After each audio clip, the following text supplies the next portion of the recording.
Chapter 1. Migraine. By Nexus Pain. Disclaimer. I do not own Naruto or any of the other literary works I may reference in this story. Smoke. The smoke was everywhere.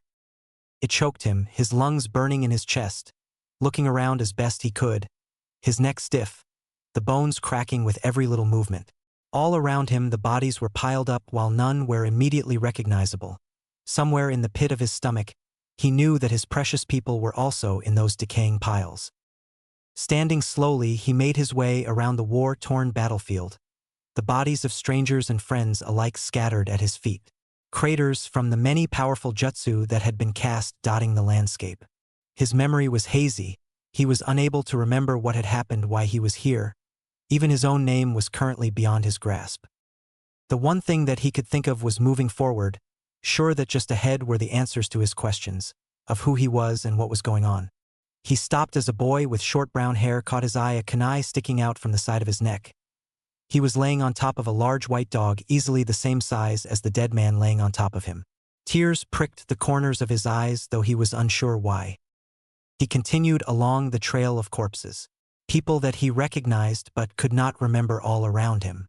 Eventually he caught sight of a figure in the distance, a man in a mask and cloak, laughing among the corpses. As he got closer, the figure's body started to shrink until he was just barely the size of a child. All the corpses had burst into flame, filling the air with more smoke as well as the smell of burning flesh. "Who are you?" He felt the words leave his mouth but couldn't be certain they were his. The laughing child stopped at the question, reaching up to remove his mask. Pulling it slowly from his face, the boy's blonde locks became visible, then his cerulean blue eyes, slit like that of a feral beast, and finally the 3 whisker marks on each side of his face. He wore a large grin clashing with the hellfire and brimstone-type background. "I'm you." The answer sent a shiver down his spine. His stomach wrenched as he took a step back, unable to believe his eyes. "Who did this?" he asked, starting to panic, afraid of the answer. "Don't you remember?" "You did." He took another step back, a strange sensation engulfing his hands, covered in what felt like a warm, sticky liquid. Looking down, he was shocked to find them covered in a deep red liquid. Clenching his stomach again, he fell to his knees, emptying its contents onto the cold, blood-soaked ground.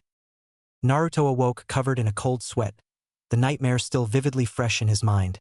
For a while he just stayed in his bed, surrounded by the blank white walls of his small bedroom. Looking to the side, he examined the small clock on his nightstand. For a clock, he sighed, rolling over onto his side, pulling his old ratty blanket over his head, hoping against hope that the sweet bliss of sleep would consume him once again. After another 30 minutes, he gave up on this, his young mind racing too fast to rest any longer, trying his best to make sense of the strange dream. He had been having the same nightmare for a little over a week. At one point he had debated going to the old man Hokage, however he banished that thought just as quickly. He'd only just started the academy last month, and he didn't want the old man thinking that he didn't have what it took to be the greatest ninja ever. After all, what kind of master ninja started having nightmares about war and death so soon after starting? He hadn't even gotten to fight anybody yet. Sighing again, he forced his small body out of his old bed. Rubbing the little bit of sleep from his eyes, he stood up to his full height of 3 foot 2 inches. He was the second shortest academy student in his class, but he wasn't worried. After all, he was only 7, and he had more important things to worry about than being short, such as becoming the greatest Hokage in the history of ever.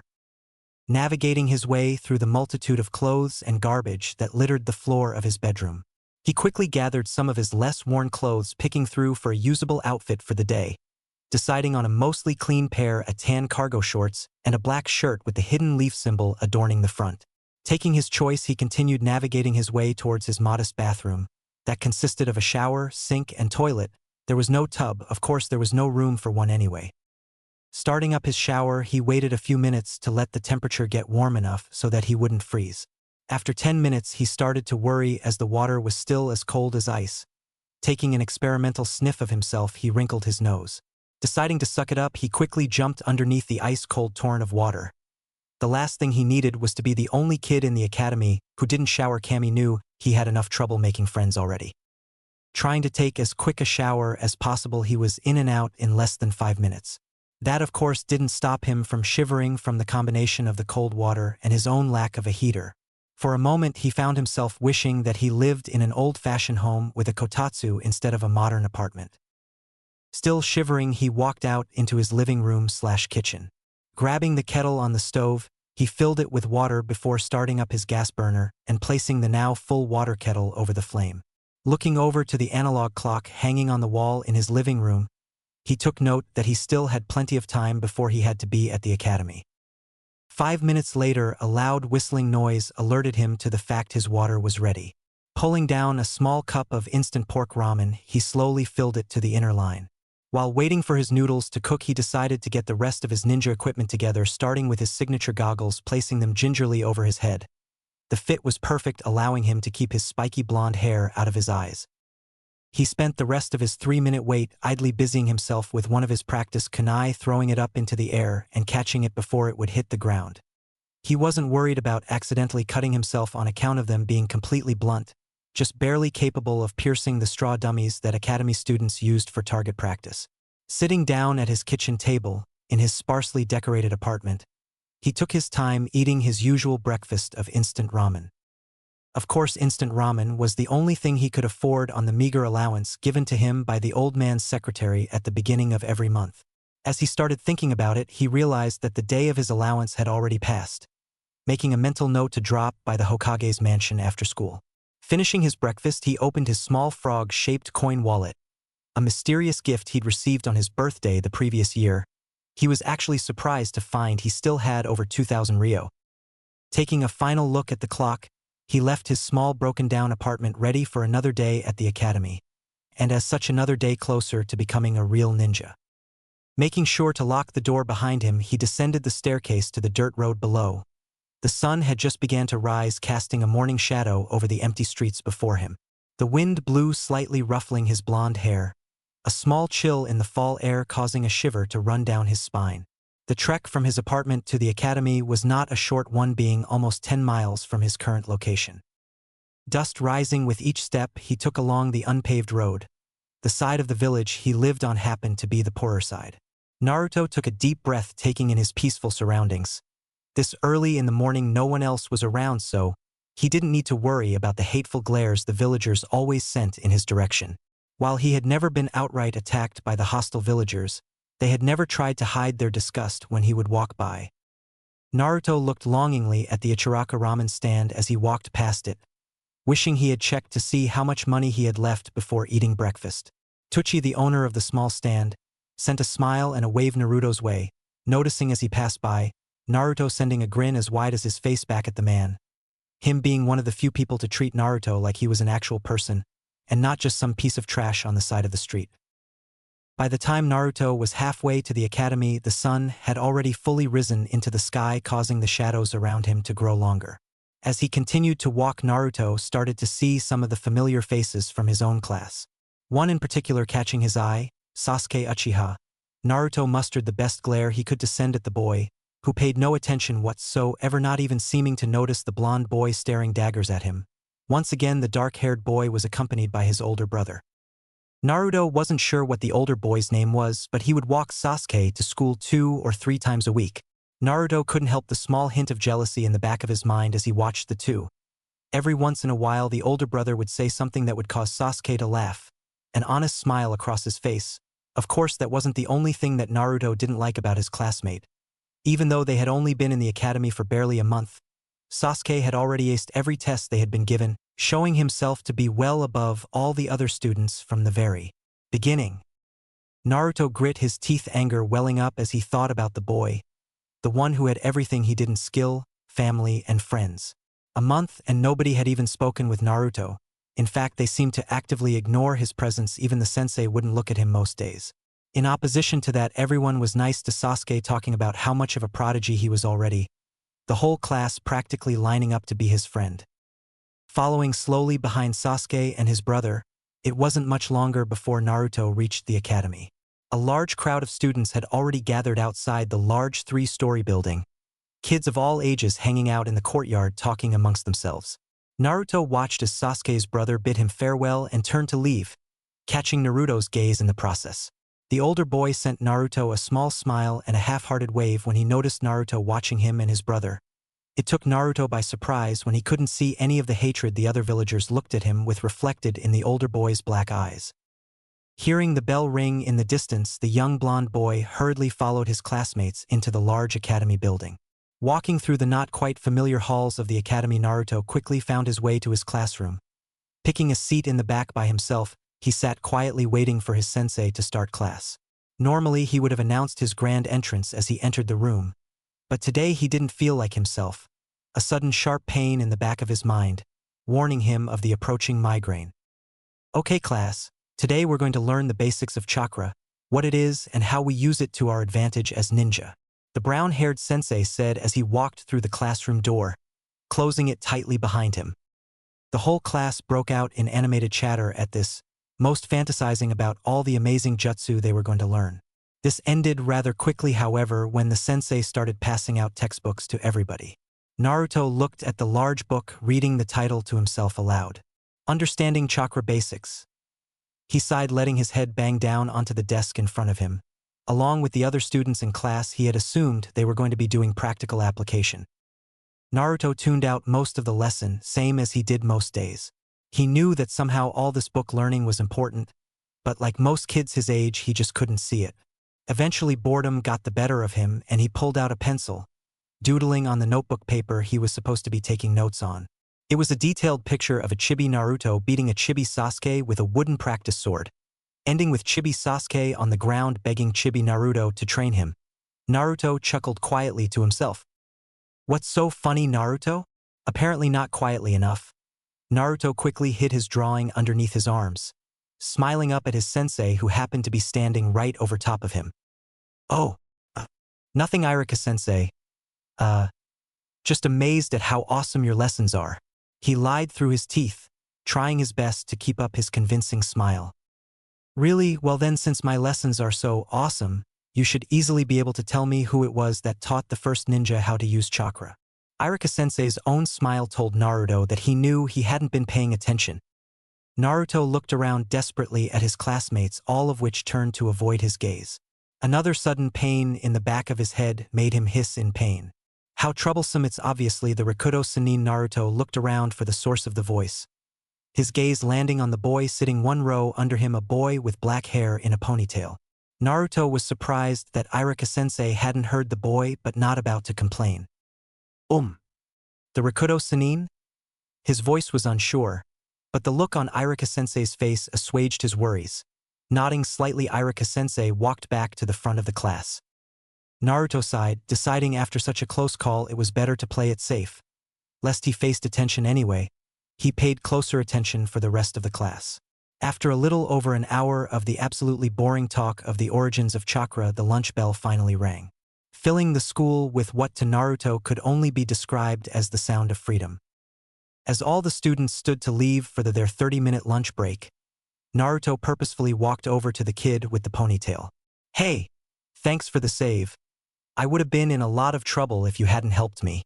Naruto held out his hand in a handshake gesture. The other boy looked at him quizzically.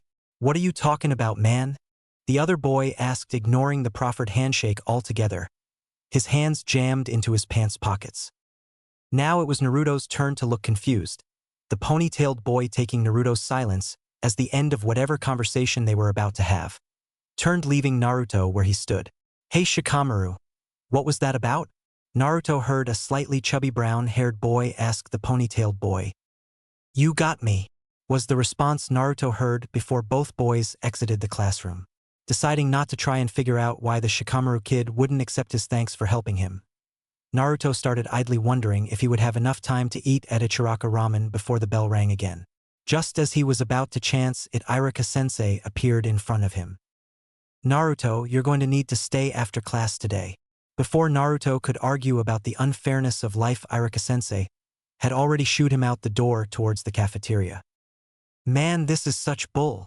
Naruto angrily stomped around the playground, a half-crushed melon bread package in his right hand caught in a death grip.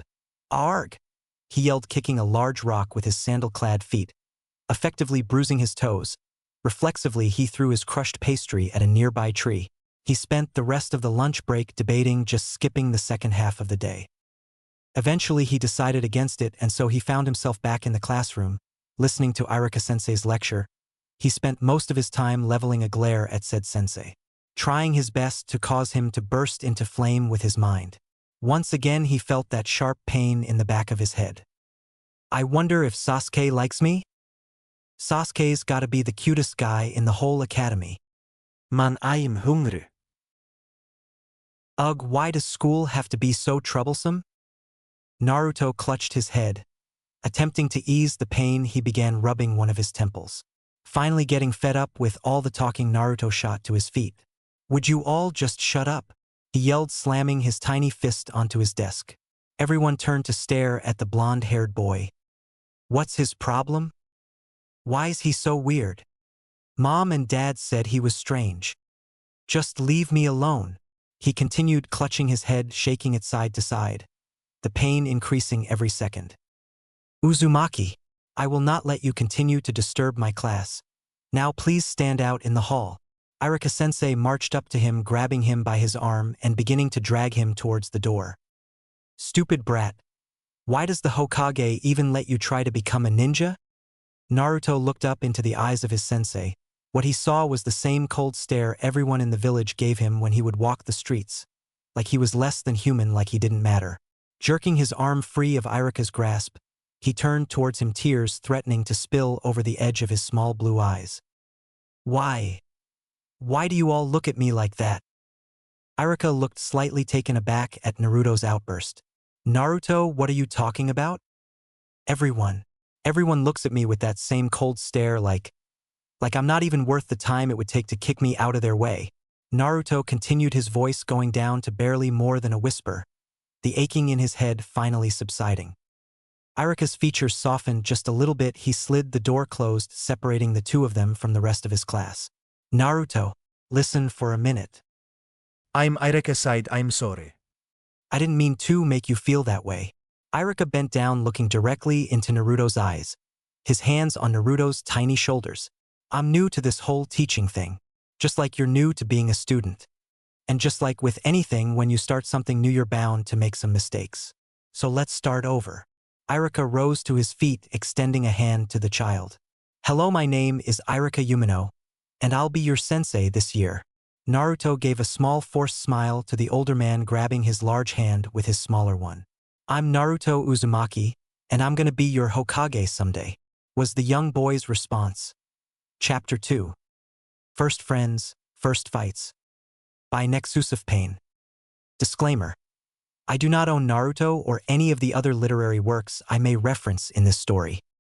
Naruto followed Irika-sensei back into the classroom.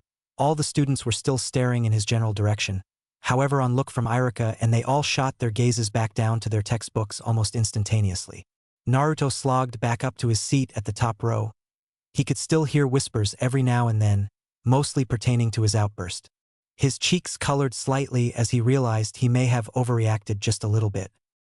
Another 30 minutes passed before Irika-sensei loudly clapped his hands, gaining the attention of the entire class. All right, students, it's time for the physical portion of today's class. As Irika walked towards the exit of the classroom, the entirety of his class got up to follow him to the outside field. When everyone had made it out of the building, Irika told them to pair off and begin their stretches.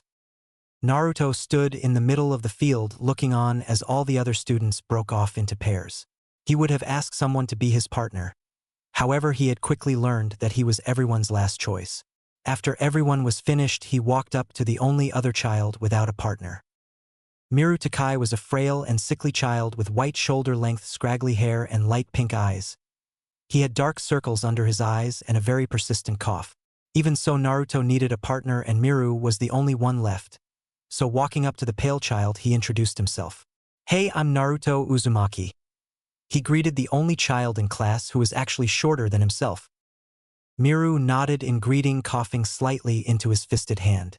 Now, with their respective partners for the day, Miru and Naruto walked to the center of the field doing their daily stretches, followed by copying Irika in the day's exercises. Afterwards, they went through the academy kata together. Naruto was actually surprised how much he enjoyed hanging out with the sickly ninja student. You know what, Miru? You're really not a bad guy. Hanging out with you was pretty cool. Naruto laughed as they walked back into the school. The afternoon exercise finished for the day. I like hanging out with you two. Miru had said it quietly, almost imperceptibly so. Even as such, he still ended up coughing for the next few minutes. Hey, cough, you want to be friends? I mean, cough if you want to. Naruto's smile grew as he took in his first friend's words. Of course. He laughed, slightly happy with how the day had progressed even with the rocky start. Miru gave a smile himself, also chuckling slightly, though he wasn't sure why. Thanks, Naruto. I've actually never had any friends before. The two new friends made plans to hang out after school and went to their separate seats. Irika followed in seconds later. Okay, class, I am going to start passing out these sheets. Irika held up a piece of paper with writing that was too small for Naruto to make out from the distance he was sitting. Their permission slips for an overnight training camp, set up for next week. He started walking up the steps, passing out stacks of paper to each row. It is imperative that these be returned with your parent or guardian's signature by the day after tomorrow. Naruto stared at the paper for a moment, before hesitantly raising his hand. Sensei, what about me? Irika turned towards him, thinking for a short time. Well, the Hokage is technically your guardian, so you should ask him. The way Irika said the words made it obvious he really wasn't sure how to answer the question. Shortly after, the school bell rang, signaling the end of the day's classes.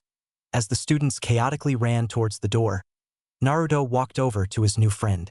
So, cough, what should we do? Naruto mulled the question over for a minute. As much as he hated to admit it, he had no clue what friends did together, never having any of his own, similar to Miru. So he asked the one thing he could think of. Do you like ramen? Miru nodded slowly, and as simply as that the two left, heading towards the best and only place Naruto would eat ramen. Old man Tucci, what's up? Naruto called as he took a seat at the small noodle stand, Miru taking a seat to his right. Ah, Naruto. How are you doing today? The old man came out from the back of his shop, his features slightly wrinkled. A warm smile adorned his face. Along with his apron and white chef's hat, he certainly looked the part of the expert noodle chef. I need 2 large bowls of miso ramen with roasted pork, Naruto said. Then turning towards Miru, he continued, order whatever you like, it's on me. He pulled out his small frog-like coin wallet, waving it in the air. So who's this Naruto, a friend of yours? Tucci tried to hide the surprise in his tone, but wasn't all that sure he was successful. It was no secret that the adults in the village thought ill of the child, and that attitude had passed to their children as well. It sickened Tucci to think that anyone could treat a child the way that Naruto was treated, demon vessel or not. Yeah, this is Miru, he's in my class. Naruto happily pointed at his new friend. A large smile spread across his small face, stretching the whisker like marks that adorned his cheeks. I'll have a bowl of chicken cough ramen. That sounds easy enough. I'll have it ready in just a couple minutes. Tucci walked towards the back of his stand where the cooking appliances were located. Naruto, about that wallet. Miru spoke softly, pointing at the green object that was sitting on the counter. Huh, what about it? Naruto looked at his new friend strangely, unsure what he was getting at. Doesn't it remind you of cough Gamabunta? Naruto continued to stare at his friend, his eyes scrunched in concentration, trying to remember where he had heard that name before. Gamabunta. Naruto said the name as if testing it. Never heard of him. He gave up trying to figure out where he had heard the name. He's the 4th Hokage's personal summon. We learned about him in class today. Upon the mention of his idol, Naruto's attention shot back to his sickly friend. Really, the 4th Hokage? The excitement on his face was rather obvious, stars practically shining in his eyes. That's awesome. He concluded, his grin back bigger than ever. That settles it then. He picked up the small green frog-shaped wallet, holding it up in the air slightly above his face. From this moment on, your name is Gamachan. You're going to name cough your wallet? Miru looked at the scene, slightly confused, unsure what to think of his new and only friend. Huh, yeah, why not? Was Naruto's own puzzled response. No reason, just cough. Never heard of someone cough naming a wallet. Miru said dismissively, waving his hand in front of his face. Well, now you have. Naruto proudly jammed one of his thumbs toward his chest in a pointing gesture. A moment later, and Tucci had laid 2 steaming bowls of ramen in front of their respective owners. They ate in relative silence, just the occasional joke from Naruto breaking the peaceful atmosphere. "Hey, Naruto," Miru spoke up as he finished his bowl.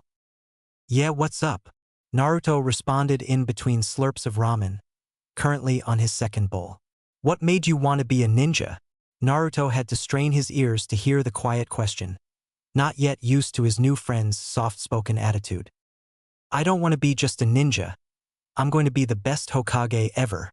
Naruto's excitement returned now that he was talking about his personal dream. "Oh, really?" Miru's voice lost even more volume as he seemed deep in thought, or as deep as a 7-year-old could get anyway. "What about you?" Miru seemed caught off guard by the simple turn around of his own question. "I, well, Naruto watched Miru stumble over his own words, not sure what was so hard to say. "You don't have to say. If you don't want to dash." Naruto trailed off, trying to make his friend more comfortable. Miru shook his head. "It's okay. Cough, it's not a secret or anything. I don't want to be a ninja, I mean." Naruto's confusion returned at Miru's words, but either way he nodded his head as if in understanding. "If you don't want to do it, why are you?" The question was innocent enough, but Naruto regretted it when he saw the look on his friend's face. "Never mind. Hey Miru, I'll see you tomorrow, okay? I gotta stop by the old man's place."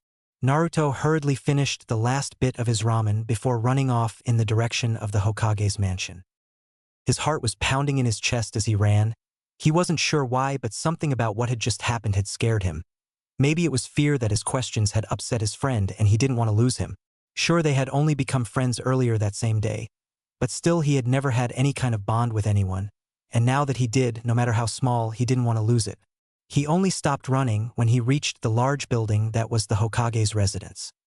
Struggling to regain his breath, Naruto slowly pushed open the large ornate double doors leading into the spacious waiting room for the Hokage's visitors. Walking up to the secretary, he rang the bell on the desk in order to get her attention away from the papers she was staring at. Raising her head, she narrowed her eyes slightly, almost imperceptibly. Her thin wire frame glasses and long dark hair held up in a ponytail only added to the air of seriousness she seemed to exude at all times. "Hello, Uzumaki. How may I help you today?" Even though her words were kind, her voice was terse, almost hostile in nature. The money for my groceries." Naruto always felt nervous when he had to speak with the Hokage's secretary. Something about the stare she gave him was very unsettling. "Right, I have it here." She smiled, handing him a small envelope. Naruto could tell the smile was fake. It was obvious even to a child like him. "Also, can I see the old man?" The secretary's smile dropped slightly. "Whatever for?" She continued, her eyes narrowing a bit more. Naruto produced the folded slip of paper from his pocket, handing it to the woman. She looked over it briefly before picking up a pen and signing it quickly, giving it back to Naruto, the strange fake smile back in place. "The Hokage's busy today, but that should do. Now off you go." She shooed him away. "Little monster." She whispered that last part so Naruto couldn't hear. Done with everything he needed to do for the day, Naruto headed back towards his apartment. Naruto awoke the next morning excited for the day ahead. Not only did he have his first friend, but also it was their class's first sparring practice. He ate breakfast in a hurry and rushed out the door, almost forgetting to lock it in the process. Making it to the academy in record time, he sat in the same seat he had the day before. Waiting impatiently for Miru to arrive, he observed as his classmates started filtering into the room. A cute pink-haired girl was one of the first to enter, her blonde-haired friend next to her. After that was the same ponytailed boy he had talked to the day before with his chubby friend. A strange dark-haired girl who never seemed to look people in the eye. A boy that wore sunglasses at all times, followed by Sasuke, and a boy that smelled similar to a dog kennel. Naruto had almost given up hope by the time Miru entered the room. The sickly boy made a beeline for Naruto, taking a seat beside him, the two engaging in small talk for the remainder of the time before Iruka entered the room. Naruto paid little attention to excited for the sparring sessions later that day, and before he knew it, the lunch bell had rung. Miru and Naruto made their way towards the academy cafeteria, Naruto grabbing a pastry as he had done the day before, while Miru had brought his lunch from home. Neither one was sure what to say, and they ended up eating in silence. After lunch, the entire class marched out to the field, After doing their stretches, the class stood in a single file line waiting for Irika's instructions. Okay class, today will be the first sparring competition of the year. The rules are simple, matches are done when I say they are, and use of jutsu of any kind is strictly forbidden. Irika walked back and forth in front of the line of students as though he were some kind of drill instructor. Of course, use of deadly force is also forbidden. 3 downs equals an out, so in other words you get knocked to the ground 3 times you lose. Starting today, once a month we will hold this competition in order to gauge your physical abilities. So as to keep it fair, pairs will be chosen at random, so when I call your name please enter the circle. Irika motioned towards the patch of grass that they had drawn a circular chalk line around.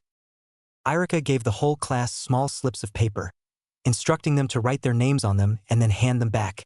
After everyone had done so, Irika placed all the slips into a small bucket. Closing his eyes, he pulled 2 slips at random. Okay, first match, Ami Murasakiro versus Shino Aburame. As Irika called out the participants, the female students started to voice their disagreement. Sensei, Shino's a boy, it's not fair for Ami to have to fight him. Irika recognized the girl as one of Ami's friends, Kasumi Shitsumi. Irika sighed, rubbing the bridge of his nose. He had expected something like this. Kasumi, I understand your complaint. However, when you become a ninja you won't be able to say you don't want to fight someone just because they're boys and you're girls. Kasumi still seemed upset, but she let the subject drop. Good. Okay, you 2 step into the circle. The children did as they were told, walking to opposite sides of the ring and getting into their personal stances. Shino's knees bent slightly, one arm held out in front of him as if to block incoming attacks, the other stuck in the pocket of his tan hooded jacket. Meanwhile, Ami had positioned herself in a basic academy stance. Okay, first you must make the seal of confrontation, Irika explained, showing the 2 by raising his hand in front of his face. His pointer and middle finger lifted up while the others were folded down, the 2 children doing as instructed. All right, begin, Irika yelled, giving them a start motion with his hand. Ami rushed up to Shino, recklessly throwing punches that the sunglasses-clad boy had little trouble dodging. After the 6th missed strike, Shino spun around to Ami's side, catching her off guard and throwing an elbow that smashed directly into the young purple-haired girl's face, sending her to the floor. Almost immediately the child began crying, clutching at her face, blood seeping through her small hands as it poured from her possibly broken nose. Irika winced as the girl's head roughly bounced off the cold ground. He had seen the attack coming from a mile away. However, Ami had not. Unfortunately, her 1 week of academy basic training had done little to prepare her for a fight with one of the clan children, who had more than likely already been training with his family for years. Irika had to call the match once it became obvious that Ami had no intention of trying to continue the fight. Walking over, he helped the crying child to her feet. Gently, he tried to peel the girl's small hands away from her face. It quickly became apparent that it wasn't going to be easy, but even so, he eventually managed to coax the girl into letting him look at her wounded nose. He sighed slightly in relief as he saw that it was in fact not broken. The bruise that would no doubt appear was a different story altogether. After Irika had walked Ami to the nurse's station, the matches resumed. Naruto lost interest rather quickly, more excited for his own match than he was in watching the other kids. What felt like a lifetime to Naruto passed before his name was called. Naruto Uzumaki versus Sasuke Uchiha. Naruto grinned as the words left his sensei's lips. He couldn't wait to show Mr. Perfect that he wasn't so great. Walking into the ring, Naruto stood opposite his opponent, both children making the sign of confrontation. While he knew no actual fighting style, he took a stance that to him felt comfortable. Sasuke got into his own family's fighting stance, one arm stretched out towards Naruto, with the other clenched down near his knee. Ready? Fight! Irika yelled for the 15th time that day, and as with all the others, the 2 children quickly ran towards each other.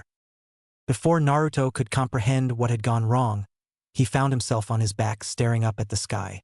Sasuke positioned over top of him, one of his fists poised to strike the young blonde in the throat. Point, Sasuke!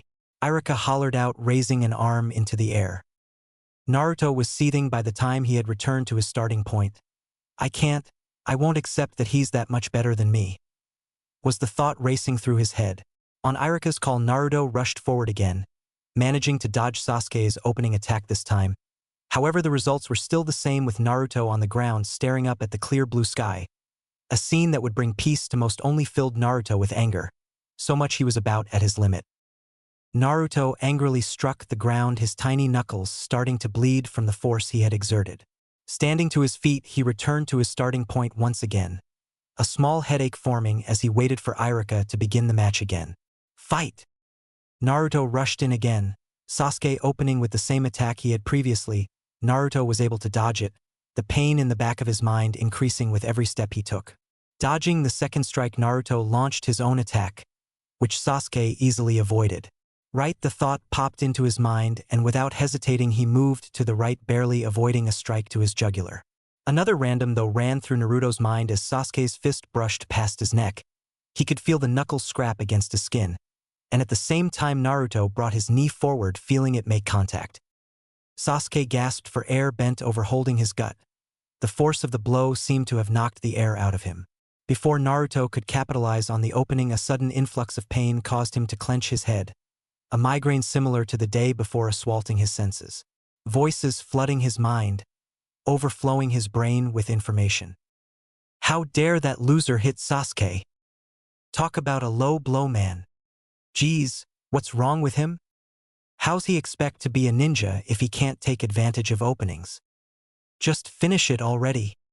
Recovering before Naruto, Sasuke spun, performing a sweeping move that sent Naruto to the ground, Irika calling the point.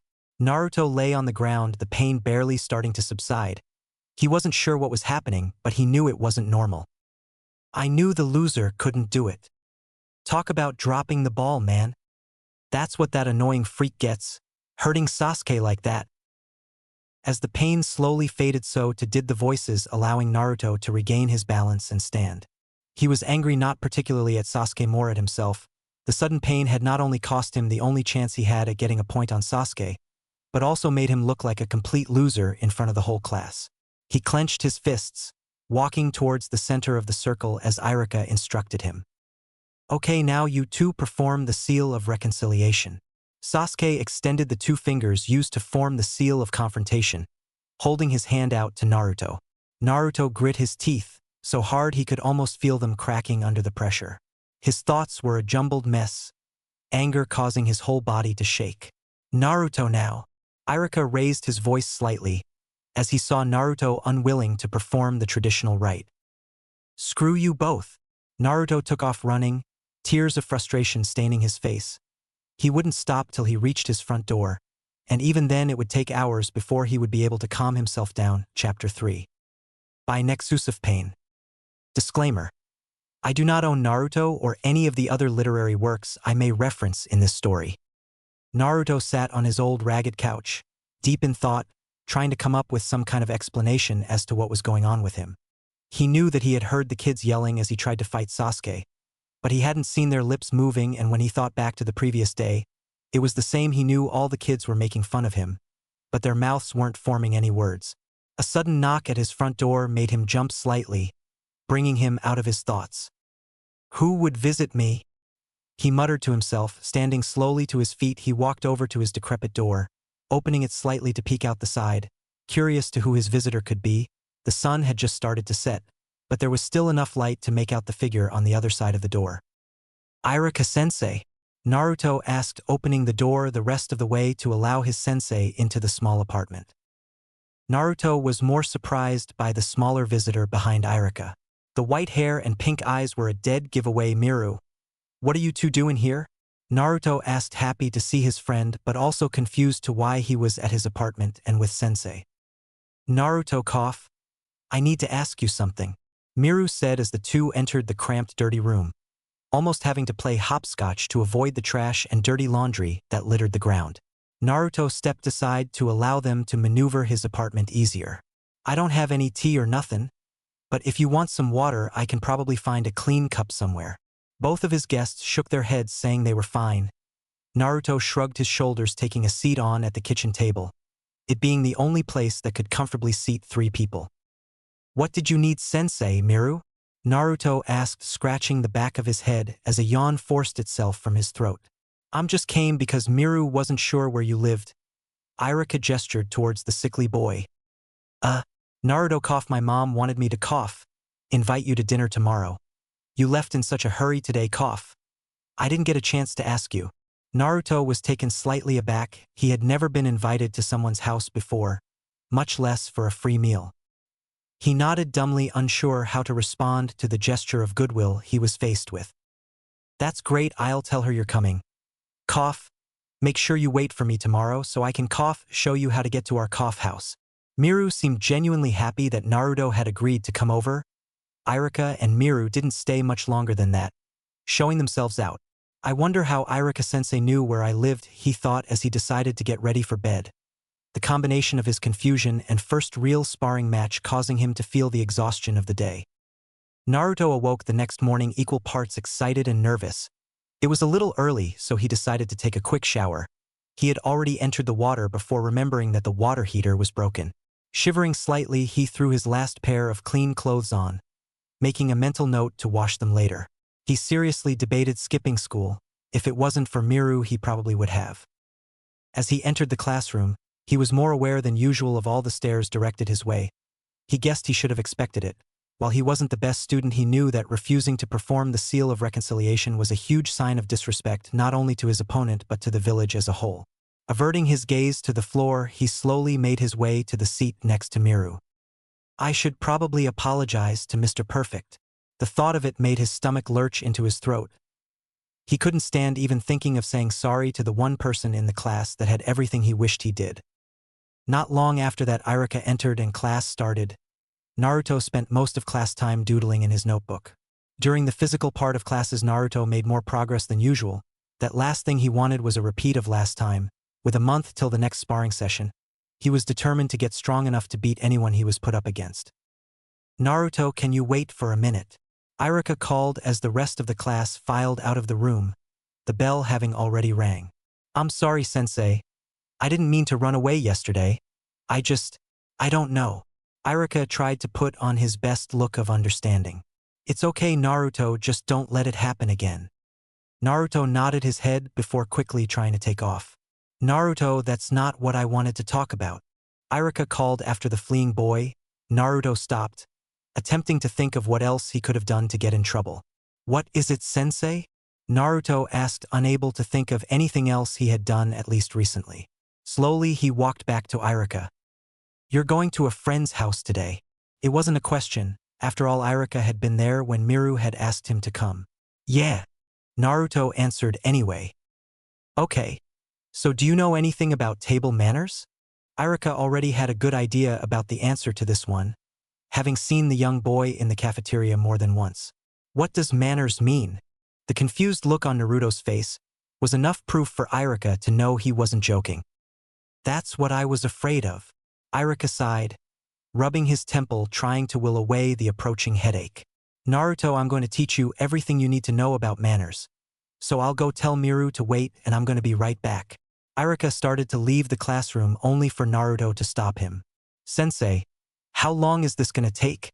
Naruto asked, impatiently shifting from one foot to the other. Irika thought about it for a minute before answering. I would say 30 minutes at the most. Naruto groaned childishly as Irika walked out the door, returning a few minutes later with Miru in tow. Okay, let's get started.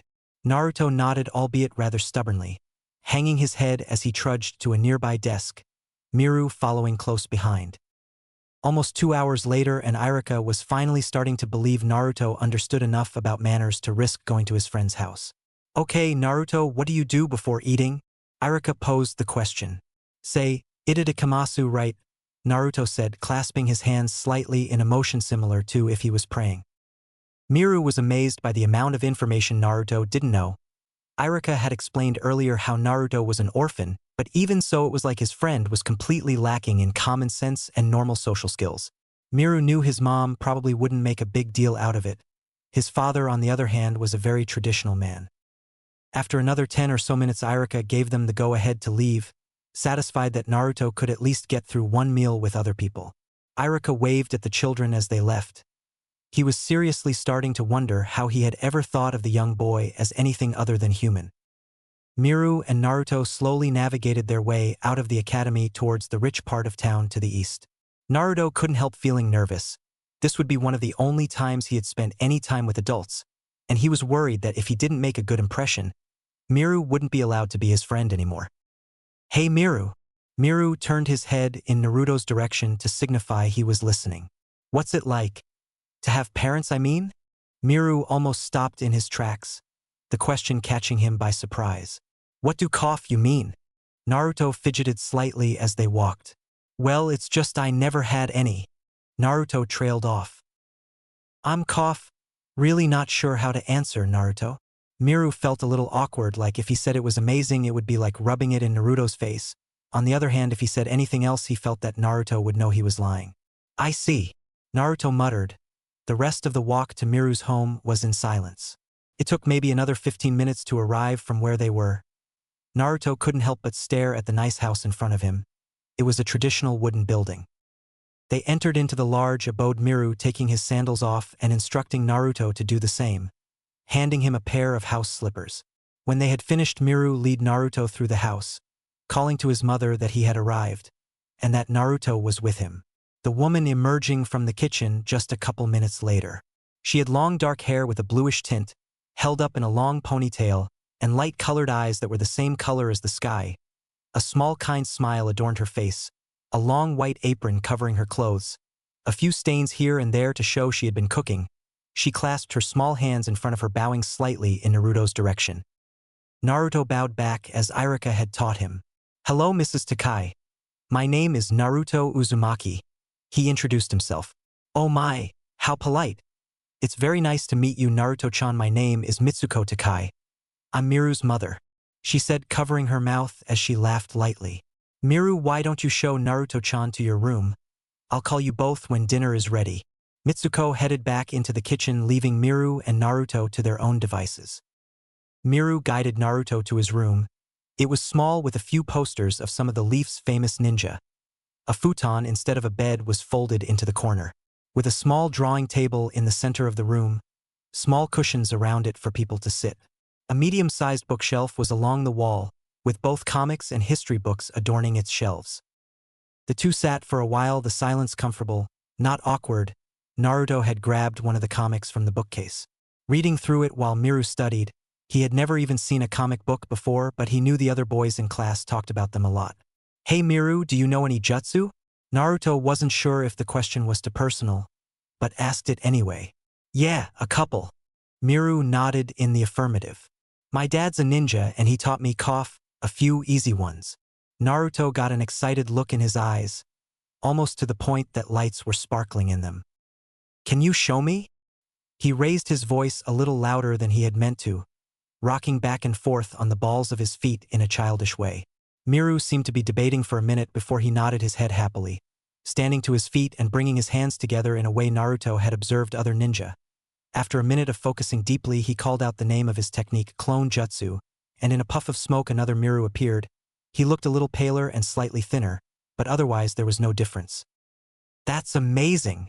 Naruto was even more excited now, rushing around happily poking at both Miru and his clone. A few minutes later, and another puff of smoke signaled the end of the clone's lifespan. Do you know any more? Miru nodded almost tiredly. Yeah, but I can't do any more. Right now, I don't have enough chakra. Naruto nodded, his spirits dampening just a little, though he got over it quickly enough. You're lucky. I can't even mold chakra yet. Naruto sat back down at the small table. I could teach you. Naruto looked up at his friend, his hyper attitude returning quickly. Really? You're awesome, Miru. That's awesome, Databeo.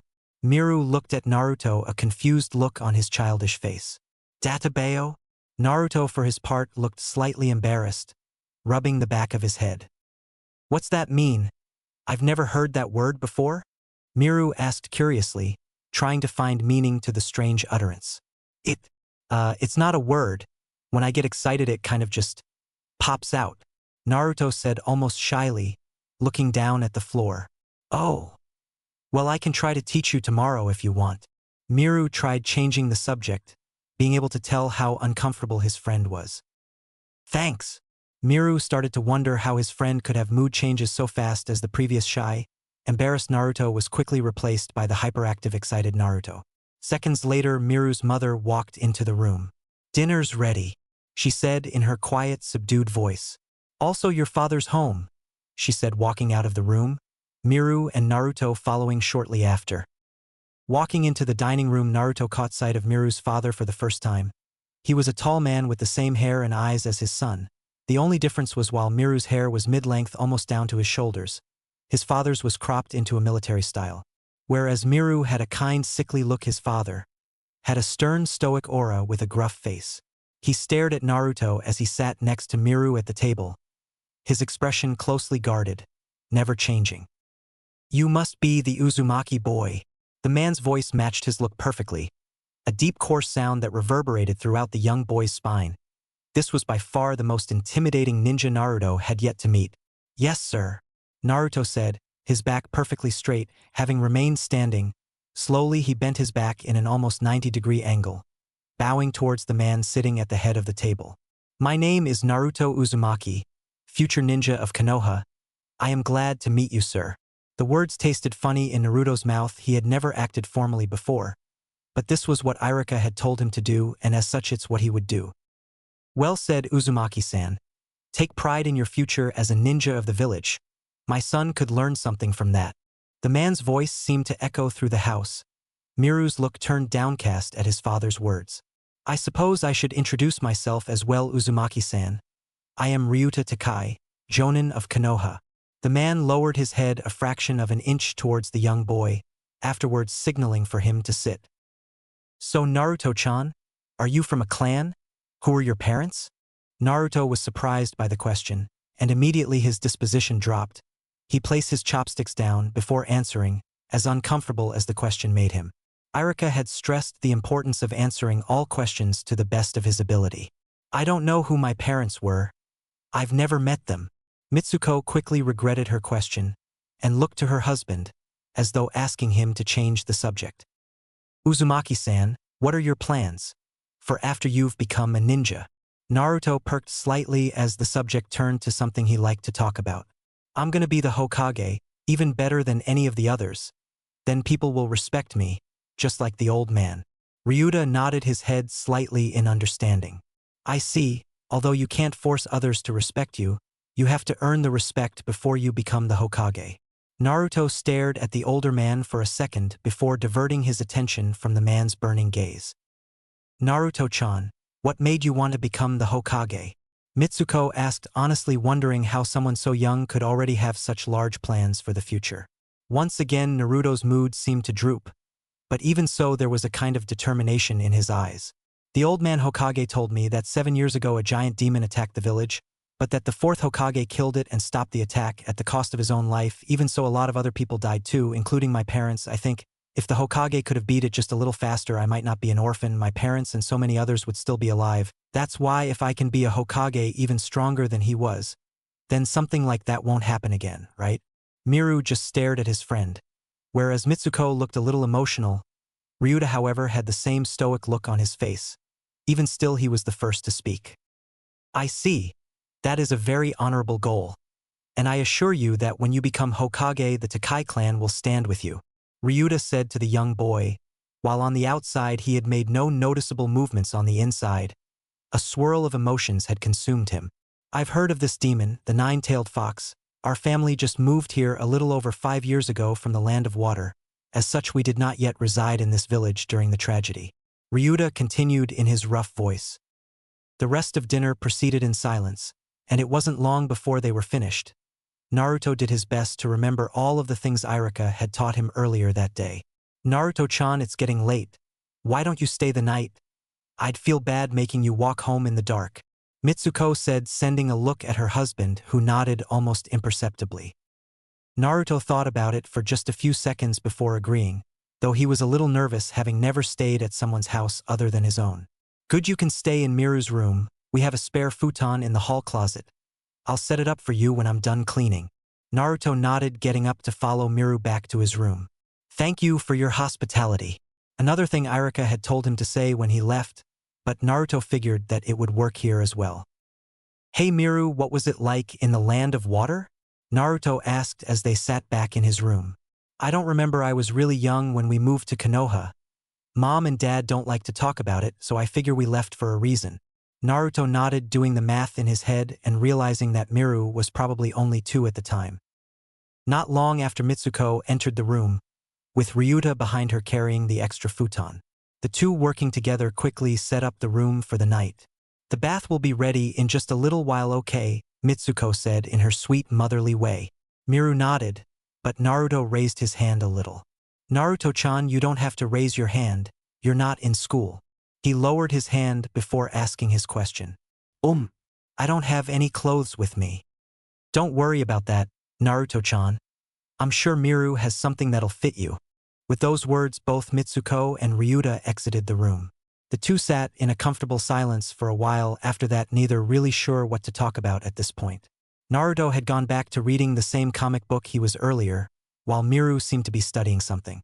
Hey Miru, what are you reading? Naruto asked, his curiosity getting the better of him. It's a book. Naruto stared at his friend for a moment. I know that, what's it about? Naruto continued to probe, standing up and stretching his legs. It's a book about Kof Ninja? Miru answered the question in an odd way, almost as if he were asking a question himself. Really cool.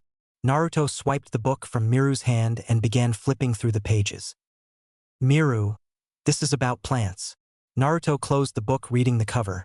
Gardening basics, easy steps to being an expert herbalist. Naruto raised an eyebrow slightly, turning the book over a couple times, confused. I don't see ninja anywhere in this. Miru quickly took the book back, putting on his bookshelf. Do you like gardening or something? Naruto said, fumbling over the larger word. Don't tell my dad Kof. If he found out I was learning about medicinal, he would be even more disappointed in me than he already is. Naruto scratched the back of his head, even more confused. I won't. But what's wrong with plants?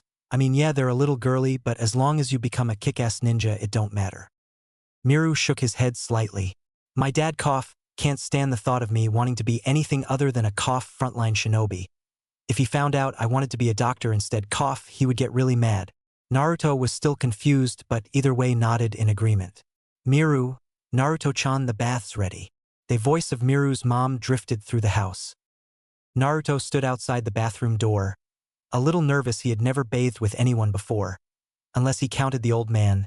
Miru and his dad had already walked into the large bathroom, and he knew they were probably waiting on him to enter. A sudden tap on his shoulder causing him to spin on his heel. Standing behind him was Mitsuko, clothes in her arms. What's wrong, Naruto-chan? The embarrassed blush on Naruto's face did nothing to hide his nervousness. Eve. Never actually. Been in a bath with anyone else. Mitsuko laughed lightly. I see, are you nervous? Naruto nodded slowly, his cheeks coloring even more. A look of understanding blossomed across Mitsuko's face. Don't worry, Naruto. If you're uncomfortable, you can take a bath later, although the water might be a little cold by then. Naruto stood a little straighter at the mention of cold water, and he would be damned if he let his embarrassment keep him from the first warm bath he'd had in days. So with determination he opened the bathroom door, walking into the changing room, and quickly disrobing, before opening the screen door that led into the main bath area. Walking through the cloud of steam into the extremely large bath area, the bath itself was almost swimming pool-like in its size, surrounded by with a smaller washing area directly to his left. The nervousness vanished a bit when he caught sight of Ryuta and Miru, currently washing themselves. However, the nervousness returned 10 times worse when he heard someone enter the bath behind him.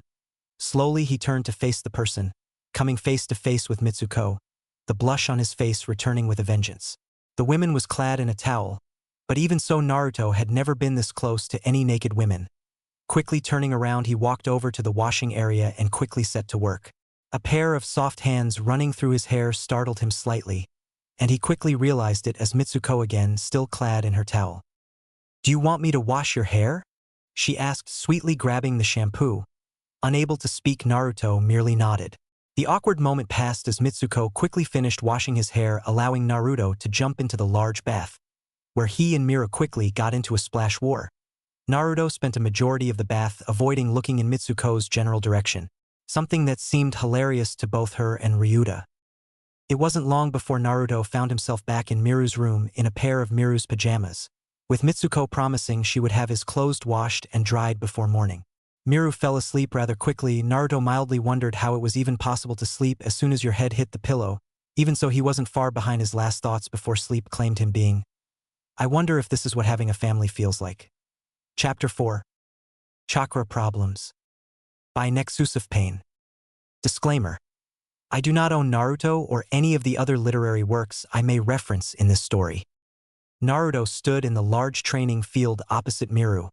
His hands formed into a tiger seal as he reached inside of himself, focusing all of his determination into feeling the energy that lurked there. Every Ninja Academy student had to unlock their chakra before they graduated the first year. Luckily, Naruto had a friend that was willing to help him with that. Sure, he had asked some of the teachers at the academy for help, but they mostly just ignored him. Naruto had already been at it for going on 3 hours with little to no improvement. He was breathing heavy and sweat covered his brow. Somehow it seemed that the simple act of trying to unlock chakra was enough to drain someone's energy. Miru stood across from him giving him pointers and such, the same thing he said his father had done for him. Naruto released the tiger seal with a gasp, falling to his knees. His entire body ached, and that familiar sting had returned in the back of his head, the one that promised the appearance of a migraine, and with it Naruto was sure the strange whispers would reappear as well. Maybe we should call it a day, Miru said as he walked over and helped the exhausted Naruto to his feet. Naruto was about to argue that he could keep going, until he saw the genuine concern on his friend's face. "Okay, you're the sensei," was his response instead. Miru smiled as his friend accepted his advice, and together the two started the long walk back to town. However, before either of them had reached the edge of the training field, Miru stopped, grabbing the sleeve of Naruto's black t-shirt. "Hey, Koff. I almost forgot to do something. You, Koff, can go ahead without me." Miru quickly took off in the opposite direction of where they had previously been going. Naruto debated for a minute, wanting to go eat at Ichiraku but also not wanting his friend to have to walk alone. "Wait up!" he called, running after Miru, catching up to him before he managed to reach the forest on the opposite edge of the training field. His exhaustion was still taking its toll on his young body, and the headache was increasing by the minute. Even so, he dutifully followed behind the white-haired boy as they walked through the thick underbrush. The forest had almost completely taken over this side of the training grounds. Naruto paid close attention to the placement of the sun in the sky, or at least what he could see of it through the thick leaves covering the forest canopy. They had to be back to the village before sundown or the gates would lock. Mind you, it was only a little past 5 in the afternoon, and the gates wouldn't be fully locked down until 9. Even so, Naruto figured it was better to be safe than sorry. After 30 minutes of walking through the thick vegetation, Naruto was starting to regret his decision to follow Miru, the humidity in the forest causing what felt like buckets of sweat to pour from his small body. It was almost to the point where he thought he might be getting dehydrated, the dizziness he felt after training only increasing the further they walked into the green abyss that was the forest surrounding Konoha. "Hey Miru, where are we going?" Naruto questioned as he wiped some of the sweat from his eyes, the stinging feeling almost too much to bear as the salty liquid made contact with his sclera. "It's Koff, not much farther," was the only response that he got, so dejectedly he continued to follow the younger boy through the thicket. Cuts and scratches started to form on Naruto's unprotected forearms, the branches and spurs tearing into his clothes. The headache had subsided, if only slightly, and the whispers had yet to return. Finally, the two children exited into a small clearing, in the middle of which was what looked to be a medium-sized garden.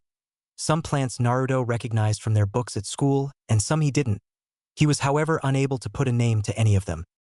He watched as Miru opened the bag he had over his shoulder and removed a jug of water, going over and sprinkling it over the plants, before slowly going over each and every one, looking at them closely. "Was this what you had to do?" Naruto asked, walking over to stand beside the other boy, observing the care he handled the plants with. Miru nodded. "Yeah, Koff. These are all medicinal plants. I've been growing them in secret for a while." Naruto was surprised that someone as young as himself even knew how to take care of a garden, much less one of this size. "Where'd you learn to do this?" Miru stopped going over the plants, standing and turning to face Naruto. "My mom taught me a bit, the rest, Koff, I learned from books." "What's this one?" Naruto pointed at a smaller plant with small pink and white leaves separate into small star-shaped buds. "That's Indo-Jayabaku. The root is used for making medicine to treat snake poison." Naruto was amazed as the young boy rattled off the name of the plant and what its use was, seemingly from memory. "What about that one?" Naruto said, this time indicating a tall plant with a bluish-red stem and what looked like a spiky blue ball on top. "That's Hokage. It can be used to increase blood flow." Naruto continued to point out different plants, with Miru telling him their different names and uses. A little while later, Naruto and Miru found themselves slowly making their way back through the thick wooded area. The wind had picked up over time. Naruto was a little confused as to how the wind could even reach them through the thick tree canopy. The sun had started to set, and Naruto was unsure they were even going the right way to get out of the forest. As they walked, Naruto noticed his headache begin to return. He breathed a sigh of relief as they finally emerged from the darkened forest, just a little way from the training field where they had started. They both hurried to the village gate, although they still had a while before it was 9 o'clock. The training fields, while being outside the gates, were still technically within the village parameters. However, academy students were required to return to the village before the gates closed. Naruto clutched his head in pain as he waved goodbye to his friend and began the walk back to his own apartment. The dusty streets of Konoha always seemed to be bustling with activity, something Naruto was never grateful for. It was as if for every one person that would wave or smile Naruto's way, another 20 would glare hatefully and murmur obscenities under their breath. Same as he would every day, Naruto purposely kept his gaze at the lonely dirt-covered streets, never lifting it, afraid to see the stares that he could feel on his back. Another flash of pain caused him to grip his head. Look at the monster. He could hear the voice, but couldn't pinpoint its location. Why is he even still alive? Naruto continued looking at the ground ahead of him. Demon, he could feel the tears stinging his eyes, but he wouldn't allow them to fall. After everyone he killed, they just let him wander the streets. That one caught his attention a bit more than the others. I never hurt anybody. He whispered it, afraid of what might happen should he raise his voice. The villagers had never progressed past idle threats and hateful looks. Even still, the young boy couldn't help the growing fear. He felt that someday it would go further, and that thought terrified him. Sure, he was an academy student. However, that didn't help much against a full-grown adult. After all, he was unable to even use chakra yet. With every step Naruto took, the pain in his head increased. And as the pain increased, the whispers and threats would get louder and louder. He tried covering his ears, to no avail, the words penetrating his mind like a finely sharpened knife. Please just leave me alone. He said it as loud as his current state would allow. He could feel the glares raise in intensity, an icy feeling overtaking his small body. Naruto eventually reached the front door of his small apartment, intent on spending the rest of the evening away from the cold glares and harsh whispers that had assaulted him on his way home. The ache had grown further, and before he could understand what was wrong, he had collapsed in the doorway of his tiny abode. A small figure cloaked in black quickly and quietly landing near the boy, jumping from the top of a separate building across the street. Without anyone noticing, the figure gently lifted the young boy into its arms and carried him into the apartment, shutting the door. It carried Naruto into his bedroom and lightly placed him into his old ratty bed. Doing a few quick hand seals, the figure ran its then green glowing hands over the boy's body. After a few seconds, the glow faded, and the cloaked figure covered the young boy's body with an old hole-filled blanket, before leaving the apartment as quietly and mysteriously as it had arrived. The next morning came quickly, Naruto awaking in a cold sweat, another strange nightmare fresh in his mind. Shaking his head side to side, he tried to rid himself of the images that plagued him. He quickly regretted the action, a small ache in his neck, opposing the simple action. Naruto's stomach growled, loudly echoing throughout his room. Naruto tried to remember what he had eaten the night before, only for his memories to come up blank. No matter how hard he racked his brain, he was unable to remember anything after he had opened the door to his apartment. With a shrug, he climbed out of bed, stretching out his arms and legs as he did so. What happened last night? He questioned the air, naturally getting no response. Taking a quick glance at the clock on his bedside table, he would have normally been in a hurry, seeing as it read 9:43, but he quickly remembered that he didn't have school on Sundays. Naruto made himself a cup of instant ramen before leaving the apartment, determined still to unlock his chakra. As such, he found himself at the training field that he had trained at with Miru the previous day. Being a few hours early, he decided to kill time with some basic exercises that the academy required its students to perform daily. By the time Miru arrived to the training area almost 3 hours later, Naruto had already run his small body into the ground. Blotches of mud stained his clothes, dust and debris coating his blonde hair, turning it an almost brown color, With so much sweat covering him, Miru had to wonder how any liquid could be left in his body. "Hey Miru, ready to get started?" Miru couldn't hide the shock on his face as Naruto muttered those words, throwing a lazy wave in his direction. "Yeah, cough. But you look like you're about to collapse." Miru walked up to the dirt-covered blonde, throwing him a scroll he had in his right hand, Naruto trying to catch it only to drop in the dirt. "What's this thing?" Naruto bent over picking up the rolled parchment and turning it over in his hands. "It's cough instructions on how to unlock chakra." Realization dawned on Naruto's dirt-smudged face. He quickly unrolled the scroll, scanning its contents. "I asked Cough my dad how to teach someone to use cough chakra, and he Cough told me to give you that." Naruto nodded, silently thanking Ryuta. It didn't take long for Naruto to begin feeling a strange sort of energy filling his limbs, though he could only hold it for a few seconds, before an almost agonizing pain enveloped his childlike body, causing Naruto to scream out. Miru only stood back, fear crossing his features. He didn't remember anything like this happening when he had unlocked his chakra. It lasted less than 10 seconds. Even so, it wasn't something that Naruto or Miru would forget anytime soon. "What was that?" Naruto gasped out, the pain fading slowly as he stood back to his feet, the pain having brought him to his knees. "I don't know, Cough. Maybe we should go talk to my Cough dad," Miru said, waiting as Naruto caught his breath. "Okay." Naruto let out a sigh, both children beginning their long trek to Miru's house. The walk took a little over 30 minutes from the training field. Luckily, Ryuta didn't have a mission that day. Ryuta sat patiently and waited for Miru and Naruto to explain exactly what had happened. "I see. I'm afraid I don't know what the problem could be." Ryuta thought for a minute more. In the meanwhile, Mitsuko brought in a tray of tea, serving the three of them before excusing herself. "Come you too." Ryuta finally spoke, rising to his feet, a look of realization overtaking his stern face. "Dad, where are we Cough going?" Ryuta strode towards the door, answering without turning his head. "To see the Hokage." The two boys quickly sped up, trying to match the pace of Ryuta as he marched through the village. Naruto was surprised to notice that none of the villagers were looking at him with their cold stares. In fact, they weren't looking at him at all, the majority staring at Ryuta in what looked to be a mixture of fear and curiosity. Naruto supposed that ninja of Ryuta's rank rarely marched through the village, at least not with such an intense look on their face. The secretary behind the desk in the Hokage's office jumped as the door slammed open. "I need to see Hokage-sama," Ryuta announced as he strode up to the girl's desk. "I'm sorry, sir, but without an appointment I can't let you." Ryuta cut the woman off, his already intense stare growing more and more hardened. "I see." He continued, grabbing both Miru's and Naruto's arms, purposely walking past the secretary towards the Hokage's office. "Sir, I'm serious," the woman called out again, with Ryuta completely ignoring her, pushing open the large wooden doors to the Hokage's office. The old man behind the large wooden desk raised his head at the loud disturbance, the door loudly banging against the wall. The old man had a kind twinkle in his eyes as he looked at the three new arrivals. He didn't really mind the interruption, seeing as it gave him a break from the mountain of paperwork that had overtaken his desk. "Ah, Takais, and how may I help you this fine afternoon?"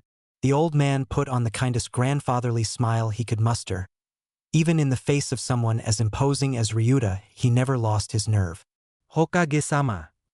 Ryuta gave the old man the barest of bows, something that normally would be a sign of disrespect. The Hokage didn't seem to mind in the least, however. "I see you have brought your son, and Naruto-kun, how are you doing?" The old men sent a smile the young blonde boy's way. "Is this boy a Jinchuriki?" Ryuta said, pushing Naruto forward slightly. The old man's smile faltered just a little, before returning to normal. "Naruto, Miru, if you could please wait outside." The Hokage gently motioned towards the door. Miru looked surprised that the most important man in the village knew his name. "Old man, what's a Jinchuriki?" The young Naruto didn't move from his spot, looking up at the Hokage. "I believe if he is indeed a Jinchuriki, then he deserves to know." Ryuta put a hand on Miru and Naruto's shoulders to keep them from leaving, purposely disobeying the Hokage in the process. "I'm afraid that is not your decision." The Hokage's voice got deeper, dropping a few decibels, a dangerous glint shining in his normally kind eyes. "With all due respect, Hokage-sama, the boy's chakra is too potent. It threatens to tear apart his body." The Hokage raised an eyebrow at this. Impossible. None of its chakra could possibly be leaking through. The seal's much too powerful. The stern gaze of Ryuta caused the Hokage to sigh slightly.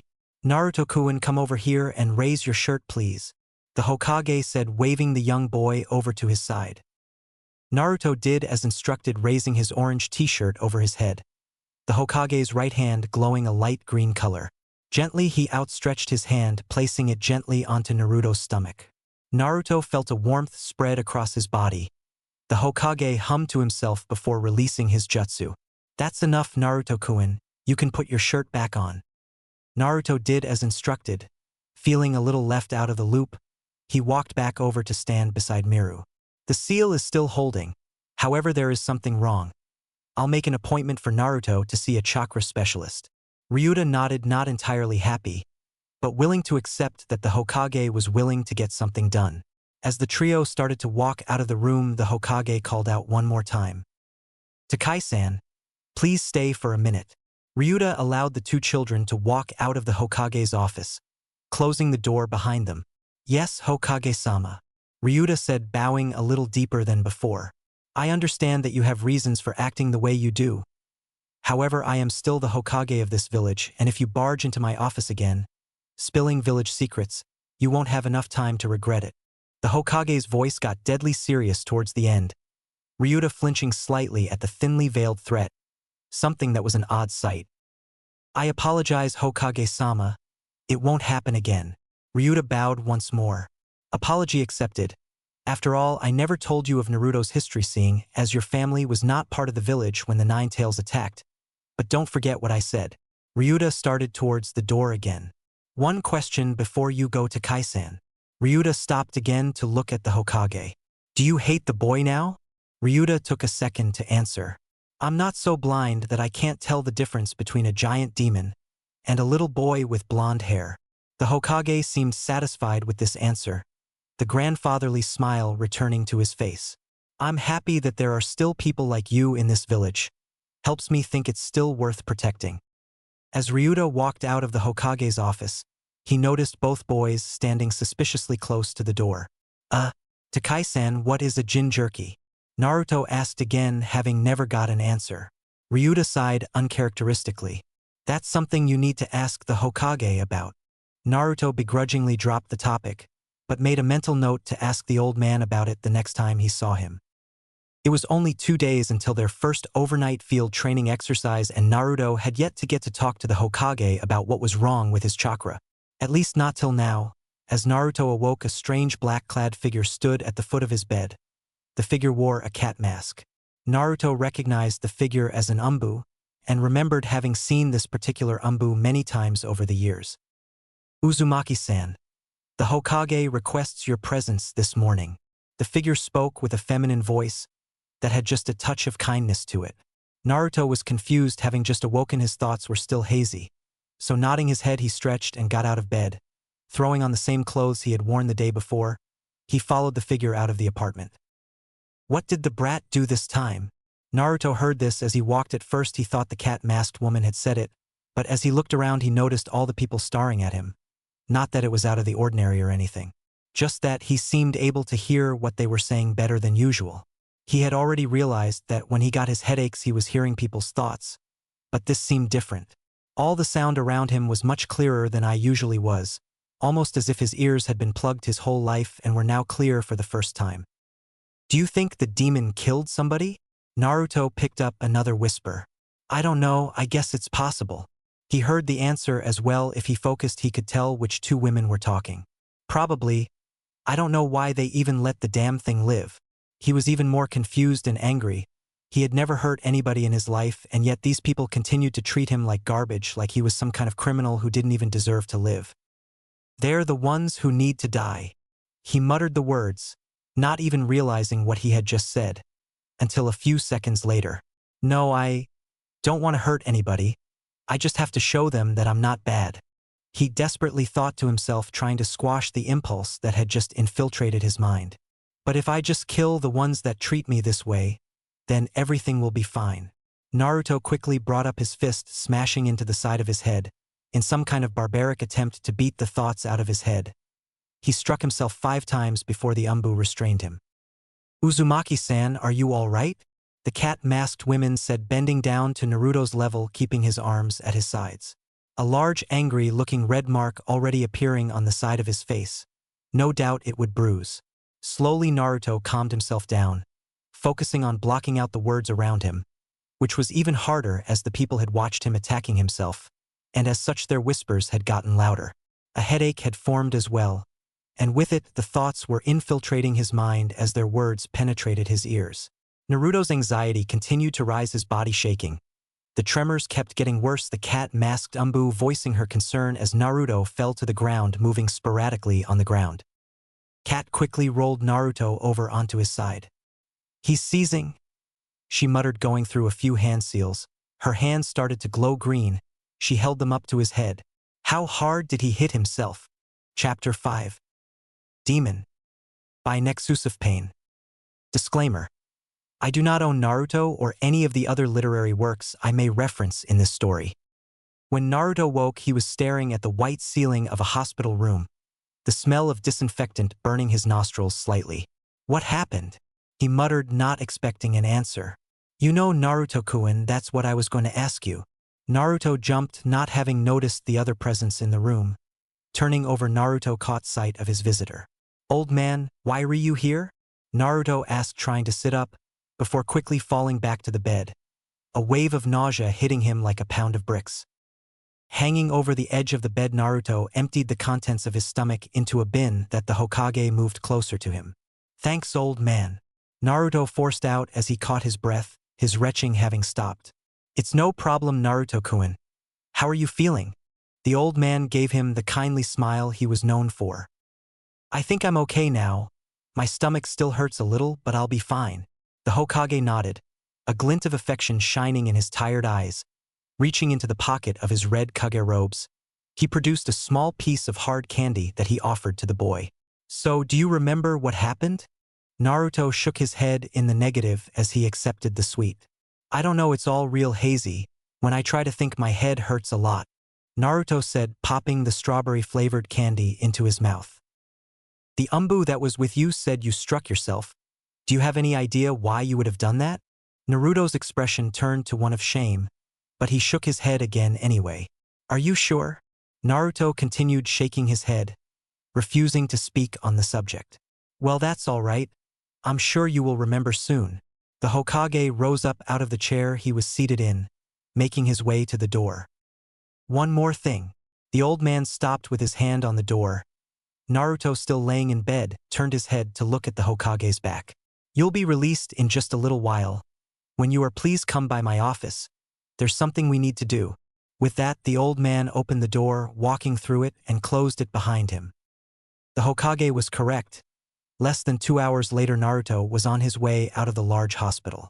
Deciding to get something to eat before heading towards the Hokage's office, he made a quick stop by Ichiraku to grab a bowl of ramen.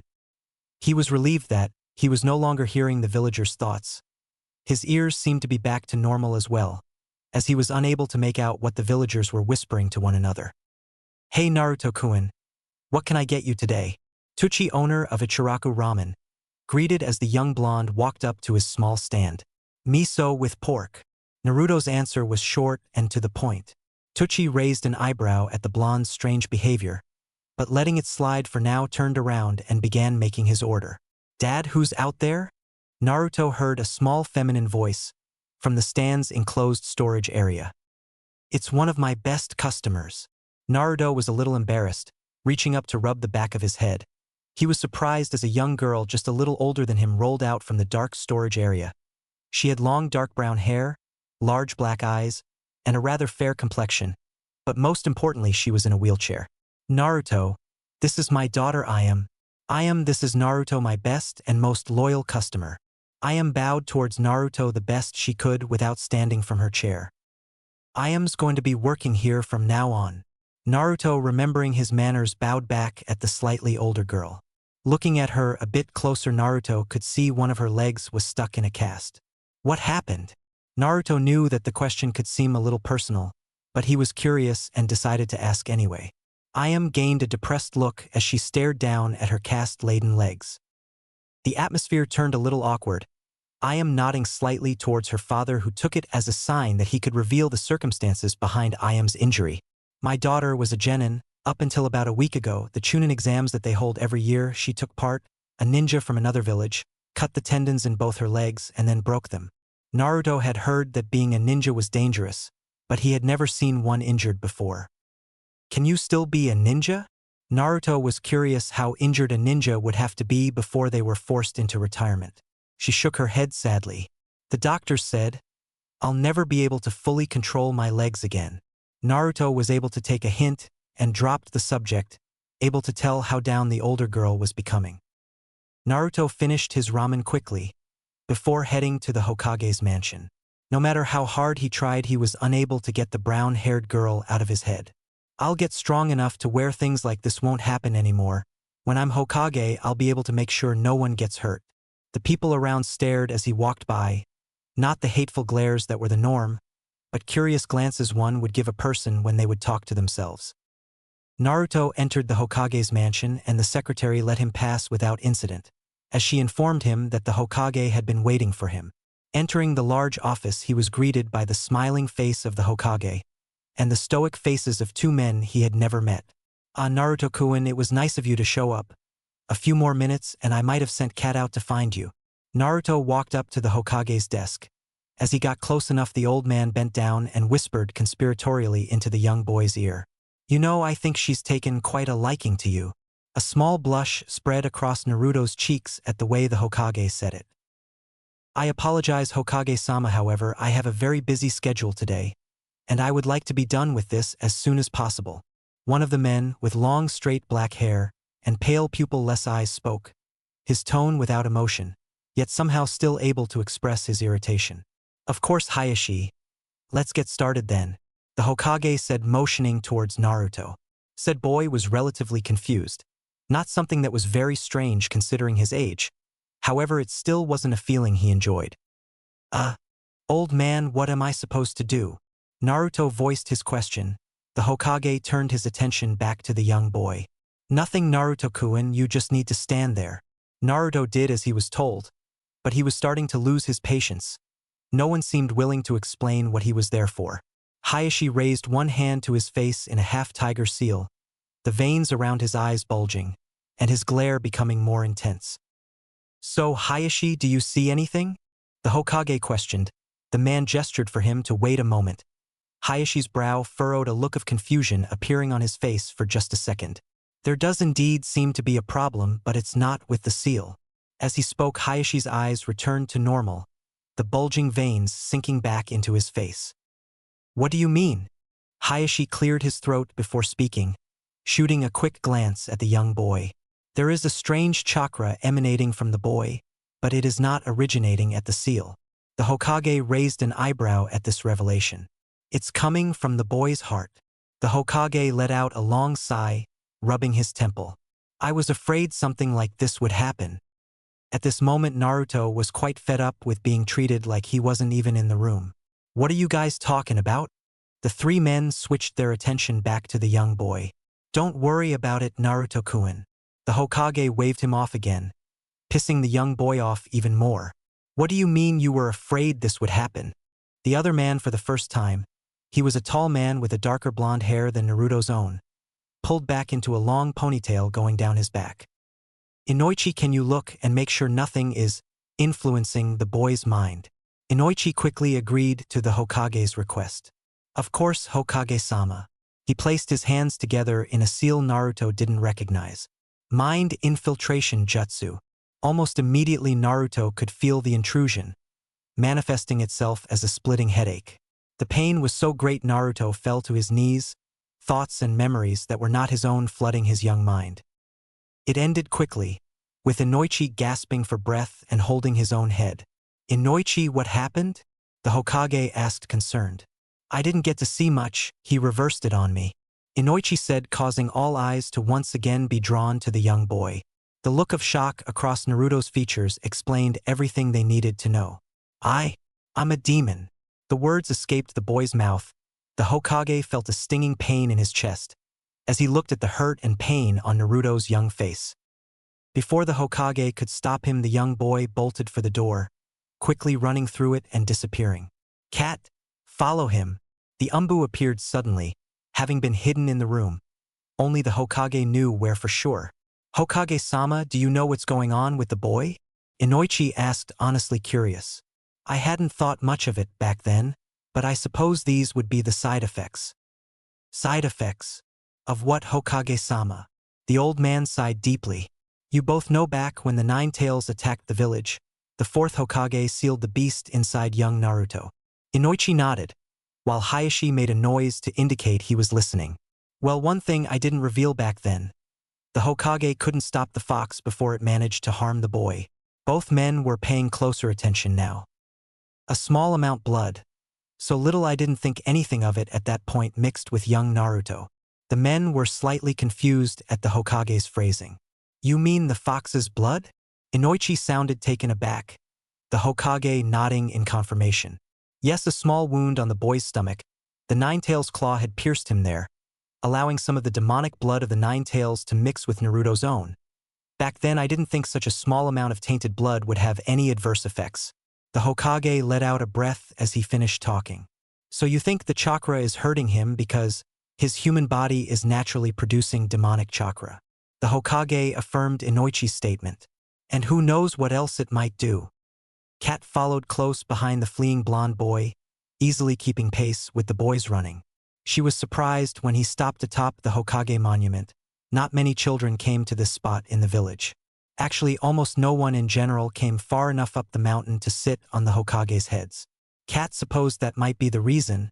It was one of the only places in the village that was truly quiet and tranquil.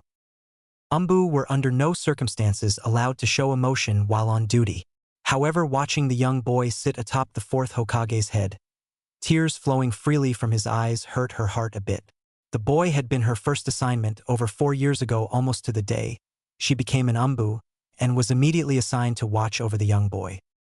At first she was no different from the rest of the village. The fox had taken much from her, including her older brother, but she always took her job seriously, and protecting the young Jinchuriki was no different. Over time, however, she watched the boy grow, watched as the conviction to become Hokage implanted itself in his soul. Observed as the boy took on all of the villagers' scorn with a kind of innocence and naivety that seemed impossible. Though no one was ever willing to give the young boy any kind of support, he never let it stop him. Even though he would fall, he would never fail to stand back up again.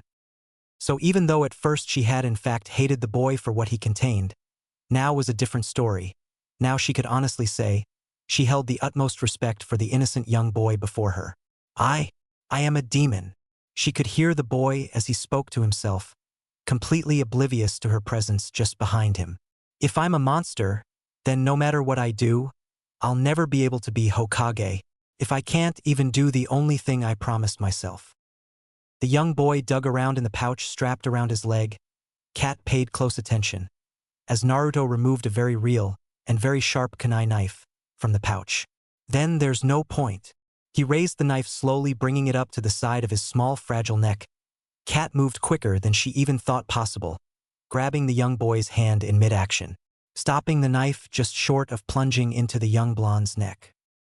He struggled reflexively, trying his best to release the grasp the older girl had on his wrist. To no avail. Cat was after all a fully trained elite shinobi, and no academy student could hope to overpower her. Let me go. No one in this village cares about me anyway. Just let me do what I want. Naruto's grip on the knife loosened and it fell from his hand, tears now flowing even harder from his blue eyes, staining his cheeks. Cat pulled the young boy close to her chest, embracing his small body, as he continued to let the tears flow. That's not true, Naruto. I know you've made friends, and I know how hard you work. Even if you say no one cares about you, it's not true. I know you don't know who I am, but I care, and so does the Hokage, and your classmate Miru and his family. We all care about you, so as long as it's my job to watch over you. Cat drifted off as the young boy slowly calmed, and just a few moments later fell asleep. It was strange to her how easily children could drift to sleep. Not that she minded. Opting to take him back to his apartment instead of to the Hokage's office, she lifted the young boy into her arms and carefully started the trek back to Naruto's home. Although walking through the door, she was reminded how depressing of a home it really was. Setting the boy on his bed, She debated going to report to the Hokage, but decided against it, not wanting to leave the boy by himself after what had happened. Entering the kitchen, she was disgusted by the sheer amount of filth that covered the boy's living space. Removing the mask from her face, she turned on the kitchen sink, waiting for the water to turn hot. Making herself busy in the meantime, she began picking up the clothes strewn about the apartment, putting them into a pile. While she had never been much of a housekeeper, she guessed she could stand to clean a little, seeing as she wasn't willing to leave until the boy was awake. Without her umbu mask, her long purple hair kept falling into her face, so to solve the problem she took a small amount of ninja wire and tied it up. It became increasingly obvious that the hot water heater was not working, seeing as how she had the water running for almost 10 minutes, and it was still ice cold to the touch. Rummaging around the apartment, it didn't take long for her to find the problem in a pilot light that had went out. Lighting it, she went about picking up more as she waited for the water heater to fill. Naruto didn't awaken for almost 3 hours, and when he did, the sight that greeted him was not one that he had expected. It had been a long time since he had woken to a clean house and the smell of bleach, that was for sure, but never once had he awoken to a girl in his apartment, no less being the one that was cleaning. He jumped out of bed quickly, memories from earlier that day absent from his tired mind. "Who are you?" he yelled in the most threatening voice he could muster. It did little more than cause the purple-haired Umbu to laugh. I guess you could call me your guardian angel." She meant it as a joke, though Naruto didn't think it was funny. "I'm serious. I'm a deadly ninja. You don't want to mess with me." The Umbu laughed a little more at Naruto's bravado, glad to see he was in a better mood than earlier. "I'm serious too. Hokage's orders. My job is to follow you around and make sure nothing bad happens to you. Though I'm supposed to keep my mask on, so we'll just keep this our secret, okay?" Naruto couldn't do much more than nod his head. "Mask? Wait, you mean you're—" Naruto trailed off a bit, with the purple-haired woman nodding her head. "Yep, an Umbu. But like I said, I really am not supposed to tell you that." Naruto nodded, though it seemed at that moment, the memories from earlier resurfaced into his mind. "Did the Hokage tell you to follow me? Because I'm a demon?" The Umbu's face fell as Naruto uttered the question. "Naruto, you're not a demon," the Umbu said, trying her best to get through to the small child. "Don't lie. I saw it in that other guy's head. I am the nine-tailed fox. I could feel all the hatred they have for me. It was clear as day. It was in me, the hatred, I couldn't shake it, and then The Umbu reached forward, putting one of her hands on the young blonde's shoulder. "You're not a demon." Naruto opened his mouth to argue again. "Just listen to me." The Umbu cut him off. "It's true the nine-tailed fox is a part of you, I won't lie about that, but you aren't the same as that thing." Naruto cast his gaze at the floor, not really paying attention to what the Umbu was saying. Gently she reached over and grabbed his head, turning it to look at her. "Listen, please." Naruto tried to lower his gaze again, but nodded in acceptance. "Okay, now, the story that the academy teaches you, about how the fourth Hokage defeated the nine-tailed fox and saved the village, I'm sure you've heard it."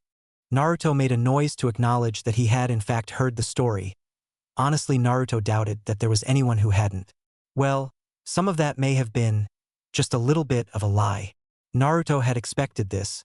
The thoughts he had accidentally seen inside the blonde man's head had already told him as much. "You see, the nine-tailed fox is a being that we call a Biju. It is a being of almost unlimited power. A nation of ninja would likely not have the power to destroy such a creature, let alone one man, no matter how powerful they were." As Naruto listened, his mind had already started jumping to conclusions. "Yeah, I already knew that much.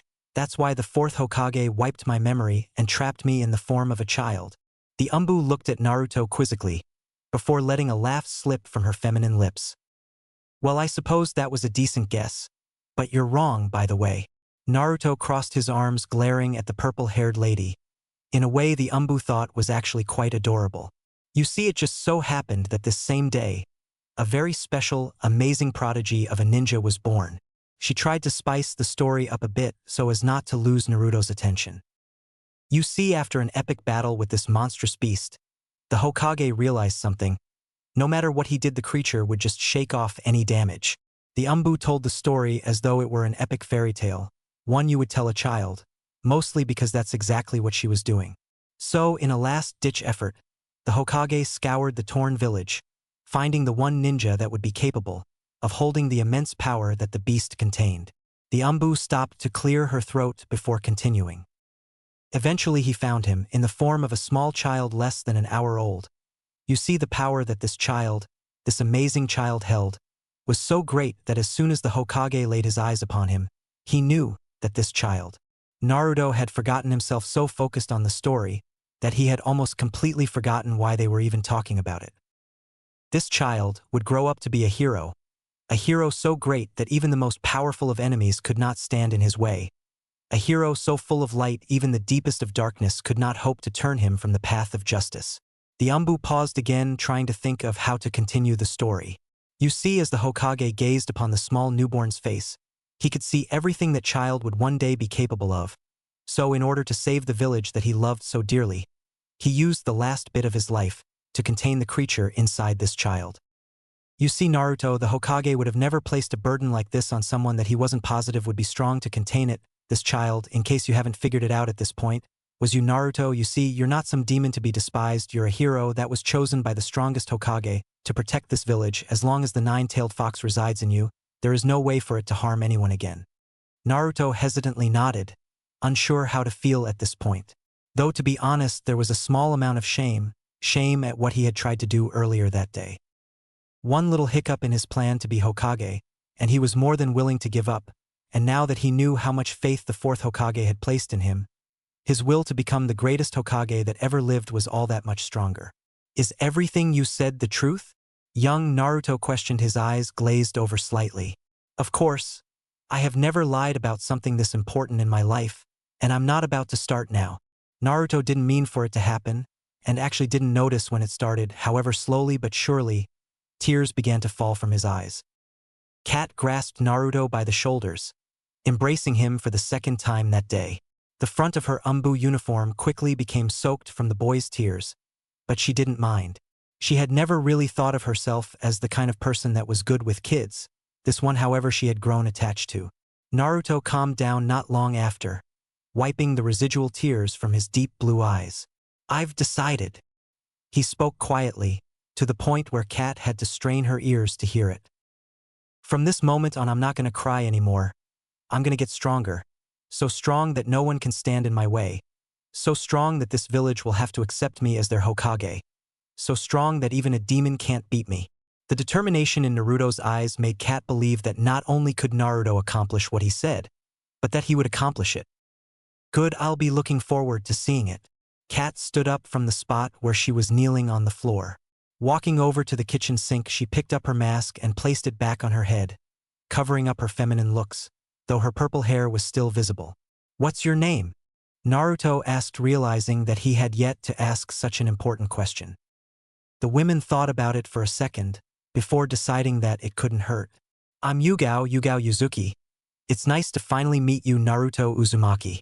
With that, she left, propelling herself through an open window and onto the rooftops of Konoha. Naruto sat in his apartment for a while after that, thinking over everything he had learned that day. I'm not a demon. He spoke with the same determination, his gaze unflinching as he stared out over the village. Chapter 6. The day before. By Nexus of Pain. Disclaimer. I do not own Naruto or any of the other literary works I may reference in this story. Ryuta stood inside the Hokage's office, listening as the old man explained what he thought was causing the pain when Naruto tried to use chakra. I see. So this demonic blood infected his chakra network, Ryuta said, starting to understand what was going on. Yes, at least that's what I believe, the Hokage said, rubbing his temples. Do you think it's permanent? Ryuta asked, walking closer to the Hokage's desk. No, I don't. Personally, I'm thinking that once his body adapts to the potency of the chakra, he'll be able to use the same as any other ninja. Are you going to tell him? Ryuta's had a tone to his voice that the Hokage quickly identified as him believing it to be the best decision. I'm not sure yet. Kat barely managed to convince him he wasn't a demon. I am not sure telling him that he might be is the best course of action. The disappointment that crossed Ryuta's face was hard to miss, but the Hokage was distressed and tired to care what the Jounin thought of him. If there are side effects, other than the chakra problem, Ryuta continued to push. Naruto now knows of the 9 tails, Anything that shows up could easily be explained as a byproduct of its influence. The Hokage waved him off. I apologize, Hokage-sama. However, I still believe that Naruto should be told that he is part demon.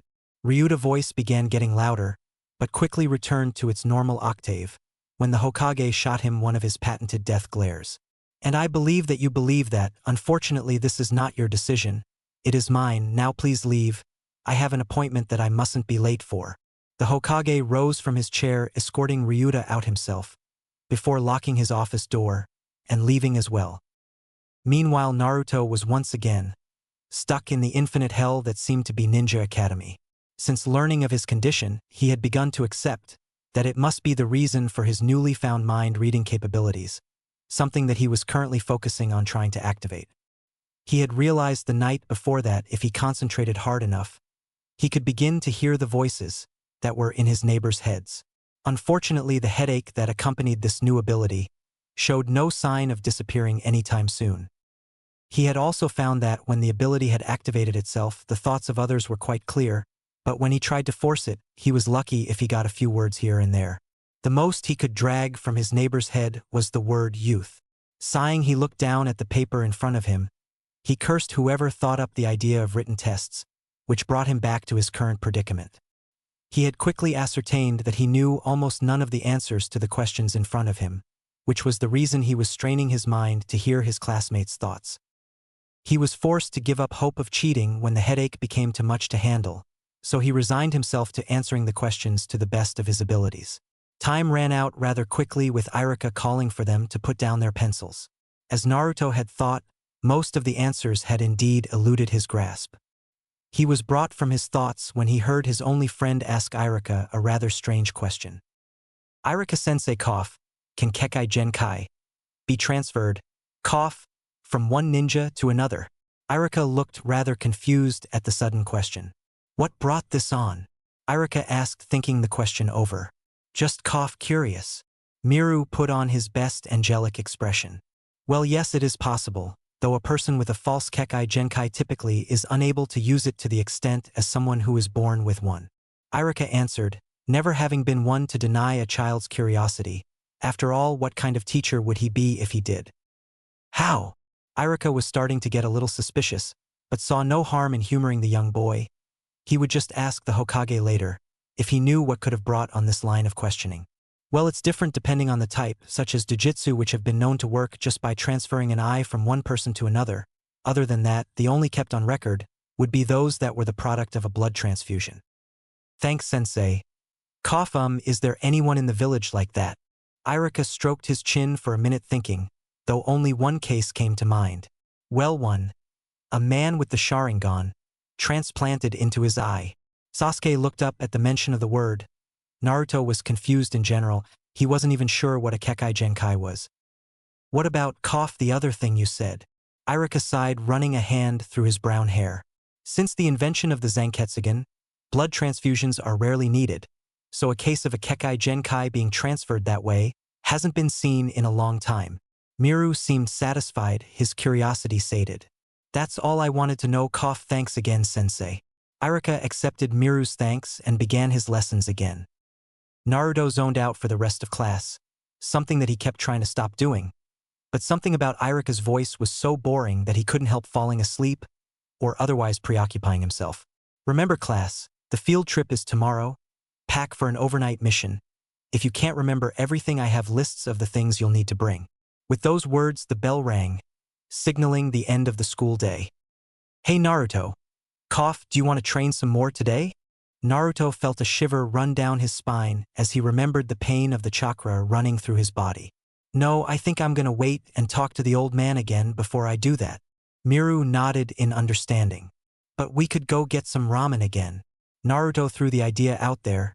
Even though he wasn't all that hungry at the moment, he figured it was still something to do.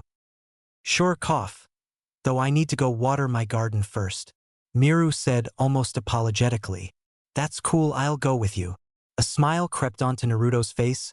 He couldn't help it, he was still unused to having a friend. So to him, going anywhere would be fine.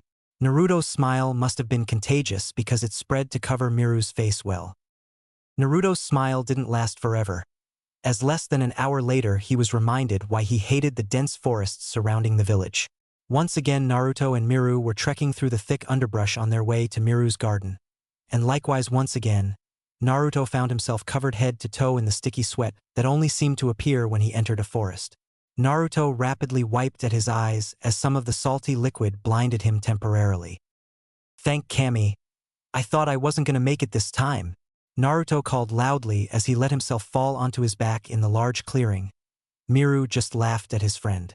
"Come on Naruto, cough, it's not that bad." Naruto just stared at his friend like he was crazy, before slowly pushing himself to sit up in the tall grass. "How can you stand it in there?" Miru laughed his soft laugh again. "Just used to it, I guess. I've been caring for this garden for a while now." "Hey Miru," Naruto called to get his friend's attention. "Yeah, Naruto?" Miru replied, turning his head to look at him as he watered the plants. Similarly to before, he had a small amount of water in a bag that he had brought with him. "Are you dying?" Miru found himself choking on air as Naruto's question hit his ears. What the heck? Miru turned to his friend, his eyes widened a bit. "Well, it's just, I've never heard you, get through a whole sentence without coughing up a log." Miru stared at his friend a little longer. "You mean a lung?" Naruto had a look of confusion pass over his face, before embarrassment took its place. "You knew what I meant." Miru laughed again, something he was doing a lot lately. "It's a summer cold, Naruto. It's not like cough. I've been like this my whole life. I just get sick a little more often than other people." Naruto nodded sagely. "Yeah, that makes sense. I thought it was weird, that you were always sick though it's fall, Miru continued to look at his friend. "Wait, did you really think I was dying? Just because, I was coughing a lot." Naruto had a bit of a sheepish look on his face as he rubbed the back of his head. "But if I ever did die, would you take care of this place for me?" Naruto was a bit taken aback by the question on account of the fact that he had just established that his friend wasn't dying. "I mean, my mom spent so much time helping me get the soil, and the fertilizer, and everything else. I wouldn't feel right if it all just disappeared." Miru had such a serious look on his face that Naruto wouldn't have been able to say no even had he wanted to. "Of course, I swear on my honor as Hokage of Konoha, if you die, then I will walk through this hellish forest every day and make sure that this garden stays exactly as it is. Databeo." Naruto felt his face heat up as the word slipped out. "Really, Naruto, there's nothing wrong with it. Especially if you can't control it." Naruto immediately felt a little more comfortable with his verbal tick, as Miru's words reached his ears. "Anyway, I'm starving. Let's go eat." Naruto said, hopping to his feet, his energy having returned in the small amount of time he had rested. "Right?" Miru agreed as he put the empty water container back into his pack. On the way back, Naruto couldn't help but notice that the forest's humidity didn't bother him nearly as much. In fact, he was sure that the trip back to the village had gone much faster than the trip to the forest in the first place. "Ah, Naruto, good to see you as always." Tucci greeted one of his best customers, with his trademark wave and kind smile. "And your friend as well, of course." Miru nodded towards the man instead of speaking. "Hey old man, just let me have my regular." Naruto greeted back in usual fashion as well, his loud voice echoing through the small stand. "I'll have the same as Naruto," Miru said in a much more reserved manner. "Right?" Tucci nodded, turning around to begin cooking. We have customers." At her dad's exclamation, the girl rolled out of the back room, still confined to her wheelchair. She smiled just a little when Naruto happily waved to her, waving back slightly without raising her arm. She parked her wheelchair next to her father and began helping her father, handing him different things that he would ask for, and listening as he taught her the basics of cooking ramen. Naruto paid attention as the girl struggled to maneuver her chair around the cramped shop space, trying his best to memorize it, knowing that as a ninja the same thing could happen to him someday. He felt that by committing to memory the sight before him, it would help him to be careful someday when he was on missions and such. "Hey, I am Chan?" Naruto tried starting a conversation, with the girl turning her head toward him slightly to show that she was listening. "How long?" I am turned towards him, a confused look on her face. "How long for what?" she asked, tilting her head to the side. Till, you can walk again. He explained himself. He regretted it as the pretty smile that adorned the girl's face fell. Sorry. You don't have to answer if you don't want to, Naruto said, waving his hands quickly in front of his face as the girl's eyes turned glossy as though she were about to cry.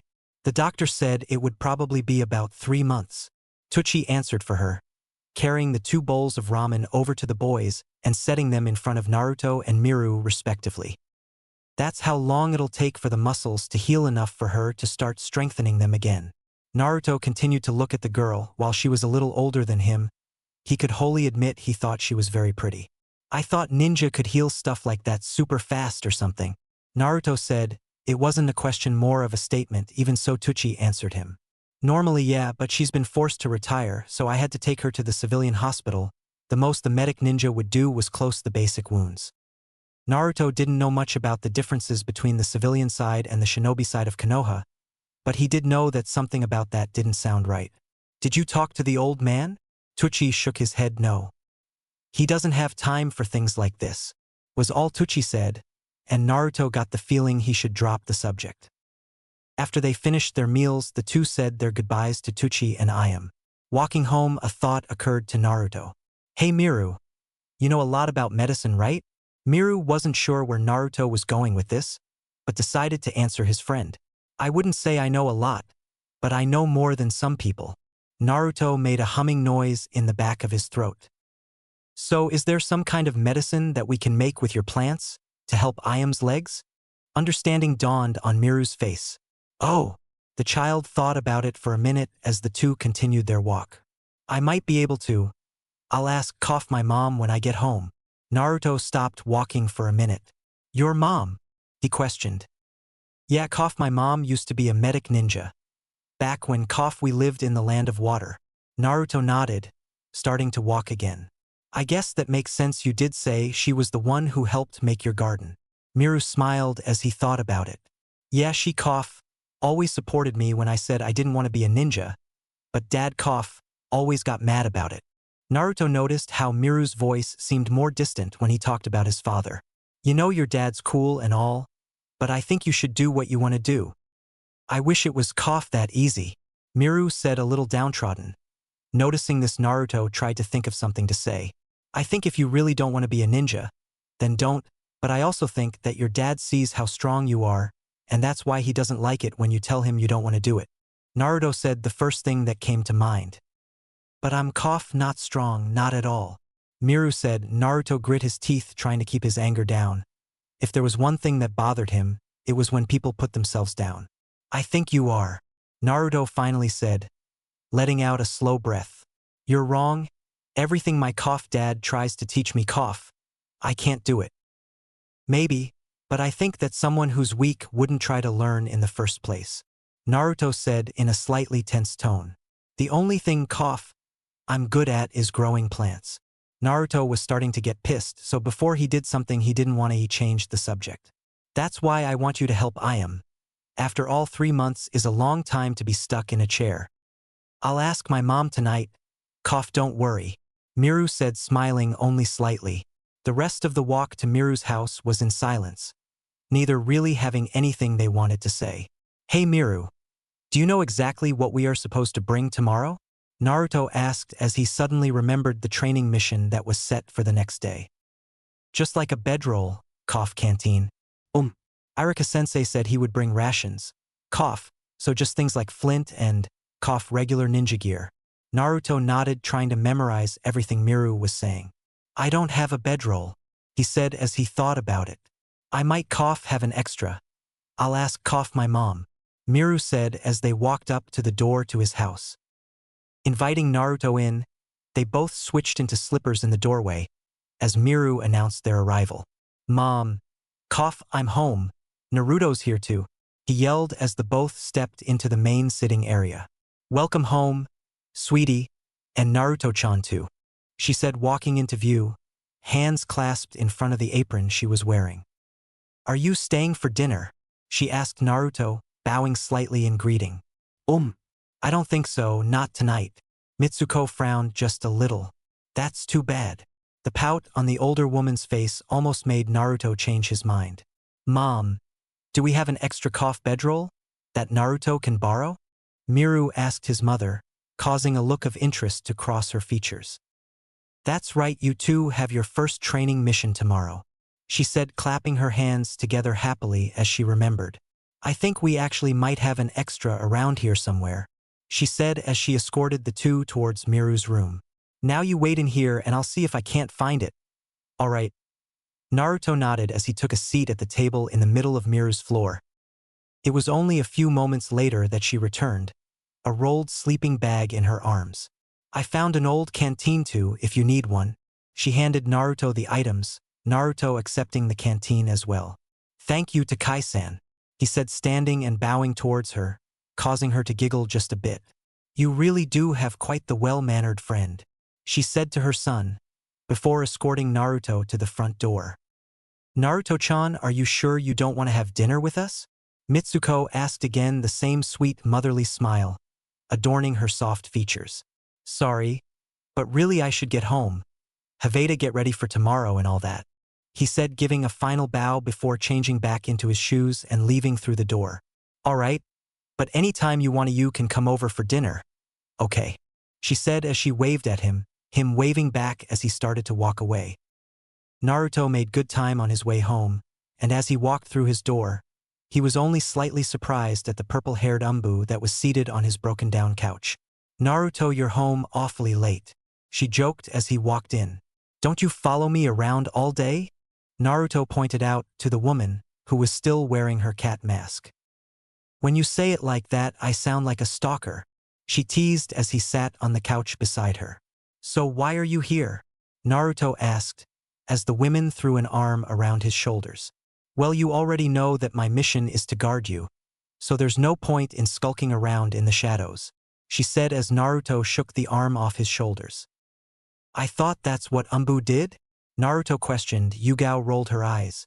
Well, yes, but that doesn't mean I enjoy it. I can protect you just as well from this couch. Besides, tomorrow's my first day off in a long time. Naruto looked confused for a moment, so she decided to elaborate. I'm not following you on your practice mission tomorrow, so you're going to be on your own. Naruto nodded in understanding. So anyway, I'll make dinner. She changed the subject. Really? Yugao nodded, and while Naruto wasn't particularly hungry, he wasn't about to turn it down. It'll only take a little while. She got up from the couch and made her way into the kitchen. In the meantime, Naruto made his way around his apartment packing everything he would need for the next day. Dinner's ready, Yugao called out. Naruto, who had just finished taking a shower using his now working hot water. Walking into the kitchen, Naruto was shocked at the amount of food the woman had actually made. Wow, was all he could say, causing Yugao to giggle girlishly. Well, we might as well eat. After all, don't want it to get cold. Naruto nodded eagerly, his stomach growling slightly, showing he was hungrier than he thought he was. Itadakimasu, he called as he started eating, Yugao staring for just a moment before she too joined in. Dinner was a silent affair. Naruto was unsure what to talk about, seeing as he barely knew the woman in front of him, while Yugao preferred to eat in silence, leading to a not quite uncomfortable, but also not quite comfortable atmosphere. I really should get to sleep, Naruto said a little while after the two had finished eating. Yes, you're probably right, you do have a big day tomorrow after all. Yugao agreed as she sat back on the couch. Are you staying here? Naruto asked as Yugao laid on the couch, stretching out her body. Yeah, I might as well. I usually stay outside on a roof next door, she said, closing her eyes. Deciding to just accept it, Naruto went to his room where he quickly passed out. The next morning came quickly, as Naruto awoke to the sound of someone calling his name. Naruto, I made breakfast, Yugao called from her place next to his bedroom door. Lazily he turned and twisted in his bed, effectively tangling himself into his blanket. I'm stuck, he said, flailing helplessly, his small body getting more and more wrapped up. Eventually wrenching himself free from the mass of fabric, he turned to glare at the giggling purple-haired woman. You could have helped, he muttered. Yeah, but I believe in letting people fight their own battles, she said, turning to walk out of the room, Naruto's glare intensifying at her back. Breakfast was a rather simple affair, Though it was strange having company, this early in the morning he wouldn't say it was a bad feeling. After a quick goodbye to Yugao, Naruto left on his way to the academy. He couldn't help but be excited. After all, this would be the first time he spent a night outside the village. Though he supposed that it wasn't going to be far outside the village, but all the same it was quite thrilling for him. Irika hasn't said much about this. I wonder what it is that we're supposed to do. He wondered aloud. Making it to the academy rather quickly, he took his normal seat. As he waited for Irika to arrive, he busied himself by talking with Miru. Not about anything in particular, just whatever came to mind. Okay class, before we get going, I need you each to come up to my desk and draw a piece of paper from this basket, he said, pulling said basket out from behind his desk. So one by one the children lined up, each taking a small slip of paper before heading back to their desks. Good, now find whoever has the same numbered paper as you. That will be your squad for this mission. End. Chapter 7. Fishing, Shogi, and Friends. By Nexus Pain. Disclaimer. I do not own Naruto or any of the other literary works I may reference in this story. Naruto looked at the small piece of parchment in his hand, with the large number 4 printed on it. He sat quietly in his seat, as the other children went around finding who their squad mates were. There was only one person in class he truly wished to be on a team with, and he knew with his luck that it wouldn't happen. Hey Naruto, what's yours say? The white-haired boy next to him asked, fiddling with the white strip of paper he had in his grasp. Naruto flashed Miru his own paper. As much as he was looking forward to this, he knew that most of his classmates didn't like him, and as such he was afraid of who he would be stuck with for the night. That's great, Miru said excitedly, catching Naruto's attention and showing him his own paper with the large 4 imprinted onto it. Just like that, all of the worries that were plaguing Naruto's mind vanished. Really, no way. He was astonished. What were the chances that out of everyone in the class, Naruto would be put with his only friend? Yeah, I was surprised too. Miru smiled happily, but it didn't take long for the both of them to notice that everyone else in the class had split into groups of 3. A moment later, Irika called out to the class. Who doesn't have a paper? In his hand was a small white piece of parchment with the number 4 on it. Everyone began looking, trying to find the student who hadn't went and pulled a number. Eventually, everyone's attention was drawn to a boy sleeping at his desk. Naruto immediately recognized him as the boy from the previous week, the one he had mistakenly thanked back when he was unaware of his strange mind-reading abilities. Hey Shika, get up man. The chubby boy next to him gently nudged the boy, trying to awaken him. Stretching his arms above his head, the boy lazily shifted his glance around the room. What's up? He said with a yawn, noticing all the people around him staring. Shikamaru, would you kindly come and pick up your paper slip? Irika said, waving the parchment in the air. What a drag, he muttered, slogging out of his chair and up to the front of the room. Taking the paper from Irika, he looked at it for a moment. Who else is number 4? Shikamaru asked lethargically, waving the paper above his head. Slowly Naruto raised his hand above his head, to which Shikamaru sighed, before lazily making his way to the back of the classroom and sitting himself next to the blonde. Almost immediately afterwards, he put his head down on the desk and began snoring again. For the next hour, we are going to go over what this training exercise will entail. Irika spoke as he began to hand out sheets of paper to his students. Each team will have their own objective, different from the others. Passing out the last of the papers, he walked back to his desk. There is also a group objective that everyone shares. A brown-haired boy in the front row raised his hand. Yes, Kiba, what is it? Irika called out the boy's name, allowing him to ask his question. Is it like some kind of competition? The boy had a hungry glint in his eye, the prospect of showing up his classmates exciting him. Irika sighed. Just what I'd expect of an Inuzuka. Always ready for a challenge, he thought to himself. Yes, I suppose you could say that, Irika answered. The first team to complete their mission and return to the village will get to choose their sparring partners for the next 2 months. Naruto looked up at this. It was a chance to ensure he would get a rematch against Sasuke. Kiba seemed interested as well, flashing a rather feral grin at Irika. Okay, as I was saying, the main objective is to successfully make it to a predetermined point in the forest surrounding Konoha by nightfall. Irika pulled a large rolled piece of parchment out from behind his desk. Unfurling it, he placed the large sheet up on the board using magnets to keep it suspended. "This is a map of Konoha and its surrounding forests," he said, pointing to it with a long stick that he kept for just such occasions. "As you can see, I have taken the liberty of circling specific points on the map," Irika said, pointing to said locations. "Each of these points is a campsite. The teams will get a map and a compass to travel to one of these points." Irika pulled the objects out of his desk as well. "That is the same for every team. At each campsite is a scroll containing your team's second objective." The hour passed quickly enough. Seeing as how Shikamaru was asleep, Naruto made sure to pay attention to everything Irika had said, so he could inform the lazy boy later. Of course, Miru had done the same. Currently, the entirety of the class was traveling towards the village's outskirts, maps and compasses in hand. Naruto decided to let Miru handle the map, seeing as how he wasn't exactly sure how to read one. Shikamaru, on the other hand, had asked to be in charge of the compass, saying something along the lines of, "It would be troublesome to get lost in the woods," which left Naruto in charge of trail marking to ensure they could find their way back. Naruto didn't mind. All he really had to do was break a twig every 30 or so feet to show the path they took. Naruto was hoping that the section of forest they would be traveling wouldn't be as thick and humid as the ones near the training ground. Unfortunately, it seemed luck was not on his side. Bugs attacked them constantly. A steady film of sweat had accumulated over his body, and he was pretty sure he was hearing things.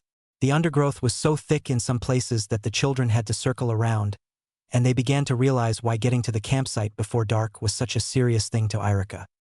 It was only about 20 miles, according to the map anyway, which wasn't too bad considering the forest stretched 150 miles in each direction all around the village, except for a small path leading to the village gates, which wasn't anywhere near where they were currently. Naruto let out a sigh, wiping some of the sweat from his forehead to keep it from dripping into his eyes. "How much farther we gotta go?" he asked to his teammates. He didn't care who answered. Shikamaru let out a long drawn-out sigh. "At the rate we're going, we've still got probably 18 miles. This is such a drag. I wish my mom would have let me stay home," Shikamaru said, looking up into the tree canopy while rubbing the back off his neck, as though the movement was a chore in itself. "Can't even see the clouds from in here." Naruto decided to ignore most of what Shikamaru said. Hearing him complain just seemed to make it harder to keep moving. "We've been in here for almost 2 hours. How can we still have that far to go?" Naruto was just speaking to the air at this point. That didn't stop Miru from commenting, however. "It's because we keep having to change paths. We've probably already spent an hour just finding our way around." Miru stared a bit harder at the map in his hands. "Besides, this map doesn't show much. I can barely tell where we're at." Naruto didn't like the sound of that. "Wait, you don't mean we're lost, do you?" Miru shook his head in the negative. "No, just can't be sure where we're at." That sounded an awful lot like being lost to Naruto, but he knew if he had the map instead they would have been lucky to even have gotten this far. "I knew I shouldn't have shown up today. This is already more trouble than it's worth." Naruto couldn't help but think Shikamaru was probably the laziest, most unmotivated kid he'd ever known. "It's okay, man, we'll get there." Naruto tried to sound reassuring. "I'm not worried," Shikamaru said, yawning slightly, something he did an unusual amount of. "The Academy's probably got eyes all over this forest. Even if we got lost, they'd find us within the hour. Besides that, Irika-sensei gave us this just in case." Shikamaru reached into his pocket, pulling out a small vial of liquid. "Oh yeah? What is that anyway?" Shikamaru rolled his eyes. "Don't you ever pay attention in class? It's a liquid smoke agent. All we gotta do is bust it, and a cloud of red smoke'll draw the academy teachers right to us. You're one to talk about listening in class. All you do is sleep." Naruto unintentionally rose his voice. Shikamaru didn't pay it any mind, however, just shrugging his shoulders and dropping the vial back into his pocket. Another hour passed before the three decided to sit down and eat lunch. "Hey, do you guys think anyone's made it to their camp yet?" Miru asked, taking a bite of the dried food bar in his hand, almost gagging at the taste and texture. "I doubt it. After all, the forest is like this everywhere," Shikamaru answered, taking a swig from his water canteen to wash the same taste from his own mouth. "What is it with this stuff?" Naruto said, forcing himself to bite into the bar again. "It's like eating a dog crap flavored rock." As the other two processed that, Naruto cried out in pain. "What's wrong, Naruto?" Miru asked. Naruto, who was holding a hand over his mouth, didn't answer immediately, instead throwing the bar on the ground. Shikamaru just watched on a look of mild interest on his face, though it was quickly overshadowed by the normal look of boredom he always seemed to wear. "I broke a damn tooth," Naruto muttered, and sure enough spit out a few fragmented pieces of said tooth into the palm of his hand. "Man, Irika's full of it. There's no way that ninja eat this junk on a daily basis." Naruto dug through his pack, getting all of his ration bars and tossing them into the woods. Naruto, I don't think that's a great idea. I mean, what will you eat?" Miru's concern was touching, but Naruto really didn't care that much at the moment. "You heard Shikamaru. The academy teachers could be here in minutes. If they wanted to, I doubt I'm about to starve." Miru didn't feel like arguing. Besides, if worse came to worse, his dad had taught him how to fish a while back, and by looking at the map he could tell that a river ran right by where they were headed. Shikamaru began rummaging through his bag, pulling out a box with an odd checkered pattern on it. "You guys know how to play shogi?" he asked, opening the box to reveal a board and pieces. "How to play what now?" Naruto looked confused, but Miru informed him that he did in fact know how to play. "I'll play you cough, but I'm not very good," Miru said, moving over to sit opposite the lazy boy. "That's fine.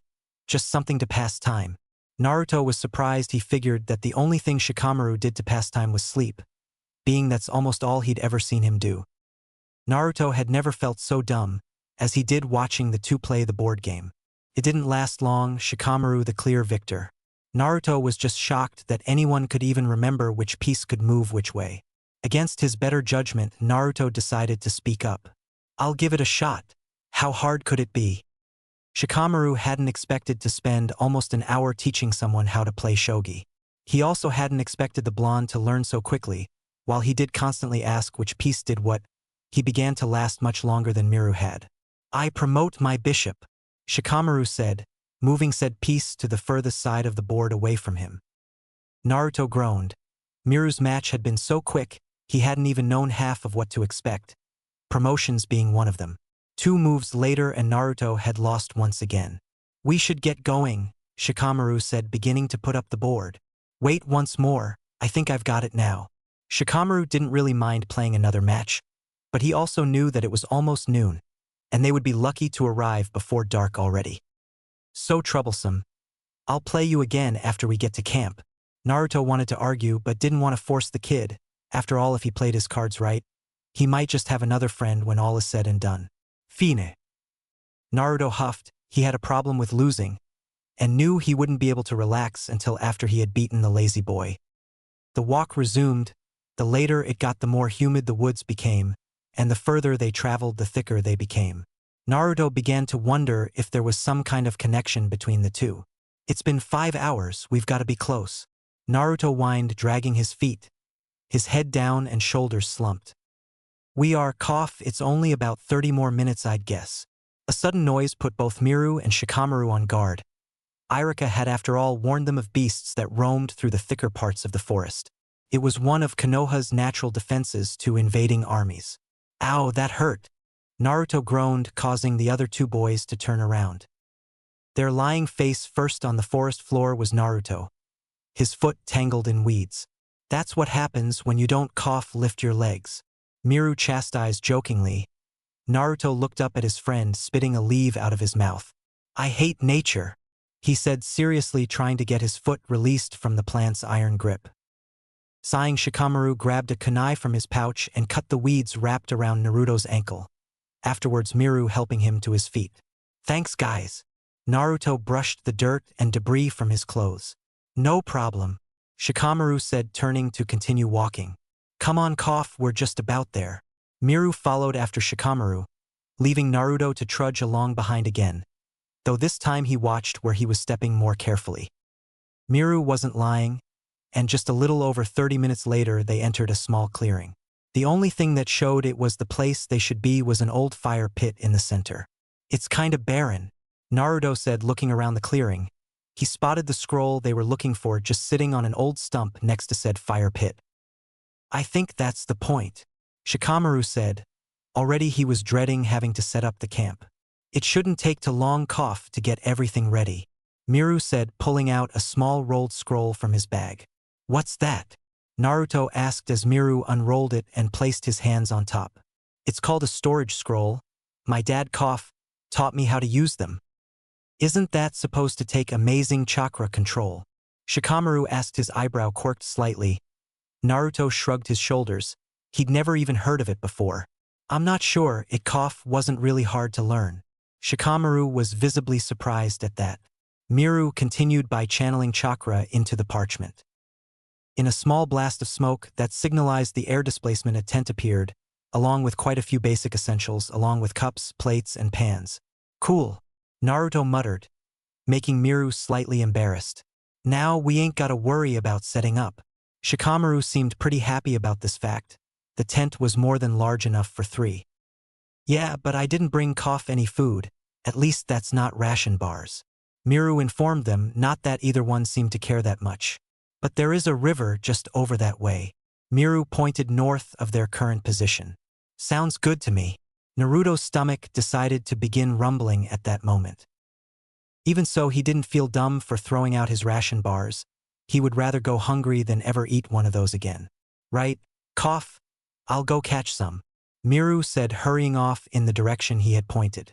Shikamaru sighed. We should probably follow him. Irika said to stick together. Such a drag. Regardless of his words, Naruto got the feeling the boy didn't mind nearly as much as he tried to make it sound. The river was only about a 5-minute walk from the campsite. Looking at the map, Miru realized that all the campsites were positioned close to water. Something it didn't take a genius to figure out was purposeful. Okay. Miru reached into his kunai pouch, drawing a few of the blades into his hand. He stood by the river, waiting for fish to swim by. Naruto was amazed as Miru speared fish after fish, with seemingly no effort involved. Nodding to himself, the blonde pulled out a fistful of his own knives and waited. When he saw an opportunity, he threw the projectile with all of his might, only for the knife to miss, completely losing almost all of its momentum the second it hit the water. Naruto scratched his head, going back to observing Miru, who once again speared a fish like it was the easiest thing in the world. Naruto watched as, unlike his kunai, Miru's glided through the water without any resistance at all. Shikamaru walked up next to him. It's weird, he muttered with a yawn, catching Naruto's attention. What is? Naruto said, turning to the lazy boy. It's just in class. Miru's always so quiet, he never really stands out. Naruto kind of understood what the boy was saying, but it still sounded a little like Shikamaru was making fun of his friend. And what's your point?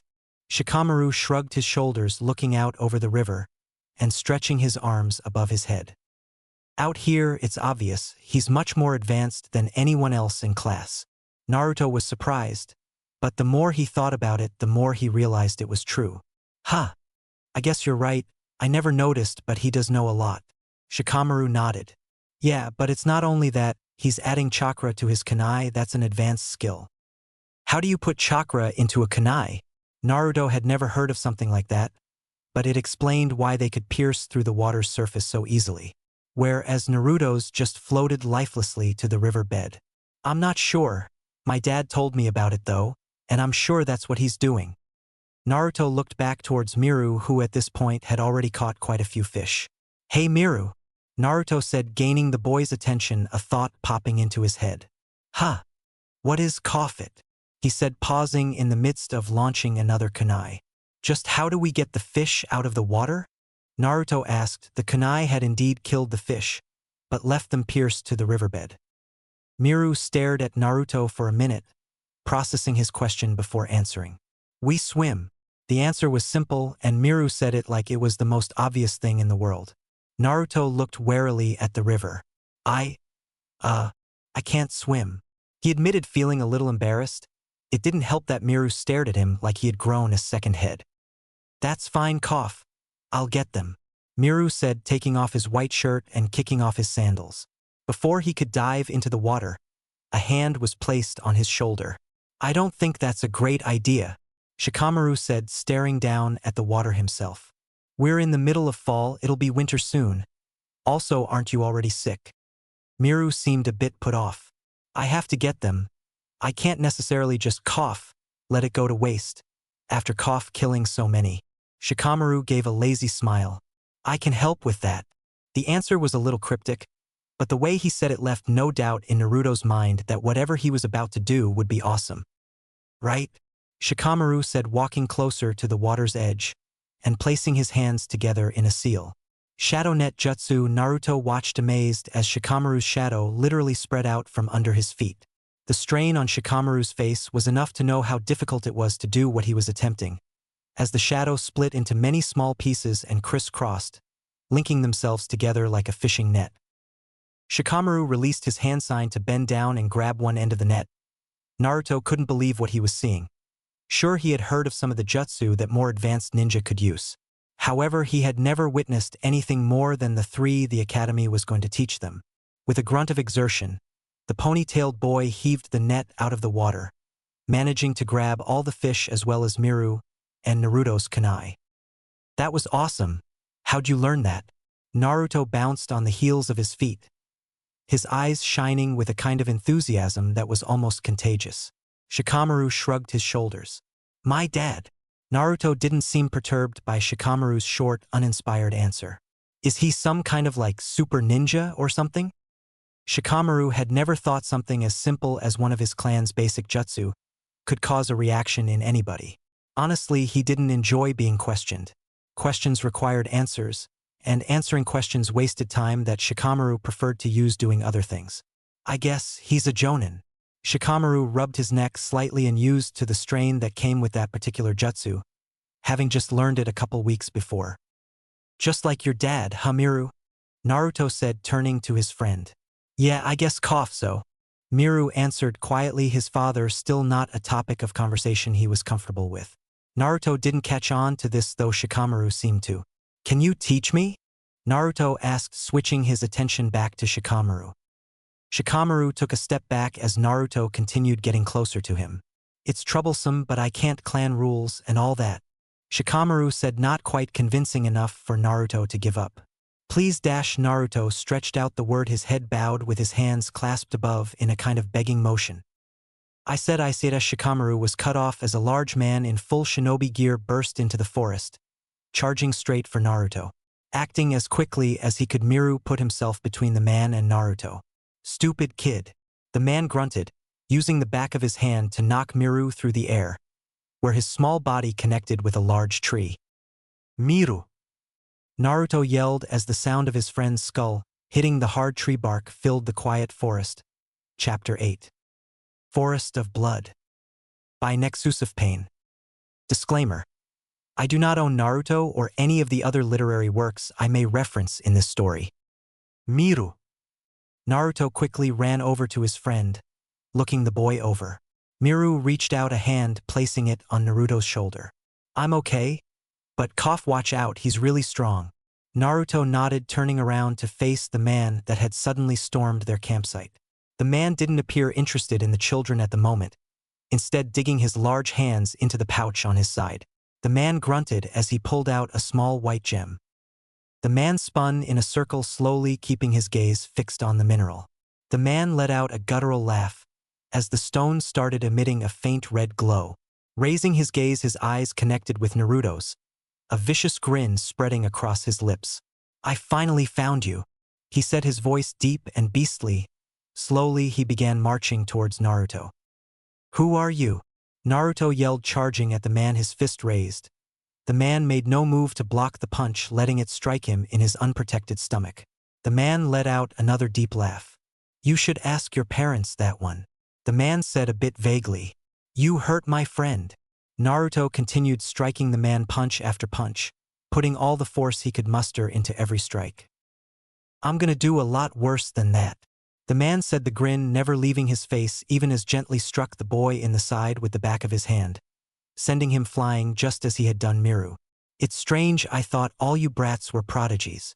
The man stomped towards the young blonde, who was too busy pulling himself off the ground to notice the large foot that slammed down onto his back, knocking the wind out of him. 3 shuriken flew by the large man's face, one of which managed to cut him across the cheek. The man turned towards the attacker, his wild brown hair rustling with the movement. I let my guard down, I guess one of you brats actually has some balls. The man said, locking eyes with Shikamaru, who was busy rooting around in his front pants pocket. Shikamaru grinned a bit as his fingers wrapped around the small glass vial. Yanking it out quickly, he threw it onto the ground, waiting for the cloud of red smoke to rise into the air. After a few seconds, Shikamaru realized something was wrong. Unfortunately, the man was much faster than he seemed, and before Shikamaru could act, the man was in front of him. Reaching out, he grabbed the lazy boy by the neck, lifting him to eye level. You know, if you'd have run, you probably would have lived to see tomorrow. The man said, squeezing tighter. Shikamaru's vision was quickly becoming blurry as his air supply was cut off. Let him go! Naruto yelled as he plunged a kunai into one of the man's large tree trunk-like legs. The man let out a grunt of pain, kicking backwards, nailing Naruto directly in the chest with his large boot-clad feet. Shikamaru took the moment of weakness to break the man's hold on him, falling onto the mushy wet ground next to the river.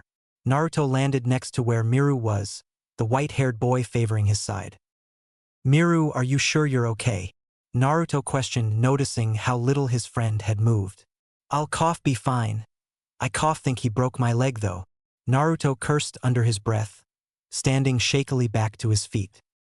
He turned back towards the man just in time to see him stomp his large foot down on Shikamaru's thin leg. The yell that pierced the air was something Naruto would not forget anytime soon, nor the sound of a bone snapping so violently, or the sight of bone as Shikamaru did his best to crawl away from his attacker. Naruto ran towards the man, regardless of knowing there was no way he would reach Shikamaru in time, as the man raised his foot again, this time positioning it over Shikamaru's fragile neck. Naruto shut his eyes tight and pumped his legs faster, as the man's foot came down. Naruto was scared. He had never really felt this way before.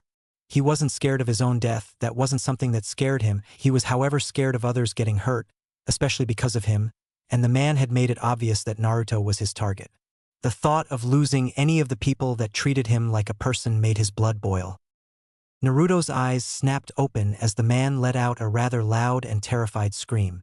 Naruto didn't understand what he was seeing at first, but he did notice that Shikamaru had managed to crawl away, without further injury. Only after that did Naruto notice what had the large man in such hysterics, as one of his large arms was no longer attached to his shoulders. Don't touch my friends. Naruto spun at the sound of the voice, to see Miru up leaning against the tree he had smacked into earlier. His heart dropped, however, as he took in his appearance. Most of Miru's previously white clothes were now stained a deep red, coupled with a line of blood running from his mouth down his chin. Naruto's eyes widened further as Miru raised his arm into the air, a trail of crimson liquid following the movement. Crimson blades! Miru yelled, swinging his arm forward, the blood launching forward, cutting through everything in their path. The man had acted quickly, a large wall of rock rising from the ground in front of him, barely managing to stop the attack. It seems I was mistaken. I thought the blonde was the Takais boy, but I guess that's you, isn't it? The man said it more as an observation than a question. To have so much control over such a powerful Kekkei Genkai at such a young age. The man chuckled, stepping out from behind his rock wall. I guess the part about all of you brats being prodigies is true too. Miru, what's going on? Naruto asked, running over to his friend. Naruto, leave while you can. Miru said, his face serious, skin growing paler by the second. I'm not gonna leave, who knows what would happen. Miru let a small smile slip onto his face. Thank you, Naruto, for being my friend, but if you don't leave now, I can't promise any of us will survive. Naruto stood rooted to the spot for a moment, unsure what exactly he should be doing. He was forced to move quickly, however, as a large sharp spear made of rock flew straight towards him. He noticed a little too late, and was almost impaled. A flash of the red shot passed him, diverting the large projectile just enough for it to fly beside Naruto's head instead of through it. Run now! Miru shouted, the blood flowing through the air back towards him, where it continuously spiraled around his small body. Naruto couldn't believe what he was seeing. His friend was already so powerful. Naruto knew that he was in the way, that there was nothing he was capable of doing to help, and that knowledge hurt him. I said leave! Miru said, the blood shooting out towards the large man again, the man blocking with yet another rock wall. Naruto didn't even have time to wonder how the man was using jutsu without hand signs of any kind. Cursing under his breath, Naruto ran over to where Shikamaru was still crawling away through the mud. Smoo. Naruto said, pulling the lazy boy to his feet, supporting his weight by having Shikamaru lean on his shoulder, keeping the pressure off of his broken leg. The vial. Naruto turned his head towards Shikamaru just slightly. Vial? Naruto said, confused, until the memory hit him. Right, the emergency smoke stuff, Naruto thought, as he began digging in Shikamaru's front pocket only for the boy to stop him. It's over there, Shikamaru said, pointing over to the large man. When Naruto looked a little closer, he could barely make out the glass vial stuck in the mud. I tried to break it, but the mud cushioned it, Shikamaru explained. How the hell are we supposed to get it? Naruto said as another clash of rock versus stone shook their surroundings. I can use my shadow net, but I don't know if I can stretch it far enough, Shikamaru said, forming the sign for the jutsu quickly. Quietly speaking the name of the technique, Shikamaru's shadow began its strange movement. Slowly working its way along the uneven ground towards where the vial was stuck, the man moved quickly as stomping on the shadow as it passed by his foot. The jutsu failed with Shikamaru crying out in pain. What happened? Naruto exclaimed worriedly as Shikamaru clutched at his arm. Stupid kids. Everyone knows a Nara's weakness is that their shadows are directly connected to their own bodies. Shikamaru sent a heated glare at the man, who chuckled in response. How do you know who I am? Shikamaru asked, stretching out his arm, relieved that no real damage had been done. See this? The man pointed to the shinobi headband that adorned his forehead. A strange mark was etched across it, as well as an insignia that was similar to an open book. This means I'm from the village of hidden knowledge. As the name suggests, it's our job to know things. The man barely dodged a small blade of blood that threatened to separate his head from his body. You shouldn't take your eyes off your opponent. The look in Miru's eyes grew darker and darker as the minutes passed. You shouldn't be in such a hurry to die. The man shot back, bending over and picking up the small red vial and tucking it into his vest pocket. As a shinobi of the village of hidden knowledge, it is my job to travel the world and bring back specimens for research into unknown techniques, similar to your Kekkei Genkai. Luckily, you don't need to be alive for the research to commence. The man launched himself at Miru almost faster than Naruto could follow, striking at the young boy's face with his large fist. How is he so big and still so fast?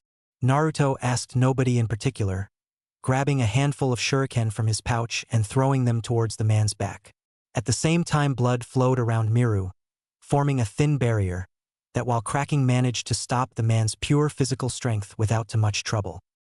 Naruto's bladed weapons similarly hit the back of the large man's head, only to bounce off as though hitting a wall of stone. The man laughed deeply, scratching at the back of his head. Of course, I have taken the time to master some of those techniques myself. He stomped one of his large feet on the ground. Naruto, along with Shikamaru, fell into the dirt as the ground rumbled, shaking violently. Shikamaru hissed in pain, landing on his broken leg. What do we do? Miru can't keep this up forever, Naruto muttered quietly, though Shikamaru could still hear him. The dark-haired boy sat on the ground for a moment, thinking to himself. With a heavy sigh, the boy finally spoke. I have an idea. Naruto snapped his attention to Shikamaru, hope filling his expression. Get me over to that tree. Shikamaru pointed just a little ways away. Nodding, Naruto once again helped the boy to his feet. Laying him gently against the tree, Shikamaru motioned for Naruto to come closer. Without hesitation, Naruto moved so his ear was close to Shikamaru's mouth. Okay, now you're going to need to do a lot of the preparation. Naruto accepted as Shikamaru began relaying his plan to the blonde boy, only the sounds of Miru's battle distracting them. Now hurry, it's a drag. But Miru will run out of chakra, probably really soon. Naruto shot to his feet, running off into the woods to the left of the battle. Sending your blonde friend for help? The man laughed again. He'll never get to anyone in time. All there'll be to come back to is a couple of corpses. The man said, swinging his arm lazily, the earth moving and following his movements similar to how Miru's blood. Miru's complexion had gotten much paler, but that didn't stop him from matching the fully trained ninja blow for blow. Figuratively speaking, of course, seeing as Miru was so much smaller, he had made sure to keep the man at bay to the best of his abilities, using all the mid to long-range jutsu his father had taught him over the last 4 years. The man tried to rush in close to Miru, something he had been doing repeatedly. Crimson rain, Miru said, launching small drops of blood towards the man's approaching form. The tiny red balls of liquid pelted the man's large body, cutting into his flesh almost like razor blades. Quickly as he could, the man jumped to the side, before rushing forward again. Crimson sword, Miru's arm disappeared, being replaced by a large red blade that he swung towards the man's head. Laughing once again, something that the man did a lot, he raised his own arm, blocking the sword like construction with the mass of hardened rock that had covered his hand. Miru slashed furiously, trying to break through the man's guard. Though the longer they fought, the more obvious it became to Shikamaru that Miru was losing strength fast. "Damn it, Naruto, hurry up," he whispered to himself, as the man finally managed to strike Miru full force across the face, sending the white-haired boy back against the tree he had hit earlier, leaving him gasping for air, sweat pouring from his whole body. Miru moved his arm forward, forcing the blood into a barrier between him and the man. However, a single kick managed to completely shatter it this time, the man's foot connecting with Miru's chest, causing him to scream in pain again. "Where's all that energy you had? Already out of steam?" the man mocked, stomping on his left arm this time. "I do love it when you scream in agony," the man said as a loud snap echoed from the child's arm, signifying the breaking of his arm. Almost on command, Miru let out another cry of pain, using his still functional arm to hold his chest. "You actually put up quite the fight," the man laughed to himself. "Too bad it's over." As the man raised his large foot one more time, prepared to end the boy's life with a final stomp to the cranium, a barrage of shuriken coming in from the left forced him to jump back. "It's gonna take more than that," the man yelled into the forest surrounding him. On cue, another volley attacked him from the right. "Damn kid." He jumped back again, having to dodge a handful of kunai immediately afterwards. "This isn't doing anything, just delaying the inevitable." Finally, a single kunai sped towards him from the front, courtesy of Naruto, who stepped out from behind a nearby tree. "Like I said, it's pointless," the man said, sidestepping the projectile. "What the hell?" the man exclaimed, his body not moving, the kunai striking him directly where his heart would be. The man burst out laughing as the knife bounced off his skin. "Like I said." The man took a step forward, easily breaking the hold that Shikamaru's shadow had on him. "It's not possible for you to kill me."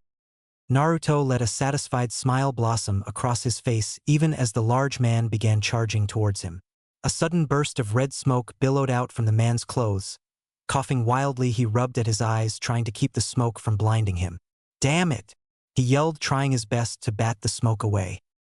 "You're dead," Miru little more than whispered, a small needle-shaped blood projectile firing towards the distracted man. The man's movements stopped abruptly, falling to his knees, before finally falling over completely, not even the rise and fall of his chest continuing. The needle had went straight through his forehead, killing him almost instantly. Miru let a smile overtake his face as the man stopped moving completely. "Shikamaru, how did you know it would work?" Naruto asked, lifting the boy and taking him over to the white-haired boy.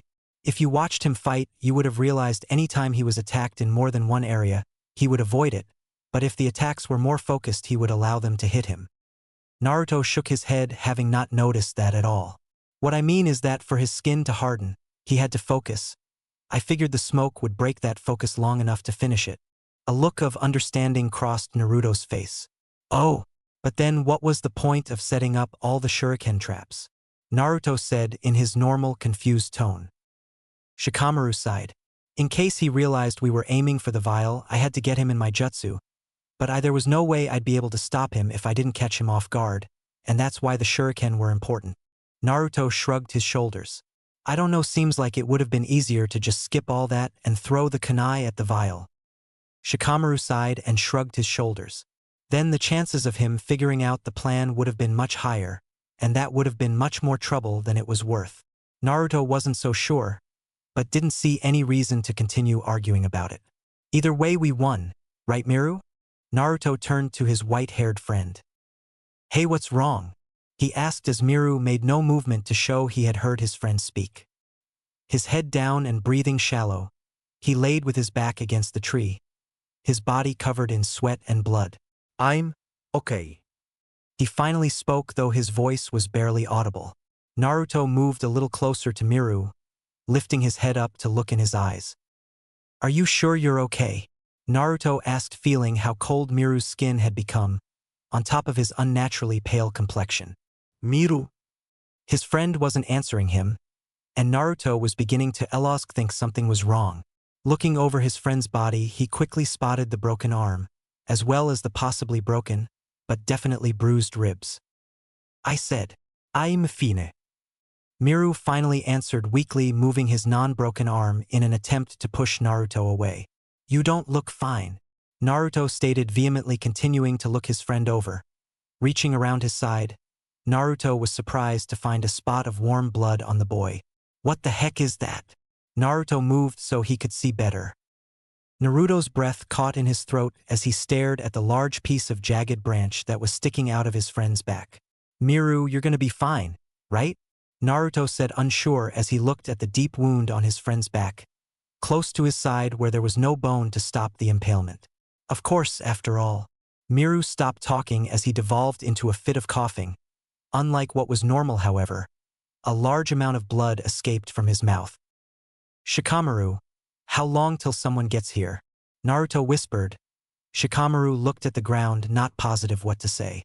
"I don't know." Naruto turned to the black-haired boy's, tears in his eyes. "How long?" he screamed, making Shikamaru jump a bit.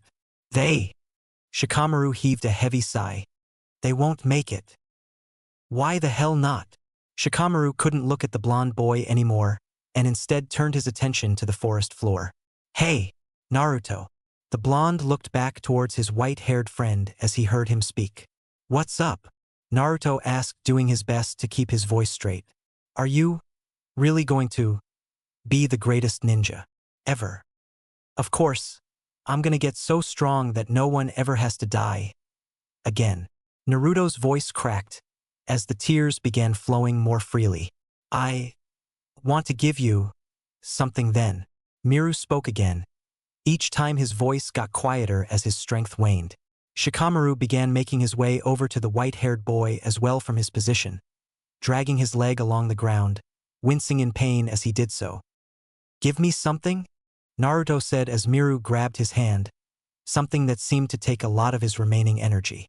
"I don't know if this'll hurt," Miru said as blood once again began moving around him. "I don't have much chakra left, but I think I can do this much." Naruto was about to ask what, as a very small tendril of blood shot forward, burrowing into the skin on Naruto's palm. Naruto almost screamed in terror as a feeling similar to that of an insect tearing through his skin ran throughout his arm. While it didn't hurt at first, the feeling of something crawling under his skin was more than enough to cause a panic. What are you doing?" he yelled as Miru's blood continuously dug into his veins. As their blood began mixing together inside Naruto's body, it began to feel like someone was pouring lave into his arm. The pain was quite similar to when he had first tried to use chakra. As Naruto screamed partially in fear, and the part in pain, Miru got a sad look to his eyes. "I'm sorry."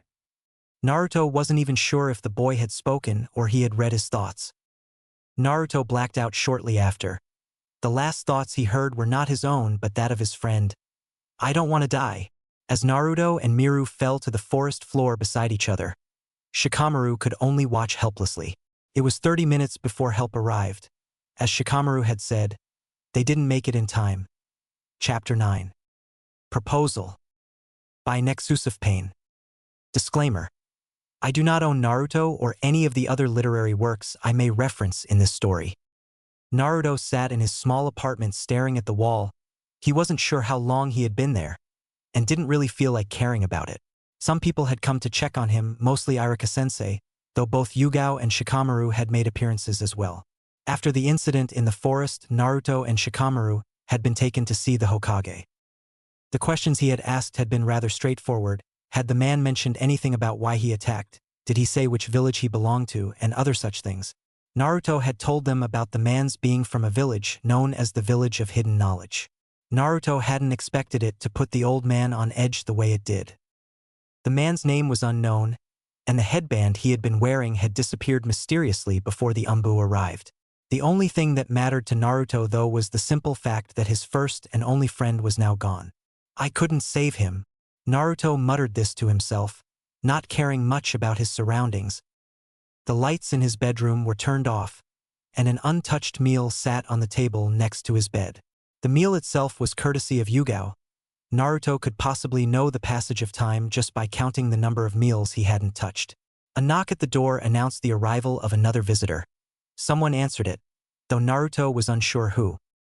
The door to his bedroom opened slowly, allowing the entrance of the tall white-haired man. Uzumaki.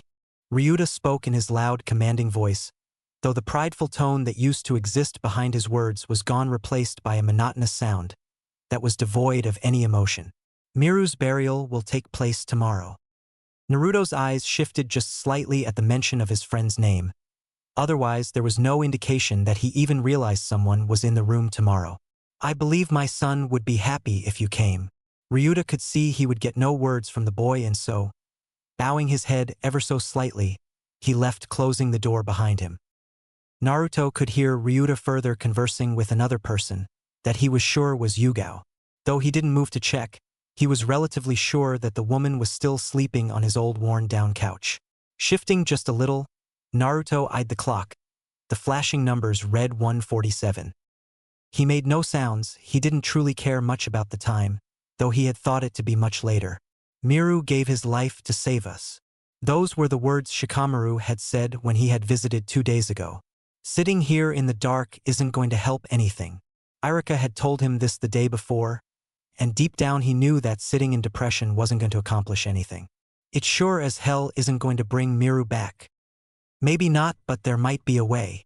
Naruto jumped slightly at the gruff voice that permeated his mind. Who's there? He said aloud. These being the only words he'd spoken in 4 days, he could feel his voice box creak. Just a friend. The way this person spoke made Naruto think he was anything but that. Show yourself. The room seemed to be getting darker, almost like the light was being sucked away. I'm afraid that's not possible. Naruto was starting to panic as the last bit of light in the room faded, leaving Naruto in a blind state. What do you mean? Naruto shifted in his bed, though no matter how hard he tried he could see nothing in the still darkness. Haven't figured it out yet, boy. The voice snarled, a deep, heavy growl following its words. The growl was very animalistic, something that made a thought jump to the forefront of young Naruto's mind. The fox. The deep voice chuckled in a way that just sounded wrong to Naruto's ears. Well, you're half right anyway. Naruto gulped a bit, trying to calm his racing heartbeat. How? The fox's laughing increased in volume, making Naruto more and more uncomfortable. Your friend gave you quite the powerful gift. At the mention of Miru, Naruto looked down at the palm of his hand, and though he couldn't see anything through the darkness, he could feel the small puncture wound that had yet to heal. Get out of my head, Naruto exclaimed before remembering that there were others inside his apartment. That is also possible, though only if you're willing to listen. Naruto grit his teeth, placing his hands over his ears in a futile attempt to block out the fox's words. That won't work. I'm inside of you, a part of you. You can't block me out. Naruto lay down, placing a pillow over his head. You're not a part of me. You're just a murderer. You killed so many people. Why would I listen to anything you have to say? Foolish child. I'm no murderer. Only humans can murder humans. All I did was squash a few annoying insects. Naruto focused on his breathing, trying to push the voice out of his mind, something that was even harder than reading the thoughts of his classmates. That's a neat trick, boy, but it won't work on me. You're nowhere near strong enough to overpower my thoughts, so you should just do as I say, and maybe someday you'll have your little friend back. It would be the least you could do. After all, if you had just been a little stronger, a little faster, maybe he wouldn't have died at all. No. There was nothing I could do. He bled to death. He was stabbed. It didn't matter. Naruto was more trying to convince himself than the fox. Really? A child with the Ketsui Kasusa? Bleeding to death? How strange. Naruto had never heard the word before and couldn't help but to ask. What's that? For a moment, the only sound Naruto heard was that of the fox's deep breathing. A genetic ability that you humans call Kekii Genkai that allows the user to completely control their own blood. Kekii Genkai? Naruto had heard that somewhere before. Thinking for a minute, he suddenly remembered the conversation that Miru had with Irika. I remember Miru seemed really interested in it. The darkness was almost strangling, and Naruto was beginning to find it hard to breathe. Of course the boy was interested in his own power. Only a fool would not wish to understand their own gifts. Naruto got a visual of a large red muzzle grinning ominously, cutting through the pitch-black room for only a second. Now then, child, are you willing to listen to my proposal? Naruto thought it was unfair that the creature would ask such a thing knowing that he didn't really have a choice. Yes, Naruto said in a dejected sort of way. Good. Now then, I can bring your friend back to this world. Naruto couldn't help the hope that bubbled up in his chest, though deep down he kept telling himself not to trust this thing that was speaking into his mind. This creature that saw human beings as nothing more than insects whose life didn't matter. First you will need to become stronger, which if I'm not mistaken, was a part of your goal anyway. Naruto nodded, though he wasn't sure if the fox could see it or not. Yeah, I'm gonna be Hokage. The fox laughed in its eerily deep voice. I would expect nothing less. After all, if I must be trapped in the body of an insect, being in the body of the insect's leader is what I would prefer. Again the fox spoke as if human life was nothing, something that was greatly bothering young Naruto by now. We're not bugs. Again that same laugh. You're right, insects are much higher life forms than your pathetic species. You treat all that is around you with so little of the respect it deserves, and yet demand to be respected more than any others. Naruto wasn't sure what the fox was talking about, but it still made him angry. Even not knowing half the words the fox spoke didn't stop Naruto from realizing that he was looking down on the human race in general. What do you want? Naruto finally yelled, getting fed up with the fox's attitude. Like I said, first you must get stronger. After that, I'll tell you the next step. Naruto could feel the dark presence reside back into the deepest reaches of his mind, and though he couldn't be sure that the demon could truly bring his friend back to life, he now at least had something to work towards. So, with a new determination behind his blue eyes, and the light returning to his empty room, Naruto took a deep breath, removing himself from his bed for the first time in what felt like days. Walking through his door, he ignored the stare that Yugao was sending his way, not so much as acknowledging her existence as he walked through his front door out into the first bit of daylight he had seen in days. His legs guided him where he was going with little to no direction from their owner, and before he truly realized what he was doing, he found himself at the training ground that him and Miru had been going to until just a few days ago. Naruto wasn't sure where to begin. But I won't let that stop me, Naruto exclaimed into the cool fall air, a strange wind blowing as he said it, rustling the leaves around him. He began the same way he had every day before this, running his small body ragged with physical exercise. It's not enough, Naruto said quietly as he lay on the ground almost 2 hours later. No matter how much I do this, I won't get any better at fighting. A sudden thought struck him and he made a decision, one he knew that Irika probably wouldn't approve of. Even so, I won't give up. There was only one person that knew how to do what he wanted, and luckily Naruto would be seeing him in class the next day. I'm sure he still has some. With a plan in mind, Naruto started to get up off the ground, another thought flashing through his mind, a kind of promise he had made. If I ever do die, would you take care of this place for me? Naruto looked over towards the forest, the wind blowing once again, filling the air with the sound of leaves. Naruto's hair blowing a bit as well. I promised. With those words, Naruto began walking again, and while he knew that he didn't have water or anything, he decided that checking on it would be good enough for today. The walk didn't bother him as much as it used to, maybe because he had a purpose in mind, he couldn't be sure. He stopped at the sound of muffled crying. Peeking through the thick brush that surrounded the clearing, he spotted a familiar figure sitting in the dirt just in front of Miru's garden. Mitsuko. Naruto whispered the woman's name. Her head jerked a bit as the words left his lips. Naruto covered his mouth. He hadn't thought she would hear him, and the last thing he wanted to do is bother her. Naruto-chan. He sighed as she said his name aloud. Miru had mentioned that his mother had been a ninja before as well. Slowly he walked out of the brush and into the clearing so that Mitsuko could see him. I see. So Miru showed this place to you, didn't he? While it seemed like she was asking a question, Naruto could tell she wasn't. Did he tell you that I helped him grow all these plants? Mitsuko hadn't stood still sitting on the ground staring ahead blankly. Yeah, he did. Naruto was starting to get a little freaked out at how Mitsuko wouldn't so much as look at him. We spent weeks clearing this field and finding the right seeds to grow. Naruto could hear Mitsuko's voice crack, and it was beginning to get to him. Naruto just wasn't sure what to say. After all, he had been ignoring everyone for the last 4 days himself. Only a promise from a giant demon fox managed to drive him from his room. What was the point? Mitsuko asked, turning towards Naruto for the first time. He could see that she had been crying for a while. Red streaks had stained her face, and even now more tears flowed. I don't know, Naruto whispered, the only thing he could say. Don't say that. Naruto jumped at her, suddenly screaming at him. There's a reason. There has to be a reason. The woman was going hysterical.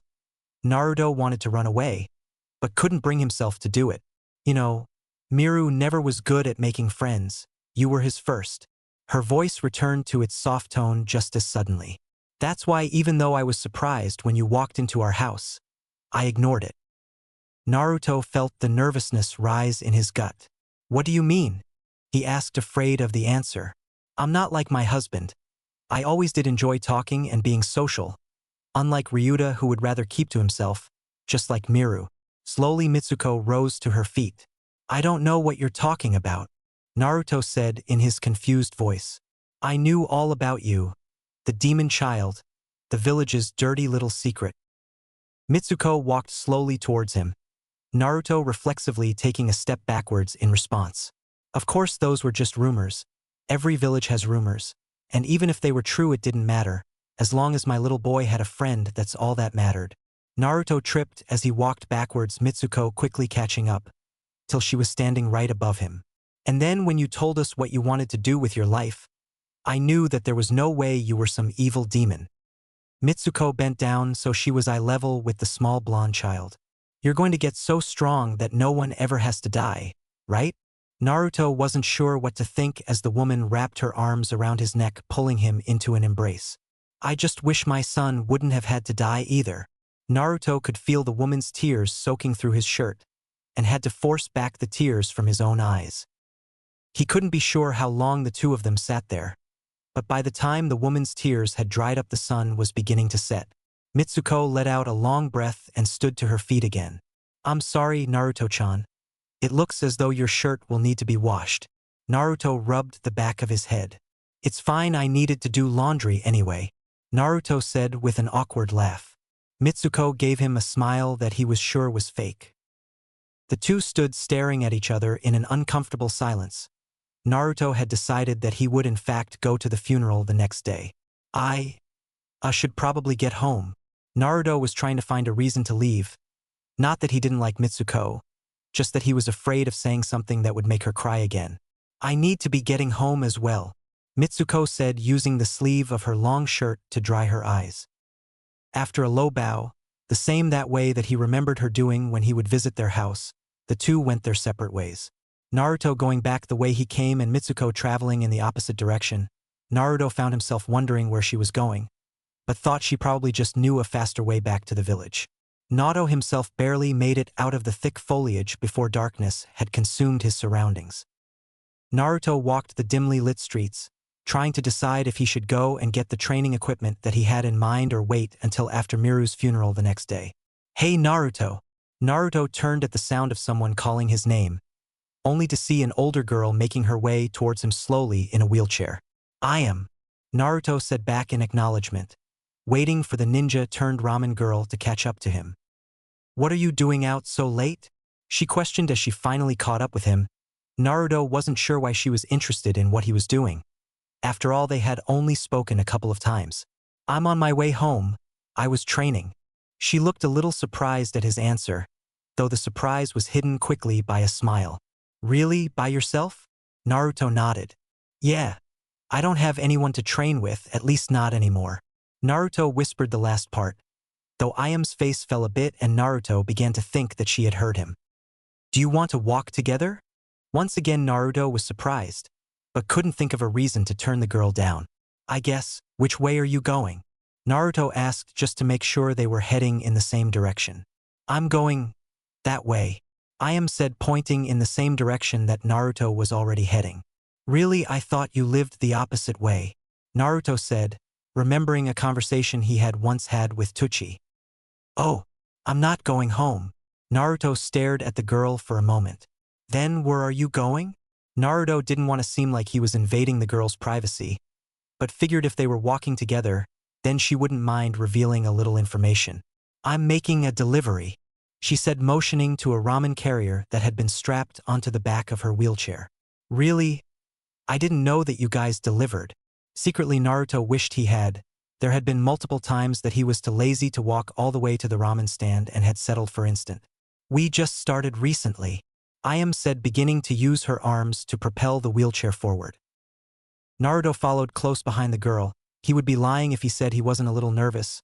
Wasn't exactly ugly after all, and he had never spent time alone with a girl before, not one close to his age anyway. So Naruto, didn't you say you wanted to be Hokage? Naruto thought to himself. Sure, he had said those words many times, but he couldn't remember having ever told her his dreams before. Yeido. Naruto cursed his own nervousness, as he could barely force out any other words. His brain felt like it was shutting down. I wanted to be a medic shinobi myself. Naruto couldn't help but stiffen up at the girl's words. Really? He feigned interest, but on the inside he couldn't shake a terrible feeling of déjà vu. Yeah, it was always my dream to help people. I guess we're similar in that way, huh? Naruto nodded stiffly. Yeah, I guess. Naruto's voice cracked a bit, but if noticed, she didn't say anything. He wasn't sure what this feeling was. It was like a jabbing in the back of his head, trying to tell him something bad was about to happen. Hey, are you all right? Naruto jerked at the girl's question, his thoughts being pushed aside for a second. Yeah, alright. Didn't seem entirely convinced, but before she could press him further, a sudden scream pierced the cool night air. Without any hesitation, Naruto turned on his heel and took off in the direction he thought the scream had come from. When he couldn't immediately spot anything out of the ordinary, he began to panic. I can't let anyone else get hurt. Miru saved me so I could help people. The way he was muttering to himself might have made him seem unstable to any random passersby. Naruto, what's wrong? Naruto could barely hear the girl's voice over the pounding of his own blood. Something's happening, Naruto whispered under his breath, trying to calm his rapid pulse. A sudden surge of strength filled his body unlike anything he had ever felt before. Immediately afterwards, he was left gasping for breath on his knees. Naruto! Was getting very worried at this point. Sure, she hadn't been a ninja that long, but even she could feel the intensely strong chakra that had radiated from the boy just a moment before. Naruto heard another scream, causing him to jerk his head up again, the sudden bout of exhaustion quickly forgotten. Can't you hear that? Naruto asked, spinning around wildly, trying to pinpoint the exact location of sound. I don't hear anything, whispered, becoming frightened. A thought suddenly occurred to Naruto, and concentrating as hard as his brain would allow, he reached out using his thoughts. Please, someone. Naruto shot off like a rocket towards where he could feel the person's, a woman if he was right, thoughts. Unsure what else to do, took off after him, moving her arms as fast as she was able, pumping chakra in order for her wheelchair to move faster. Naruto, she called after him, but it was like he was too consumed with what he was doing to be able to hear her. Naruto had never felt so fast before, and somewhere in the back of his head he wondered what was going on. Please, someone, help me. The woman's thoughts were hard to trace, but Naruto wasn't about to give up. Pumping his legs as hard as he could, he zoomed through Konoha's back alleys. He could feel the woman's thoughts getting stronger, which Naruto took to mean he was getting closer, so using it like a kind of radar, he continued his search. Another scream pierced the air, this one sounding much closer, and directly to Naruto's right. Turning at the next junction, Naruto made a beeline for the woman. While he wasn't sure how his strange power worked, it was like he could feel all the fear and pain the woman was experiencing. But instead of diverting the child from his goal, it spurned him onwards. The first thing to enter his field of vision was a young woman, maybe in her early 20s, tears flowing freely from her eyes. The fear that was etched across her face made Naruto all the more angry. Her disheveled long black hair frayed out in every direction. She held her arms across her modest chest in an attempt to cover her bare skin, the shirt she had been wearing torn and thrown to the side. As Naruto charged forward, the woman's eyes darted towards him. Naruto was well aware of the woman's identity, being one of the workers at a grocery he would occasionally visit and be turned away from. The woman's gaze turned even more fearful while looking into Naruto's eyes. Naruto could feel the fear she held for him just as strongly as the fear she held for her attacker, who Naruto had yet to lay eyes on. "Who's there?" Naruto shouted into the dark crevices of the alley, his voice deeper and more animalistic than what he was used to. A flash was all the warning he got, just a small glimpse, but it was all that he needed. Dodging quickly to the left, he managed to avoid the tall slender man's sneak attack. Naruto was unsure how he knew that the attack was coming, just that he had already seen it happen, albeit very briefly in his mind. "You a ninja kid?" The man's voice held a greasy tone that was very fitting for his appearance. "You must be to see me coming like that." The man's laugh was a nasally sound that immediately hurt Naruto's ears, causing the beginnings of a headache to form. "Who are you?" Naruto growled out, flexing the muscles in his hands. He felt as though he could do anything right now. "Just a passing traveler is all," the man said with a low bow. Naruto knew he was lying. While he wasn't able to clearly read the man's thoughts, he could tell that much. Glaring at the man, Naruto asked the only thing that came to mind. "Are you an enemy of Konoha?" Chapter 10. Artifact. By Nexus of Pain. Disclaimer. I do not own Naruto or any of the other literary works I may reference in this story. The greasy-looking man laughed in his annoying pitch. "Me? No, I'm no enemy. Just an honest man passing through, I promise." The smile the man tried to plaster onto his face was much too fake for anyone to believe, Naruto included. He spoke to Naruto as though he were just a normal child, easy to fool. After all, most of the time a kid would believe anything an adult would tell them. However, Naruto was no normal child. He may have been a bit thick-headed at times, but he would never be so easily tricked to believe that the scene in front of him was a normal one. "You should go," Naruto said to the woman in his deep growling voice, one that did not fit his age. Naruto could feel the hesitation and nervousness that the woman was exuding. Part of her wanted to tell Naruto to run and save himself, but the other half, the half that believed that Naruto was no more than a demon in human skin, was all too willing to abandon the boy for her own benefit. Naruto honestly didn't mind. He couldn't blame her. He was sure that, in the same situation, he might have acted the same way. "Just go," Naruto shouted, that being all the encouragement the woman needed. She took off running away as fast as her trembling legs would carry her. The man's fake smile faded in an instant as he made to chase the girl. "Now that's not nice, we weren't done playing," the man said, a frown on his face. Naruto was surprised at the speed the man was able to move, running past the young boy without him even noticing. The man appeared in front of the fleeing woman, swiftly and without warning. "I think you should stay a little longer," the greasy man said, backhanding the shirtless woman, sending her toppling to the ground. Naruto saw red, and before he was sure what he was doing, he had sucker punched the man across his rat-like face. The greasy-haired man leveled a glare at the young boy, rubbing his jaw. "For a kid, you sure do have a strong hook," the man said, reaching into his pocket and pulling out a familiar object. Reaching up, he tied it around his forehead. Naruto couldn't contain his surprise as he stared at the familiar insignia that adorned the metal plate, that of an opened book. "From the look on your face, I think you may have met my friend." Naruto saw another flash, just a second long, but that was enough as he bent backwards, just a little evading the strong kick that was aimed at his head. This was the first time he had ever seen things like that, flashes of what was about to happen. He just chalked it up to his powers getting stronger. "You've got pretty good reflexes," the man said, stopping to clap his hands together, almost as if encouraging the young boy. "Unfortunately for you," the man trailed off, looking into the sky, a shocked look on his face. Naruto followed his gaze but didn't see anything. A moment later, and a sudden force hit Naruto in his unprotected face, effectively busting his nose. "Kids are so easy," the man laughed, jumping backwards to avoid any retaliation that Naruto might try. The man had meant to knee the young boy in the stomach, but the huge height difference had made it to where instead Naruto had been struck in the center of his face. Naruto had thought that the hit would have hurt more than it did, not that he would complain about it. Quickly regaining his bearings, Naruto made a mental note not to take his eyes off of the man again. Was that the best you could do? Naruto said cockily, wiping the blood from his face. Not that it did any good as it continued to run from his possibly broken nose. You wish, kid. The man replied, jumping from one leg to the other, like he had too much energy to stand still. Ironically, the tall, greasy man acted more like a kid than any of the students Naruto had seen in the academy. I'm just talking it easy on ya.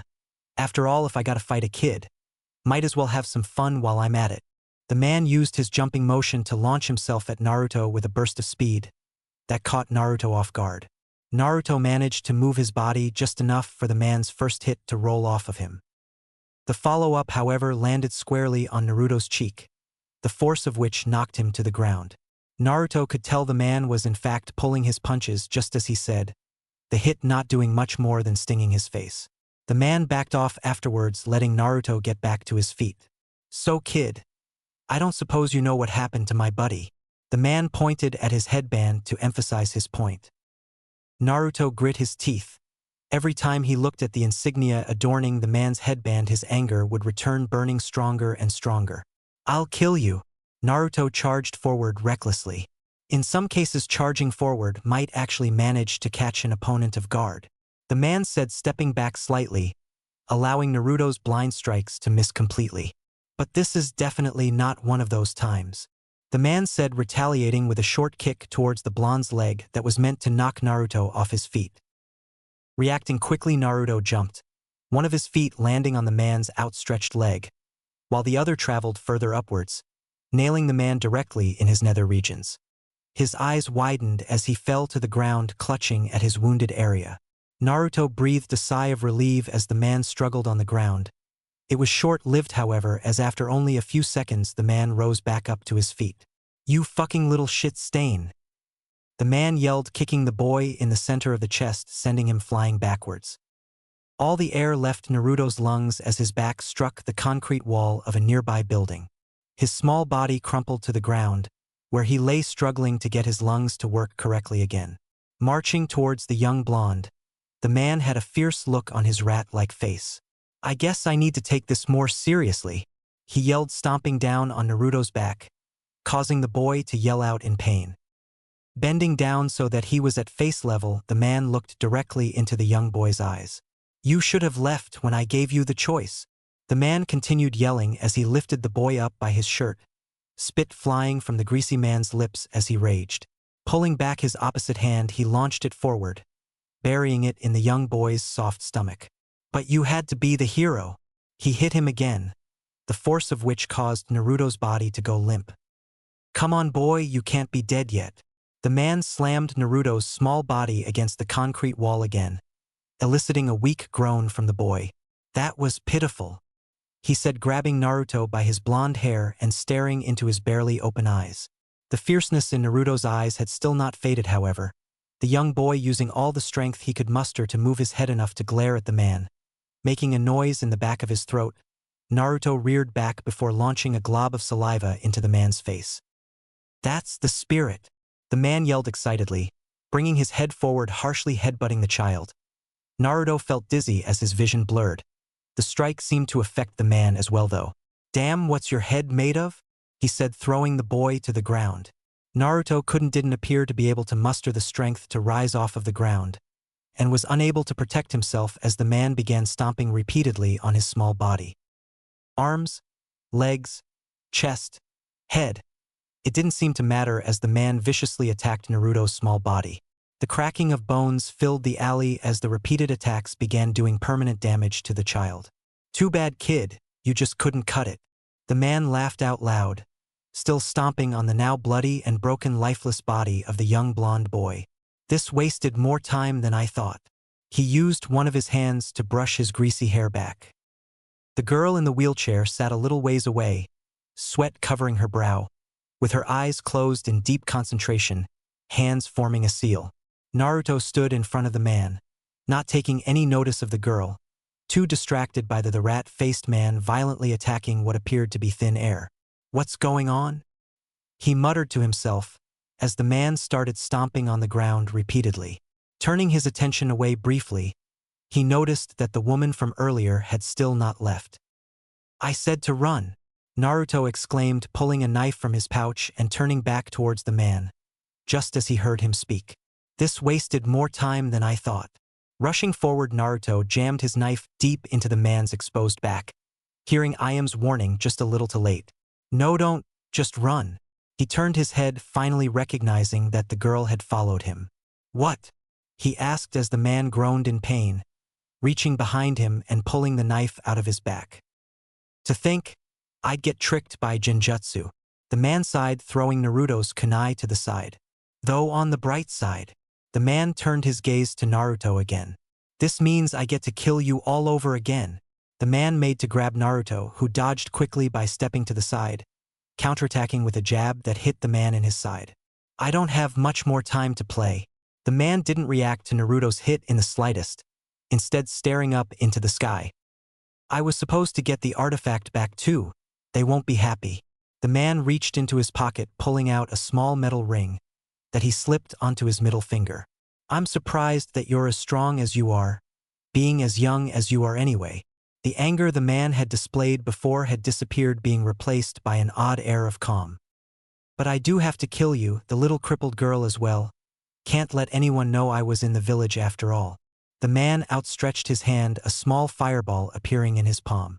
"This will finish it," he said, the fire growing in intensity as he spoke. "That's what you think." A familiar voice broke in as a figure dropped down behind the man. "Sorry I'm late, Naruto.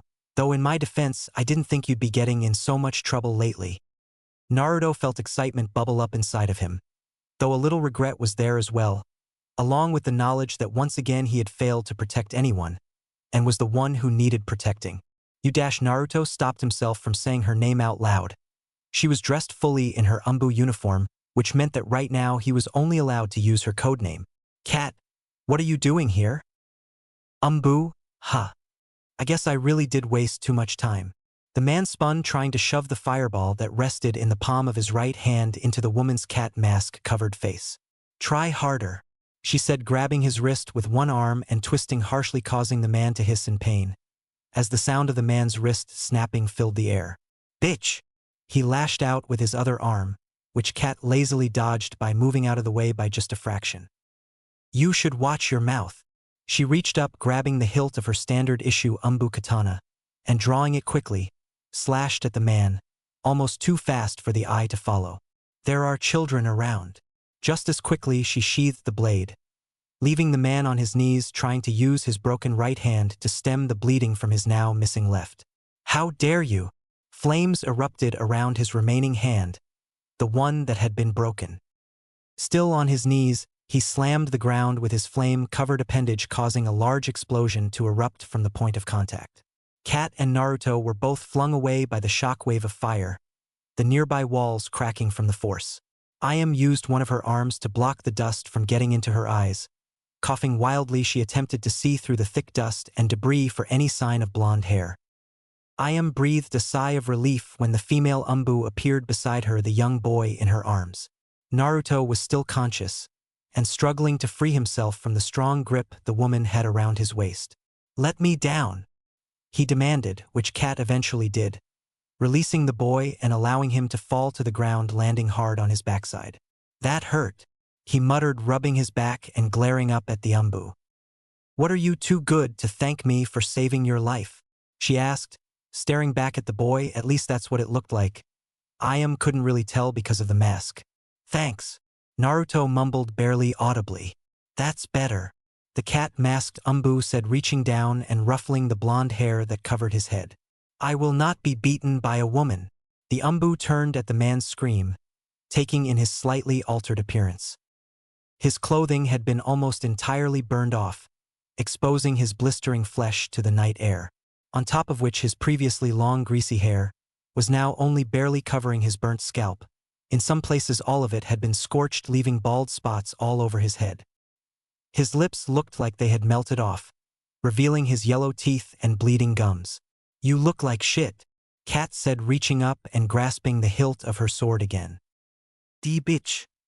The flames grew around the man's body, getting brighter and brighter. Naruto could feel the heat radiating from the man. I'll take out half this village. Kat wanted to call the man's bluff, but the absurd amount of chakra the man was emitting made her believe that he might actually be capable of what he said. Hotter. I have to make it hotter, he yelled. The rocks underneath him started to pop and explode as the fire swirled around his body.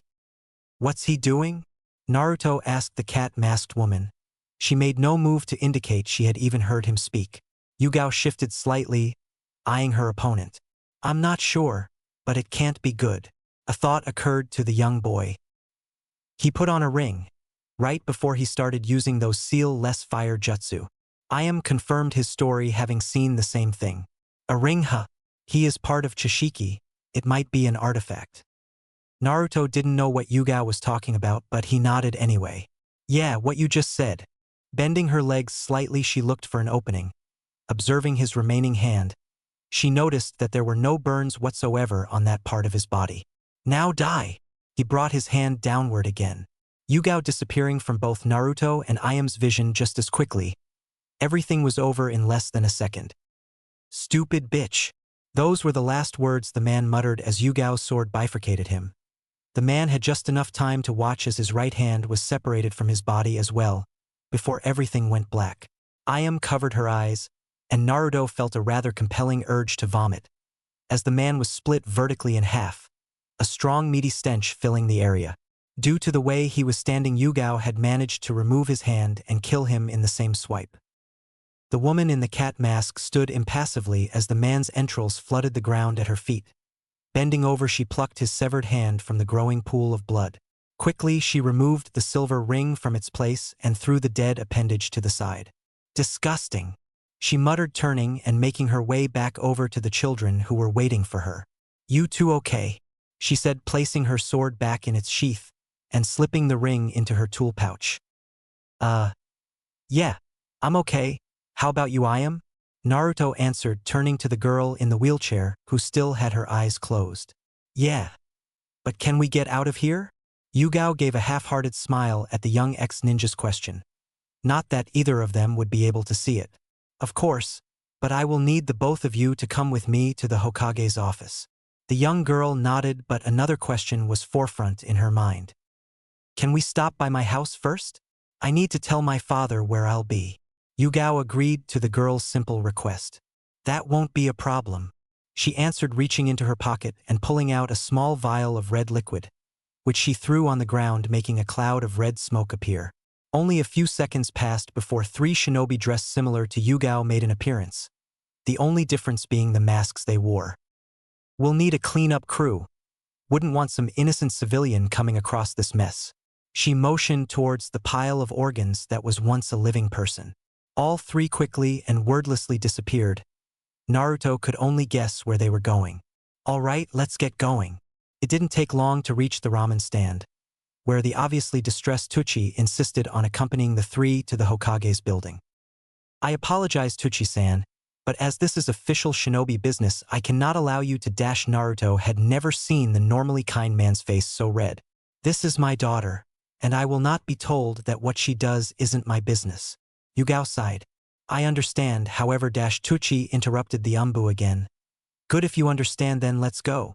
Yugao was quickly losing her patience. One of the main reasons she had joined the Umbu was because she didn't like dealing with civilians. Very well, she sighed. Yugao knew that she had given in a bit too easily, but she didn't feel like wasting time arguing with the man, especially when the Hokage had no doubt already heard of what had happened and was more than likely waiting their arrival. You may come, but understand that the Hokage may not allow you into the room. Tucci gave a short nod, happy that he had got his point across, or at least he thought he had. The trip to the Hokage's tower took longer than normal for Yugao was used to, simply because she was traveling with a civilian. Even Aya managed to move faster than Tucci, and she was stuck in a wheelchair. It astounded Yugao how anyone could let themselves be so out of shape. Haven't had to make this walk in a while. The man let out a breath, brushing his sweaty gray hair out of his eyes and rubbing his lower back. When the group did finally arrive at the Hokage's tower, they were promptly let in, well, all except for Tucci, who, as with Yugao, was all too happy to let the secretary know how unhappy he was. Yugao silently thanked the woman, who ushered them past. making a note to apologize to her for leaving the stubborn man to bother her. As the large doors closed behind them, the old man lit his pipe, taking a long drag of it, and letting the smoke fill the space in front of him. So then I heard that we had a little rat problem in the village tonight, he said, giving Yugao a look that she knew meant to start explaining. Yes, Hokage-sama. There was an infiltration, but it has been dealt with. The old man nodded sagely. So I've heard. Can you tell me what he might have been looking for? Yugao looked at the children, who looked completely lost as to what they should say. I'm not sure, Hokage-sama, but I think it might have something to do with the incident in the forest last week. Did he say anything to make you believe that? He said, taking another drag from his pipe. No, sir. I didn't get a chance to speak to him much. Nodding again, he turned his attention to the children. What was your part in this, Naruto-kun? Naruto gulped nervously. Never had he seen the old man this serious, and he would be lying if he said it didn't worry him. I heard a girl screaming. The Hokage got a bit of a surprised look on his face. Really, was that young Ayam? Or was there another girl there I am unaware of? Naruto shook his head in the negative. It wasn't Ayam. It was the girl that works at the grocery store. Naruto wasn't sure how else to describe her. Good. So which grocery? Naruto racked his brain, trying to think of the actual name of the store. I don't know. It's the one by my apartment. The Hokage nodded understandingly, motioning with his hand. As soon as he did so, a man with gray hair appeared, dressed in a similar state to Yugao, but without the mask. Now then, Naruto, do you know her name? He didn't, but he made a show as if he was trying to remember anyway. No, but she has black hair. The Hokage sighed. It wasn't much to go on. But that's why his Umbu captain was so useful. Kakashi, go to the scene. See if you can't sniff out our last witness. Without a word, the man known as Kakashi disappeared, leaving behind a swirling mass of leaves in his wake. I do get tired of them doing that. The old man sighed to himself, turning his attention back to Naruto. Is there anything else you could tell me? Naruto had a lot to say, but he wasn't sure what was important and what wasn't. He wore a headband with a scratch through it. The Hokage smiled at the child, encouraging him to continue. And he could throw fire, and, he said that he was trying to get something back. This made the Hokage raise an eyebrow. That is interesting. Tell me, Naruto-kun, he didn't happen to say what this thing he needed to get back looked like. Naruto strained his memory as much as possible, trying to recall everything the man had said, but eventually had to tell them that he hadn't said anything like that. I can't remember everything, but I don't think he said anything like that. The Hokage accepted this answer, and Yugao took the break in their conversation to step forward, pulling the ring out of her pouch. I believe that he was trying to reclaim one of Chishiki's sacred artifacts. She placed the ring in the Hokage's hand. I see that would be a problem if an enemy village got their hands on such a thing, the Hokage said, raising the ring up to his face and slipping on an old pair of glasses. You believe this is one as well? Yugao nodded. Yes, sir. I believe that he was using this object to manipulate and create fire from nature chakra. The Hokage's eyes widened a bit in surprise as he slipped the ring onto his finger. Indeed, there is quite a bit of power in this piece of jewelry, the old man said, concentrating for a moment and managing to bring forth a small bit of flame from his fingertip. I see, the children can go home. He turned his attention to Naruto and Ayam, speaking to both of them equally. It shouldn't need to be said, but this incident is not to be talked about outside of my office. Both children nodded simultaneously. Good. Now, if either of you think of anything else, don't hesitate to come see me, otherwise we will take of this. You shouldn't need to worry about it anymore. Ayam gave another nod and turned her wheelchair to leave the room, Naruto following shortly afterward. Also, Naruto-kun. The Hokage spoke one more time. Yes, sir. Naruto said, trying his best to sound formal. Have you had any luck in controlling your chakra yet? Naruto tried to think, and began to wonder if that surge of power he had felt before had been chakra. Of course it was, fool. Naruto heard the deep voice rumble out from the depths of his mind. Yeah, I think so anyway, Naruto said as the fox instructed him. That's good. I think you'll make a fine addition to the shinobi forces in a few years, the Hokage said, emptying the pipe in his hand of its contents and refilling it. Thank you. Naruto thought about telling him about the fox talking to him, but something told him not to, and that something was quite intimidating. Keep your mouth shut, boy. If they find out, they'll strengthen the seal, and I will have no way of bringing back your precious friend. With a quick bow, Naruto left the room as well, chasing after Ayam. Sir, Ayam started having an internal debate with herself. Earlier, I think I felt the Hokage waved his hand, cutting her off. I'm well aware the boy was using its chakra today, but nothing I could do would matter. Naruto must decide for himself what is truly important to him. His life as a citizen of Konoha, or the power that thing will no doubt dangle in front of him. Chapter 11. Morning. By Nexus Pain. Disclaimer. I do not own Naruto or any of the other literary works I may reference in this story. Naruto stood off to the side, dressed in a black outfit that the Hokage had given him that morning. He could do little more than stare as they took a small pinch of Miru's ashes from a jar, sprinkling them over the memorial stone in front of them. They had already buried the empty casket, as was tradition, though Miru himself was cremated. The adults had said it was to preserve village secrets or something like that. Today we add the name of a brave hero to this stone. The Hokage spoke aloud. Even though he was an old man, he still had quite a bit of bass to his voice when he wanted to use it. This boy risked his life to protect this village and 2 of his classmates. For this he shall remain a hero of the Lee village from this day forward. Naruto knew that many of the people gathered in front of the Hokage believed that something entirely different had happened that day in the woods. Naruto had accidentally read the thoughts of a few civilians earlier that morning, and the popular thought was apparently that Naruto had in fact killed his friend in some kind of psychotic demon rage, and that the story of an enemy shinobi being involved was a lie created by the Hokage to protect his favorite demon. These thoughts angered Naruto, of course, but he tried to ignore it.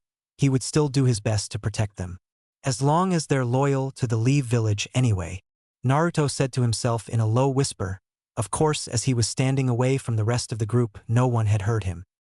Naruto took notice of the fact that while they had been at the cemetery, neither of Miru's parents had shown up for the engraving. Naruto shoved his hands in his pockets as the Hokage's speech came to an end. I don't even know why I came, the blonde muttered aloud, fairly confident that rumors of him being responsible for Miru's death would also spread through the shinobi ranks, and eventually the academy students as well. He's coming back, so feeling sad for him is pointless. The only thing I need to do is get stronger. Naruto continued talking to himself, before a deep voice interrupted his thoughts. He immediately recognized as the demon. Exactly, brat. Get stronger and your precious friend will be back before you know it. Naruto nodded his head at the words only he could hear, looking down at the small indentation in his palm. That was the point of entry for the blood that had invaded his system that day. The fox refused to tell him what gift he had received, saying that until Naruto got stronger it wouldn't matter as he would be unable to use it anyway. Training is all that matters now, he said to himself, walking off the training fields. Naruto didn't stop till he reached the separate training grounds that he had once shared with his friend. He hadn't got a chance to ask for the training equipment he wanted yet, so he decided to just go about the normal routine that he had started for himself, and while he was aware that this training wouldn't do much in the long run, it was the only way he knew to do things right now. After a couple hours of his basic training, Naruto found himself once again completely out of breath laying on the grassy floor of the training field. Something about this feeling, the feeling of being so utterly exhausted, made him happy. Maybe it was because when he did it, it was as if his friend was still right next to him. Boy! Naruto jerked slightly at the sudden intrusion. The fox had shown that it didn't matter what Naruto was doing. He could easily invade his thoughts and speak directly into his mind. What is it, furball? The fox growled deeply, apparently not appreciating the nickname. You will address me as master and nothing else. There was a hard tone in the fox's already deep voice, and it was coupled with a sudden blinding pain, very similar to the pain he had been feeling back when he first started hearing thoughts. It was you, Naruto said, finally putting everything together. Obviously, if he had some kind of special power like Miru, someone in the village would have already known about it and told him. Of course it was, fool. I couldn't let my prison stay weak forever. Naruto wasn't sure how he felt about this, but his hopes of someday learning to block the fox from his mind now seemed much harder to accomplish. The only way to speak with you was to force your mind to become more powerful. Thus I flooded your brain with my chakra. Naruto didn't know much about things such as this, but that in particular didn't sound very safe.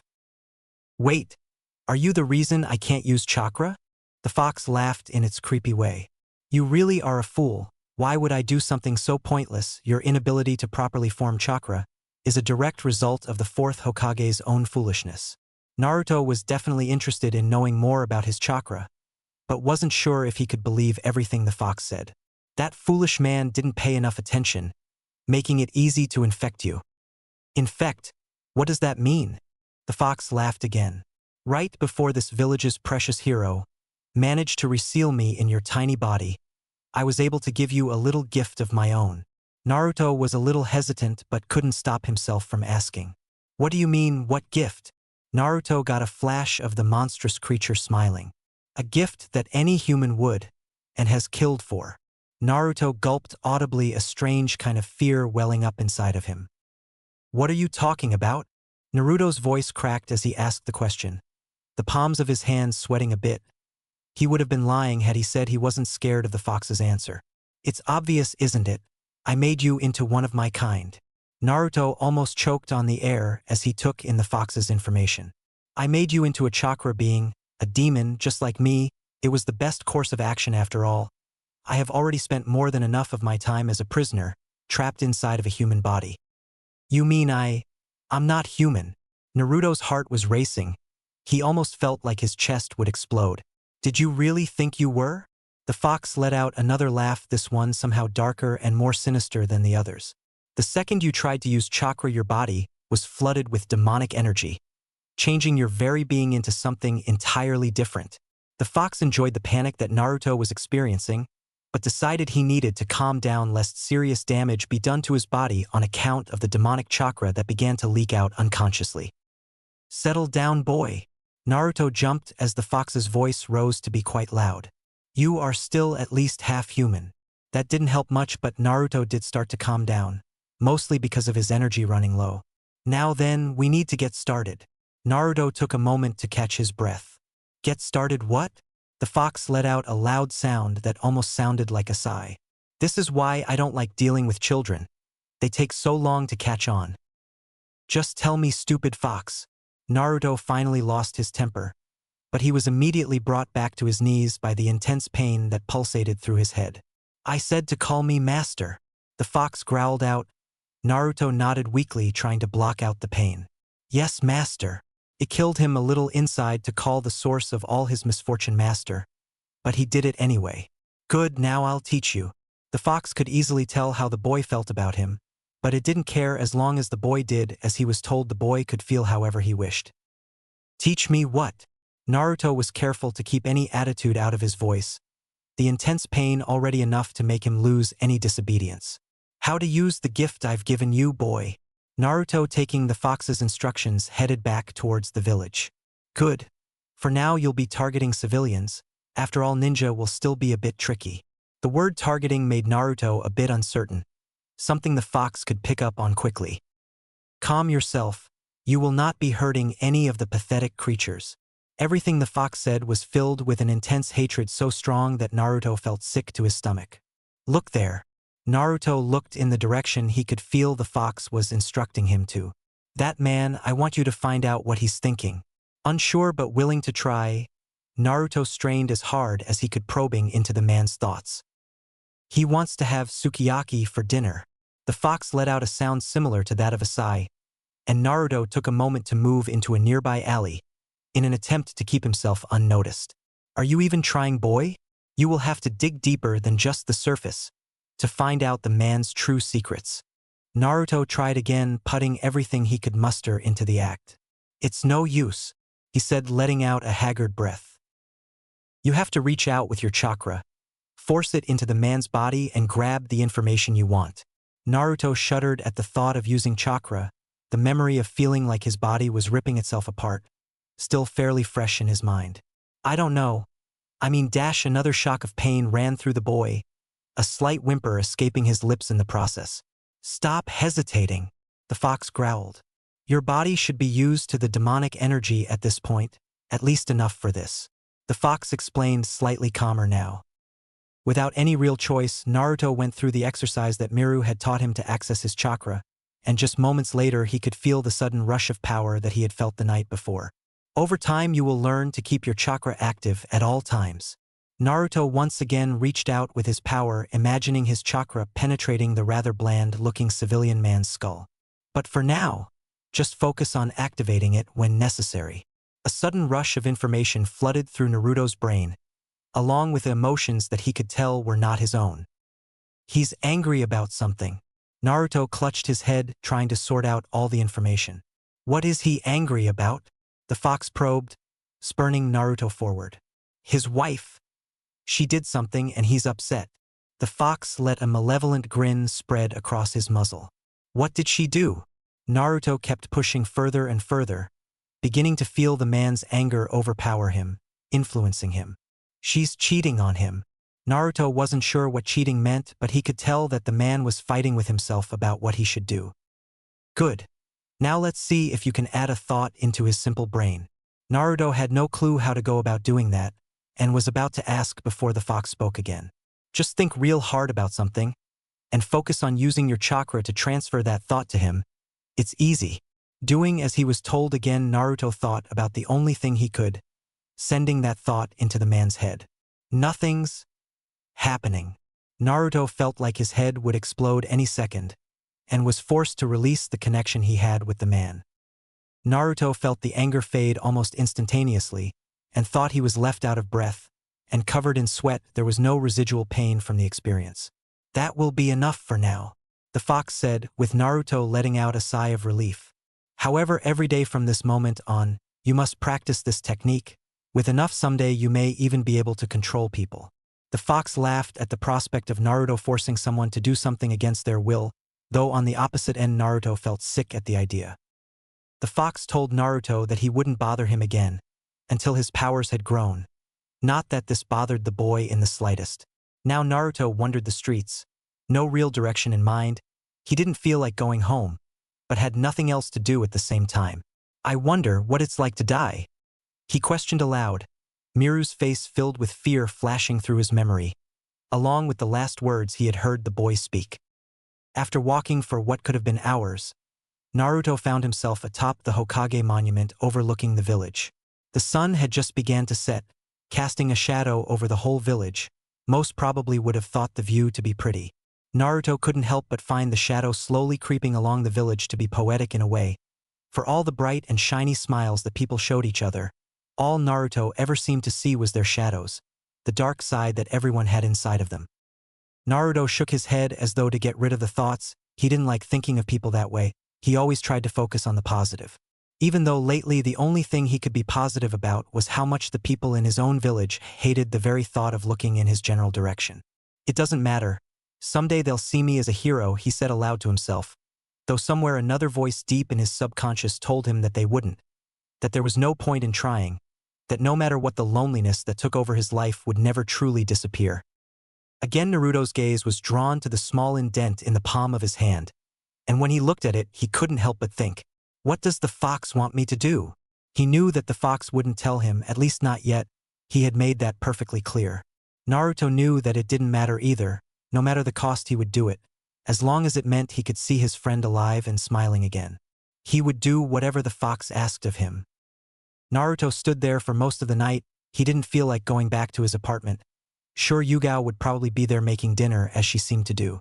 Instead he watched as the entire village was consumed by the darkness of the night, hoping that he could trust the fox.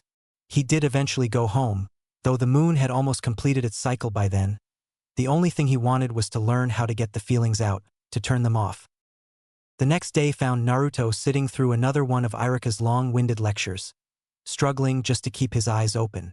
He had decided to wait until class was over to ask for his training equipment, and the time was almost there. Lunch had already passed, and the only thing left in the lesson was the physical development training portion of the day, which never really took too long. Naruto slowly followed the rest of the class outside, feeling lethargic, which was quite odd for him, as he was typically full to the brim with energy. He did come across a small problem, however, one that he hadn't thought of before, and that was that he no longer had a partner to do his exercises with, and while to most it wouldn't seem like a big deal, to Naruto it was just another reminder that he wasn't able to see his friend anymore. I'll be your partner. The words were spoken in a familiar, lazy manner and punctuated by a yawn. Naruto wasn't expecting the sudden interruption, but that didn't mean it wasn't appreciated. Shikamaru was actually one of the only other students Naruto had ever had a conversation with. Speaking of which, Naruto figured now was as good a time as any. "Hey Shikamaru, do you have any of those shuriken traps left?" Naruto asked as he stretched out his back, locking his arms with Shikamaru's and lifting him to help him stretch as well. "Yeah, I think I do." Shikamaru's tone belied his interest. "Can I borrow some?" Shikamaru sighed a bit. "It's troublesome, but I don't think my dad would mind too much." "How are you doing?" Naruto had expected the question. It was one he had heard quite a bit recently, and without thinking he gave the same robotic answer he did every time. "I'm fine." Short and simple, an answer that didn't invite any extra conversation. Naruto had never thought there would be a moment when he wouldn't want to talk to people. Just a few weeks ago he would have done anything for this kind of attention. Shikamaru seemed to take the hint and switch the subject. "What do you even need shuriken traps for?" Naruto didn't see a point in hiding it. After all, he thought that it was a fantastic idea. "I'm going to set them up to fire at me so I can work on my reflexes." Shikamaru stared at the blonde like he had just said one of the dumbest things he had ever heard. "Are you stupid?" Naruto's confidence fell a little at that point. "You don't think it'll work?" Shikamaru palmed his face, their stretches completed. "Even if you don't die, every time you use them you would have to set them up again." Naruto hadn't thought of that, but it did make sense. "So you're saying that I can't get stronger with them?" Naruto had really thought that it would work, but Shikamaru was one of the smartest people he knew, and if he said it wouldn't, he was probably right. "It's not impossible, but it doesn't sound efficient." Naruto let out a sigh, his hopes crushed rather effectively. "Why don't you just ask Irika for extra training?" Shikamaru suggested, saying it like it was the most obvious thing in the world. "Will he actually do that?" Naruto didn't know that was even an option. "I don't know, but it wouldn't hurt to ask. You can be a bit of a drag sometimes, man. I try to understand how your brain works, but all it does is make mine hurt." Shikamaru wasn't trying to be mean, but he was used to speaking his mind and wasn't about to stop. Naruto took Shikamaru's words in stride. Hell, he didn't know how his brain worked half the time, and he wasn't about to give up. All he had to do was figure out how to make it to where the traps would reload themselves. After that, find a way to make them so that he wouldn't have to set the trigger each time as well. But before that, he would take Shikamaru's advice and ask for extra training. He at least seemed to not hate him as much as most of the adults. So Naruto and Shikamaru finished up their physical exercises. 30 minutes later, the class headed back inside. Afterwards, Irika went straight back into lecture mode for the rest of class. And while Naruto knew that a ninja had to know the things he was teaching, something about Irika's voice made it almost impossible to pay attention. The bell rang, filling the whole school with the rather obnoxious sound, and Naruto walked up to his teacher's desk. "Hey, sensei." Irika looked up from the papers he was busy grading, not at all surprised to see Naruto in front of him. "Ah, Naruto, how are you doing?" That question again, it was beginning to grind on Naruto's nerves, but he had a purpose for talking to his teacher, and he wouldn't let himself get distracted from it.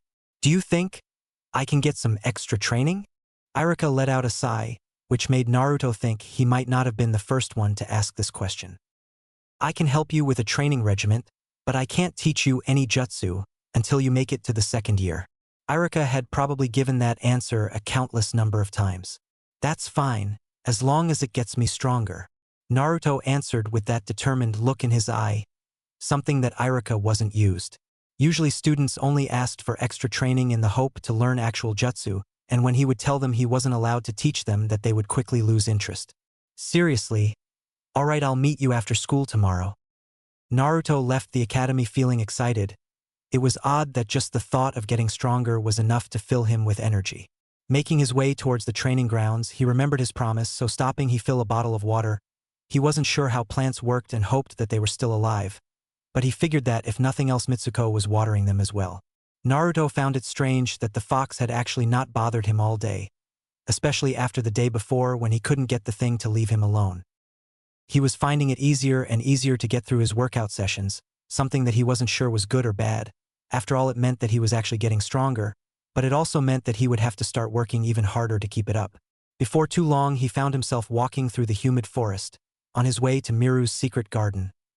He wasn't prepared for the scene that awaited him, and wondered if he had just came to the garden first if things would have been different. Mitsuko! The name ripped itself from his throat, as he rushed towards the body laying motionlessly on the ground in front of the herb garden. Please, you have to be okay. He grabbed the woman's shoulder, turning her over and staring into the woman's completely lifeless eyes. He knew that she was gone, he could tell that much, but that didn't mean he wanted to accept it. Pulling Mitsuko onto his back, he rushed back out of the forest, not stopping till he reached Konoha's main gate. Kid, what's going on? The shinobi on guard duty said, stopping Naruto short of entering the village. Move! She has to go to the hospital. The guard didn't react to Naruto at first, instead checking the woman's pulse. Give me the woman. The guard's voice was calm, but still held an air of urgency to it. Naruto didn't hesitate to do what he said, letting the him gently take Mitsuko. I'll take her. With that, the guard took off quickly, running through the streets of Konoha at speeds that Naruto could never hope to keep up with. Reaching the hospital, he wasn't exactly surprised to find out that no one was willing to tell him anything. Just take a seat. The Umbu may want to talk to you, was the only thing anyone had said to him, and that came from the gate guard who had taken the woman from him. Doing as he was told, he sat in a small chair in the waiting room. A while later he watched as the familiar figure of Ryuta walked through the doors, a look of panic on his face that just didn't look right on his normally stoic face. The Umbu did arrive a while later, and after asking Naruto a few general questions told him he could go home, but he refused, saying, I'm not going anywhere till I know what's going on. While the hospital employees had asked him be forcibly removed, they had refused on the simple fact that he had not actually broken any law, as it was still visiting hours. So Naruto sat and waited, almost 5 hours, till he saw an obviously distraught Ryuta walk towards the exit. Though he could tell bothering the man was probably not the best idea, he couldn't help himself the nervousness in his gut from not knowing worse than anything he could think of. Mr. Takai? Naruto's voice was quiet, the hesitance in his tone obvious. Naruto, Ryuta said stoically, not in the way that Naruto was used to, however. You were the one who found her, weren't you? His eyes frightened Naruto, not because of some kind of rage or anything, but because they were the eyes of a man who had been broken. Is she all right? Naruto forced the words out, not sure how else to ask. Naruto had never seen a grown man cry before, and hoped he would never have to again. Even a year later he would remember the scene. Mitsuko's dead. Chapter 12. Time passes. By Nexus of Pain. Disclaimer. I do not own Naruto or any of the other literary works I may reference in this story. Naruto sat in the classroom staring lazily out the window next to him. Not much had happened in the past year. Naruto still found it difficult to understand his classmates, and while he did occasionally speak with Shikamaru, he wasn't sure he could really call him a friend. Miru died almost a year ago today. The thought stuck in his mind. He hadn't forgot about his first friend, and he doubted he ever would. Mitsuko had taken her own life over it, and Naruto still wondered if he had told her about maybe bringing him back, if she would still be alive. I don't know why you insist on worrying about these pathetic humans. They are far beneath us. Naruto ignored the fox's comment. He had heard plenty just like it. Every day for the last year Naruto had taken training to the extreme, focusing on both increasing his strength through Irika's extra lessons and his mental acuity through the fox's coaching. Even so, he couldn't be sure if he was any stronger than he was before he started. Sure, he felt stronger, but he hadn't truly been able to test it. At least not until today. Okay, first sparring match is Naruto Uzumaki versus Sasuke Uchiha. Irika read out from the random slips of paper he had pulled from his name bucket. Naruto had been waiting for this day for quite the long time, the original reason he had wanted to get stronger, a rematch with the perfect student Sasuke Uchiha. Though to be fair, Naruto's grade weren't much farther behind than Sasuke's now, only due to Naruto's ability to lift the answers to tests from some of the smarter kids in class. He did take pride in the fact that other than his first match against Sasuke, he had yet to lose any spar whatsoever. Take your places. Irika announced, both students following his instructions immediately. Naruto stared into the eyes of his opponent. Long gone was the cheerful, smiling Sasuke, replaced by an ever-stoic image. The boy had not smiled in almost a year, and while Naruto was not sure what had happened, he did notice that not long after Mitsuko's death Sasuke's brother had stopped walking him to school. About time. I've been waiting for a chance to kick your ass. Naruto couldn't help but try to rile his opponent. He did it in pretty much every match. Whatever. The other boy blew off Naruto's bravado, looking entirely uninterested. Naruto didn't let it bother him. Sasuke hadn't had a genuine reaction to anything in a long time. Now the seal of confrontation. Iruka said, having waited until after the two had said what they wanted. Again, both boys followed instructions. Good. Begin. Iruka gave the motion for the two to start. Neither Naruto nor Sasuke moved immediately, waiting for the other to make a mistake. Suddenly Sasuke jumped forward, launching a strong strike directly for Naruto's exposed middle. Too easy. Naruto muttered under his breath, moving ever so slightly to the side.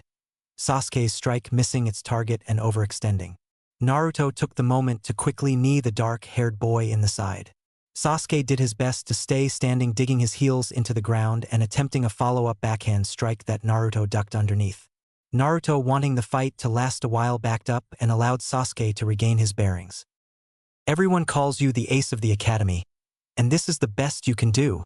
I won't lie, I expected better. Sasuke tightened his fists, trying to not let the agitation he already felt show on his face. Iruka could tell that Naruto had let Sasuke see a false opening, and couldn't help but feel a bit proud at how much the boy had advanced. Both boys surged forward at the same time, Sasuke lashing out with a kick that was supposed to strike Naruto's kneecap. Naruto sidestepped deftly, before countering with a hard right to Sasuke's face, forcing him a couple steps backward. Sasuke quickly wiped the blood from his lip, before getting back into his fighting stance. Naruto stood to the side of the ring, allowing Sasuke to come up with a plan. Naruto decided against reading the boy's thoughts. After all, he wanted the fight to be fair, and any kind of jutsu were expressly forbidden. Sasuke approached cautiously this time, keeping his attention on the subtle moves of Naruto's body. Anytime ace. As soon as the words left Naruto's lips, Sasuke moved, throwing a combination of punches that Naruto actually had some trouble keeping up with. Blocking the final of Sasuke's strikes, Naruto countered with a flurry of his own. That Sasuke, while not quite as dexterous, was able to evade with a bit of effort. Sasuke, taking his own chance to counterattack, went down into a sweep, trying to quickly end the round. Naruto, on instinct alone, raised his leg up and quickly brought it down on top of the other child's extended leg. Luckily, the force wasn't enough to actually break Sasuke's leg, but it did throw him off balance enough for him to fall fully to the floor, ending round 1.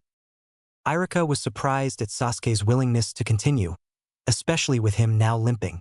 Iruka thought it rather obvious how outmatched Sasuke really was, but unless Sasuke was in actual danger, he was not allowed to force them to stop. Ready, begin. Iruka once again gave the motion to fight, and once again, neither of the children rushed in. You okay, Ace? I wouldn't want your fan squad to jump me on my way home. Naruto wasn't sure why he was being so confrontational. It really wasn't how he usually acted. Worry about yourself, loser. You'll be lucky if you can walk home after this. Naruto was a little surprised, as were the other students around them. And rightfully so. Sasuke hadn't spoken so many words in one sentence in over a year.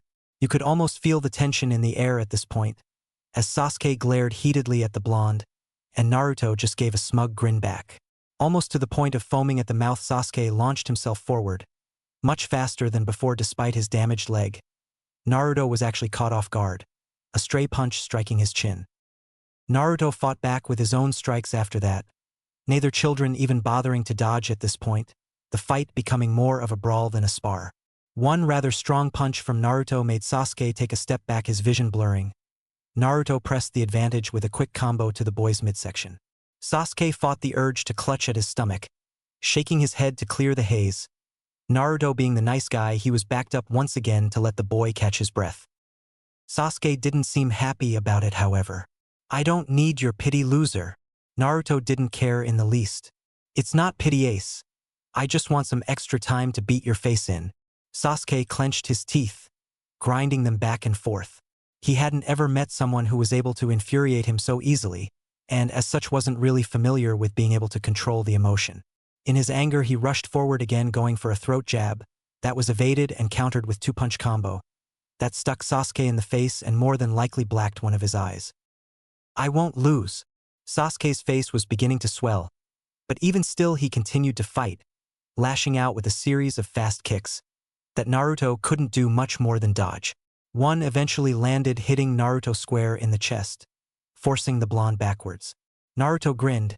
Sasuke was definitely a better opponent than any of the other students. This was without a doubt the hardest spar he had been in to date. Too bad, 'cause I ain't gonna lose either, Naruto said, ducking under a roundhouse kick that was aimed towards his head and sweeping Sasuke's leg out from under him. Iruka called the point, and Sasuke angrily got up off the ground, but not before striking the dirt with his fist. Point Naruto, final round, begin. Sasuke wasn't sure what made him do it, just that the rather self-satisfied grin on Naruto's face made him more angry than he could remember being. So as soon as the final round of the match began, Sasuke slammed his hands together, going through the hand seals with a practiced ease and efficiency. Iruka recognized the seals well before Naruto, and acting as quickly as he could jumped between the two, grabbing Sasuke's fingers that were already forming the tiger seal and restraining him before he could finish the jutsu. "What the hell were you thinking?" Iruka yelled, forming a seal with his free hand that had the effect of paralyzing the young dark-haired boy. Iruka released his grip on the boy's hand. Afterwards, Sasuke dropped rather unceremoniously to the hard ground, flailing around but making no progress in freeing his trapped limbs. "What did you do to him, sensei?" Naruto stared at the completely restrained child and idly wondered how strong Iruka really was. "It's a sealing ninjutsu. I took away the ability for him to move his limbs." Naruto was even more amazed. The only teacher he had other than Iruka had been the fox, and he never wanted to talk about anything. Every time Naruto would ask about learning any kind of ninjutsu, the fox would tell him to get stronger. "Can you teach me?" All the students' eyes were on Iruka, waiting for his answer. "Not until after you've graduated, at least. None of you have even learned the basic jutsu yet," Iruka explained afterwards, turning his attention to his restrained student. "Well now, Sasuke, how about you tell me what you were planning?" The dark-haired boy did little more than turn his nose up at his sensei. Iruka was under rather strict orders to keep a close eye on the last Uchiha. Not that he knew why, and knew that he would have to write a report on this. That was something that bothered him. An incident like this was always taken seriously, and worst-case scenario, Sasuke may be kicked out of the academy. Such a waste of talent, Iruka thought, shaking his head solemnly. I hope they let him off easy for this one. The child's only saving grace may be that he had most, if not all, of the civilian council on his side, whereas Naruto was generally hated by everyone. "Class is over for today," Iruka called, turning to look over all his students. "I need to take Sasuke to the Hokage's office." Making another quick seal, Sasuke was suddenly able to use his limbs again, though immediately after Iruka had grabbed him by the back of his shirt and began dragging him off school grounds. Naruto wasn't sure what to do, but after a second Iruka looked back towards him. "You should come to." In Naruto's opinion, he was in the old man's office way too much. For someone that never did anything wrong, it seemed that he was getting lectured every other day for things people said he was doing. But what's the worst that could happen? I mean, I'm the victim here. So with that thought, Naruto shrugged his shoulders and began slowly following his sensei through the village. "Let me go, Iruka." The young Uchiha squirmed, but didn't look like he would be getting his way anytime soon. "You did mean Iruka-sensei, didn't you, Sasuke?" Iruka said, reminded Sasuke of the proper respect he should show his teacher. "Whatever," Sasuke muttered, moving his feet to keep pace with Iruka so that he was no longer being dragged. Upon reaching the office, Naruto locked eyes with the same secretary that he remembered always working there, idly wondering what it would take to get the rather rude girl fired. He shot a glare at the woman, only to match the one that she was already sending his way. Sure, he was at least partly demon, but that didn't mean he had to put up with all the crap that the villagers continuously tried to shove in his face. "We need to see the Hokage," Iruka informed her. The glare dropped rather quickly, and she turned a smile toward the academy instructor. "Of course, Iruka-san." Naruto felt he was going to puke as the civilian woman's strong attraction to the Chunin overpowered his senses. Focusing, he blocked out her feelings, a neat trick that the fox had taught to him early on, to ensure that his emotions could stay his own. Walking through the large double doors, Naruto could feel the old man's gaze travel to him first. "I didn't do anything," Naruto blurted out, waving his arms in front of him, as though to placate the Hokage and avoid any unjust punishment. "Are you sure? I feel I hear that a lot." The Hokage said, a hint of mirth in his voice, such as when all the Chunin instructors' desks were mysteriously filled with tear gas. Naruto was about to say something back when Irika cleared his throat, to indicate he wished to speak. Hokage-sama, that is not the reason for today's visit. The Hokage turned his kind gaze to the instructor and signaled for him to go on. Today during sparring, Sasuke here. Irika pushed the boy towards the Hokage slightly as though to emphasize his point. Attempted to use a fatal jutsu against one of his classmates. The Hokage's eyebrow arched, a sign of his interest. Really, you say attempted, as in he failed? Irika nodded. Yes, sir. I managed to restrain him before he could do any damage.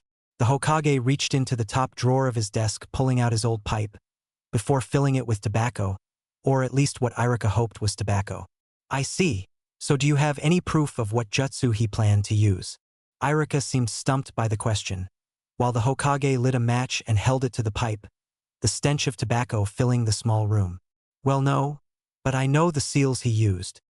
The Hokage shook his head, inhaling deeply from his pipe and letting it out before speaking. Was there any other witnesses? Irika was getting a bit anxious as he felt as though the Hokage was pressuring him. Well, no, but the Hokage let out a long sigh. Then I'm afraid there is nothing I can do. Irika stared at the Hokage as though he had grown a second head. What do you mean he could have killed Naruto? Shaking his head sadly, the Hokage emptied his pipe, before going to refill it again. That is a shame. Without any proof, there is nothing I can do. The smile on Sasuke's face said it all. He was pretty much untouchable, and he knew it. But the old man turned his gaze to the young Uchiha, his eyes hardening and the air in the room growing dense. If you ever were to hurt one of your precious comrades, Uchiha, I would like you to remember that the punishment for such a thing is death. He said it calmly, with no rise in his voice. Even so, Sasuke felt as though he could barely breathe, and all he wanted was to run from the room. The tension was broken by Naruto. What the hell was that? He couldn't keep the excitement from his voice. Can you teach me? Irika and the Hokage let out a sigh at the same time, with the Hokage raising one of his hands to rub his temple, while simultaneously putting his pipe down on the desk. Maybe when you're older. Naruto was willing to accept that for now, and was fully intent on holding the Hokage to it. Now then, Sasuke, I don't want to hear of anything like this again. Do you understand? Sasuke nodded slowly. He hadn't felt anything that powerful since the night his family was killed, and it was bringing some memories back that he had been trying to forget for the last year. Yes, sir, Sasuke said in a small voice, honestly a little afraid of the old man now. He had never seen anything other than the kind smile that the third was known for. Good. Then you may leave, go straight home. I don't want any trouble. Sasuke nodded his acceptance before making a hasty retreat. Naruto was about to follow before the Hokage held him up. Wait just a second, Naruto-kun. Naruto hung his head slightly as he turned back towards the old man. What's up? Naruto asked, a little confused. They had already established that he was the victim. One thing about Naruto's ability was that the stronger the shinobi, the harder it was to read them. At this point, Naruto could only really read the thoughts of the other academy students, well, that and the civilians. Naruto made a conscious effort not to read the thoughts of the other academy students. Not out of respect, mind you, more because the things they thought about were either their parents or how much they hated him because of things their parents had said. Honestly, he couldn't remember ever stealing babies from their cribs or killing naughty children who didn't do their chores. But those were a couple of the more popular things they had been told. I want you to know that just because I didn't punish Sasuke doesn't mean I condone his actions. I don't want you to think that people in this village can try to injure you and not pay the price. Naruto hadn't been expecting that one. Relax, old man. I never thought that. It's not like you can control everybody anyway. Sure, when Sasuke had been let off the hook, he thought it to be complete bullshit. But he also understood that Hokages weren't all-powerful godlike beings. They had laws they had to follow as well. It just so happened that the law wasn't always fair. Good. The old man picked his pipe back up, lighting it once again. If anyone tries anything to hurt you, I would appreciate it if you would tell me. The Hokage wasn't supposed to play favorites, but he would have been lying if he said he didn't have a soft spot in his heart for the little blonde orphan. No problem, old man, will do. Naruto said with a large grin. Anyone that was looking could probably tell that it was fake. but the Hokage overlooked it all the same. You can go then. Naruto gave a quick bow, a rarity when it came to him, and shot out the door. Irika, I want you to keep watching Sasuke. If he does anything else like this, I want to know immediately, the Hokage said, emptying his pipe again. Of course, sir.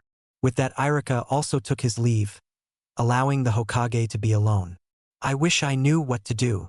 He sighed, his face tired, his age showing. Naruto knew that no matter what, Sasuke wouldn't get in trouble, and time proved him right. No matter how many times Sasuke would let his anger get the better of him and come close to hurting someone, the Hokage would keep letting him off with warnings. It began to get suspicious, but Naruto, being a child, had little he could do to change anything.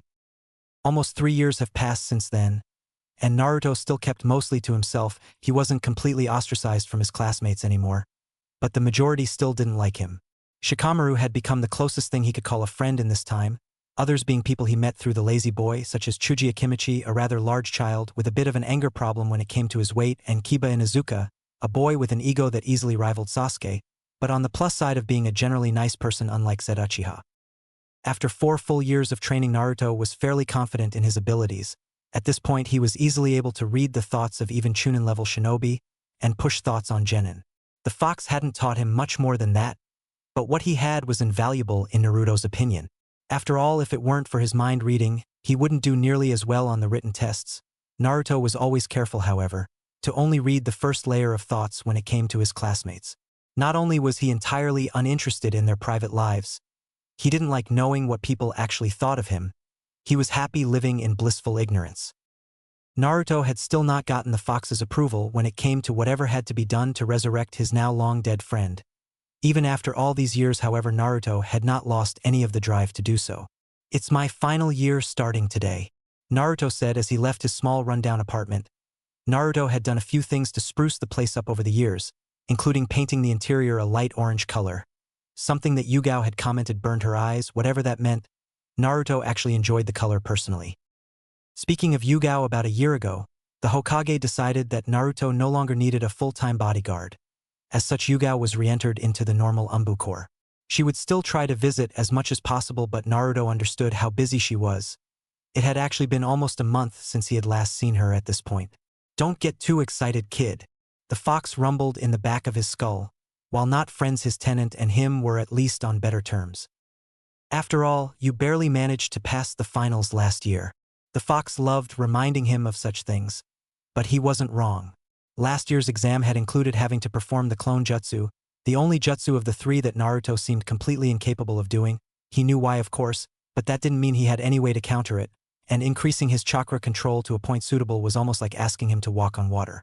In the very least, it wasn't going to happen anytime soon, at least as far as he could tell. Walking through the village, Naruto saw many familiar faces, ones he had been seeing almost every day of his life. To most children this would be comforting, but to Naruto, who was forced to take their disdainful looks every day, it was anything but.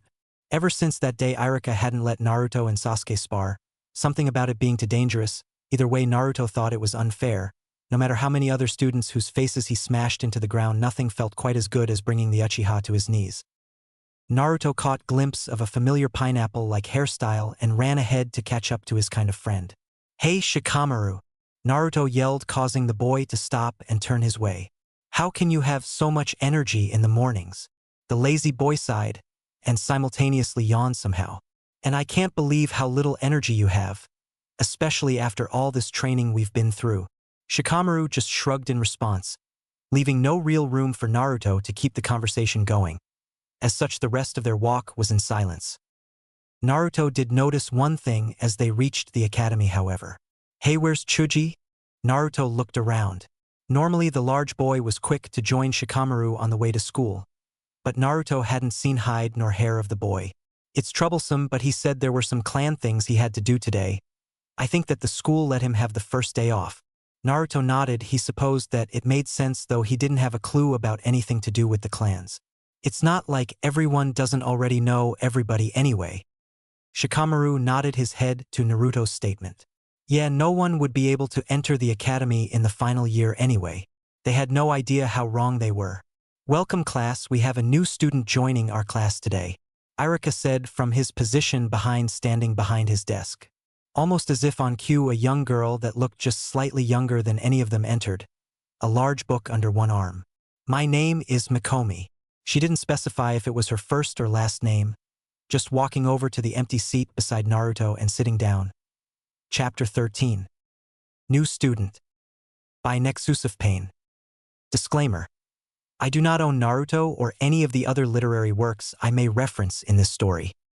Naruto wasn't sure why the girl had decided to sit next to him. Even if she were a new addition to the village, she had to notice all the hostility the other students directed his way, doubled with the fact that he was sitting alone away from the rest of the students. I'm Naruto Uzumaki. The girl looked at him for a moment before turning her head away. Her very light blonde hair shook with the motion. It came down to her lower back, it seemed. Her eyes were a lighter blue than his own, though not quite the teal color of Ino Yamanaka's eyes. Naruto still thought it was a beautiful color. She was short, very much so, easily the smallest in the class. She could almost pass for a first year. I already said my name, and I don't like to repeat myself. There it was. If the girl was pretty, then you'd be sure to find the ugliness somewhere inside of her, and Naruto might have already done so. If you don't have anything important to say, then please don't speak with me. If Naruto were anybody else, he might have been upset, but the fact was that he was actually quite used to being treated this way, and as such it didn't bother him much. Placing the large leather-bound book that she had brought to class on the desk in front of her, she proceeded to sit perfectly still for the rest of the class, not speaking to anybody, not taking notes, just not doing much of anything. Naruto had thought of trying to start a conversation with the girl, but she had already made her stance on pointless talking, and how she preferred not to do it. So for as long as class dragged on, Naruto continued to wonder about the girl sitting beside him. Occasionally he would allow his gaze to wander, but only for very short moments, not sure how the girl would react to being stared at. Finally the bell rang. Naruto stretched out his limbs as he stood from his seat. Lunch didn't last very long, and he would only make it to Ichiraku if he hurried. You boy! Take me somewhere to eat. Naruto wasn't sure he heard the girl right at first, but sure enough she stood just slightly in front of him, her own eyes burrowing eyes into his. What? Naruto had thought the girl already hated him, and here she was asking him on a date. Well, kind of anyway. I am unfamiliar with this village, and as such need accompaniment so I do not lose my way. The way the girl spoke sounded very odd to Naruto, like she was trying hard to sound formal. Sure, I guess. I was just going to the ramen stand. Naruto would allow the girl to tag along with him, but he was not even about to change his plans for her. What is ramen? Naruto could hardly believe his ears as the words left the small blonde girl's mouth. What do you mean? What is ramen? Ramen is everything that people need to survive. Naruto hadn't even realized he had rose his voice, till all the stares from his classmates brought him back to reality. Right, let's get going, Naruto said quietly, grabbing the short girl's hand and dragging her towards the door. They barely made it through the door before the girl wrenched her hand out of Naruto's rather firm grip. Who said you could touch me? She didn't sound angry, but Naruto knew from experience that didn't mean she wasn't. Sorry, Naruto muttered, turning to walk down the hall and out of the building. Just don't let it happen again. Mikomi spoke as she caught up to the boy, obviously still intent on going with him. The walk was a rather awkward experience for Naruto. He wasn't sure what to say to the girl as he didn't know anything about her. Your name is Naruto, correct? Naruto turned his head to look at the girl. Yeah. The girl nodded in a way that suggested that she had just found out some type of great secret. She didn't speak any further, letting Naruto just wonder why she had acted so strangely. Looking over to the girl, he noticed that she just barely came up to his shoulders, and considering he was far from the tallest kid in class, that meant that she was maybe only 4'3". Another thing that caught his eye was the book she carried under one arm, easily one of the largest he had ever seen. What is that? Naruto said, pointing at the leather-clad object. The girl turned her head to look at him. It's a book. She said it in a tone that made it obvious that she thought him to be ignorant, something that did in fact rub him the wrong way. Okay, why are you such a bitch? Naruto hadn't meant to say it aloud, but the damage was already done. To Naruto's surprise, the girl actually seemed to think about the question. I suppose that it's because I am not very fond of men. The matter-of-fact way she said, along with the way she freely admitted to acting in such a manner, was something that Naruto was not used to. Does that mean you're gay? Naruto thought the subject might be a little personal, but he really did have the problem of saying whatever came to his mind at the moment. The girl's face flushed rather quickly, and her eyes widened. What? Of course not. I am not fond of women either. She stopped looking at him, now more determined to keep her eyes on the road. The rest of the walk was done in a rather awkward silence, and after a few more minutes of walking the two had reached Ichiraku. One girl in particular was working behind the counter when the duo entered, someone Naruto knew very well. Is your old man working today? The girl's face brightened almost immediately as she heard Naruto's voice. Naruto, where have you been? It's been like 2 weeks since you visited. The happy look vanished almost as quickly when she caught sight of the girl that was beside him. You brought a girl. Suddenly her smile turned much more strained. Yeah. This is Mikomi. She just moved her. She's in my class. While Naruto and Ayam were talking, Mikomi took it upon herself to sit at the bar. What would be good? She asked Naruto, interrupting the quiet conversation that was going on between him and the waitress. Right? We'll have an order of miso ramen with pork fillet. Ayam's face soured further. Already sharing a bowl of ramen. Last time I tried that you stabbed me with your chopsticks. What? No, a bowl each, we're not sharing. Naruto looked a bit embarrassed as he was reminded of that particular incident. When is she gonna get over that? It was almost 3 years ago. Naruto thought, almost thinking of changing the girl's memories, but he had already decided a long time ago that he would never mess with his friends' heads, or read their minds. Really, the only people he was willing to use his powers against were enemies, well, other than for strictly training purposes. Mikomi just observed the two, her hands folded daintily in her lap and the large book laying on the counter. The wait would have been awkward if Naruto paid attention to such things, but as it were, Naruto just sat happily waiting for his ramen to magically appear in front of him. Ayam had a constant glare going as she cooked. Even after all these years, she still walked with a limp, though it was barely noticeable. The glare shifted focus regularly between Naruto and the girl who had accompanied him to the stall. Ayam truly wasn't sure what she was so upset about. I mean, he's a really nice guy, but he's so much younger than me, was one of the thoughts going through her mind. Ayam had never answered if her father was working, but at this point Naruto was able to come to the conclusion on his own, that indeed he was not. When the two bowls were placed in front of them, albeit with a little more force than necessary, Naruto immediately noticed the way that Mikomi turned her nose up at the soup. You gotta at least try it, Naruto muttered, eyeing the girl, and with a sigh she grabbed her pair of chopsticks and brought a small portion of the noodles to her mouth. Unlike Naruto, she didn't slurp, as that would have been unladylike, instead taking a small bite and placing the remains back in the bowl. Mikomi used her hand to cover her mouth as she chewed the noodles, something else Naruto rarely did. After all, chewing just slowed you down. Naruto continued to stare at the girl as though awaiting her reaction to the dish. It's not as horrible as I first believed. She spoke slowly, Naruto brightening up a bit at her words. He knew no one could hate ramen. The flavor just might make up for the dreadful service. Ayam's face took on an even harder edge, and Naruto thought she might just lunge across the counter at the girl. Care to repeat that? Ayam's forced smile just made her look that much more scary as she walked up to the girl. Oh, pardon, I just believe that if you spent more time cooking than staring at your customers, the overall setting would be much better. Naruto moved his hands, frantically trying to tell the ramen girl to calm down, which she did reluctantly. I see, I apologize for staring. Ayam was almost to the point of seeing red, but she wasn't about to sully her father's name and hurt his business by attacking a child, ninja student or not. As long as you know that you were in the wrong, I suppose that it will be all right. I may even eat here again in the future. Naruto could feel the cold sweat form on his brow. The tension in the air was so thick that it might as well have been visible. Please don't force yourself. Someone of your obvious social standing wouldn't want to be caught dining at such a poor noodle stand. It was obvious she was hoping to never see the girl again. Naruto couldn't really blame her. He was getting sick of her rather quickly as well. Nonsense, as long as the food is good, where I dine is my own business. Let people talk, they do not affect me.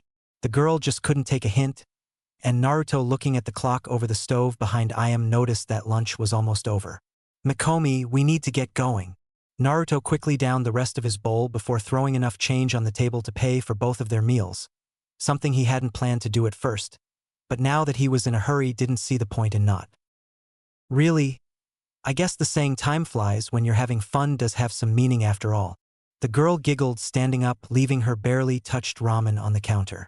From now on, I believe I shall accompany you two and from lunch.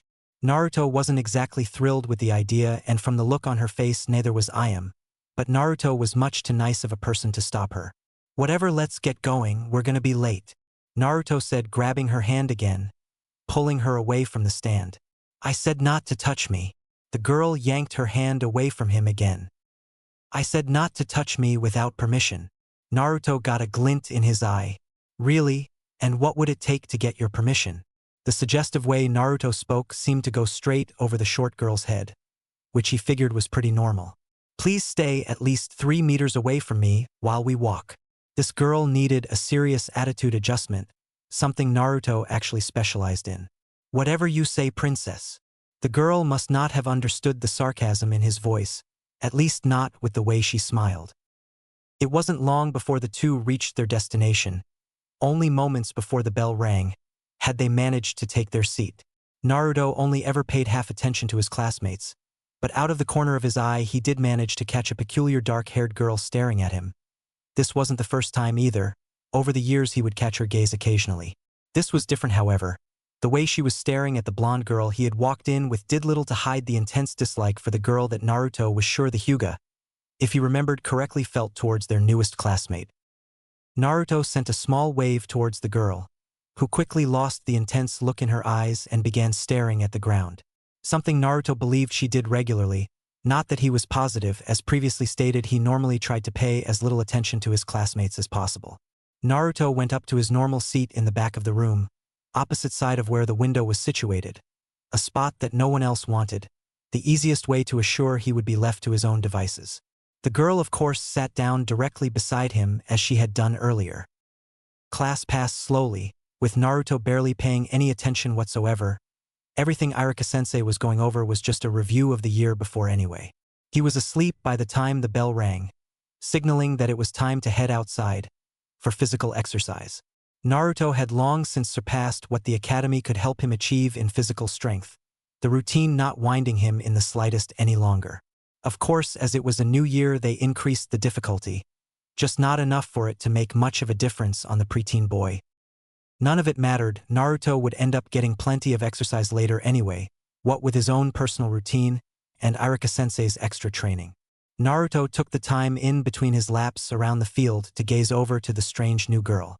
From this distance he couldn't tell if she was getting along with the other girls or not, but from his own experience already he would have guessed that it wouldn't be long before she ensured she would never have friends at this school.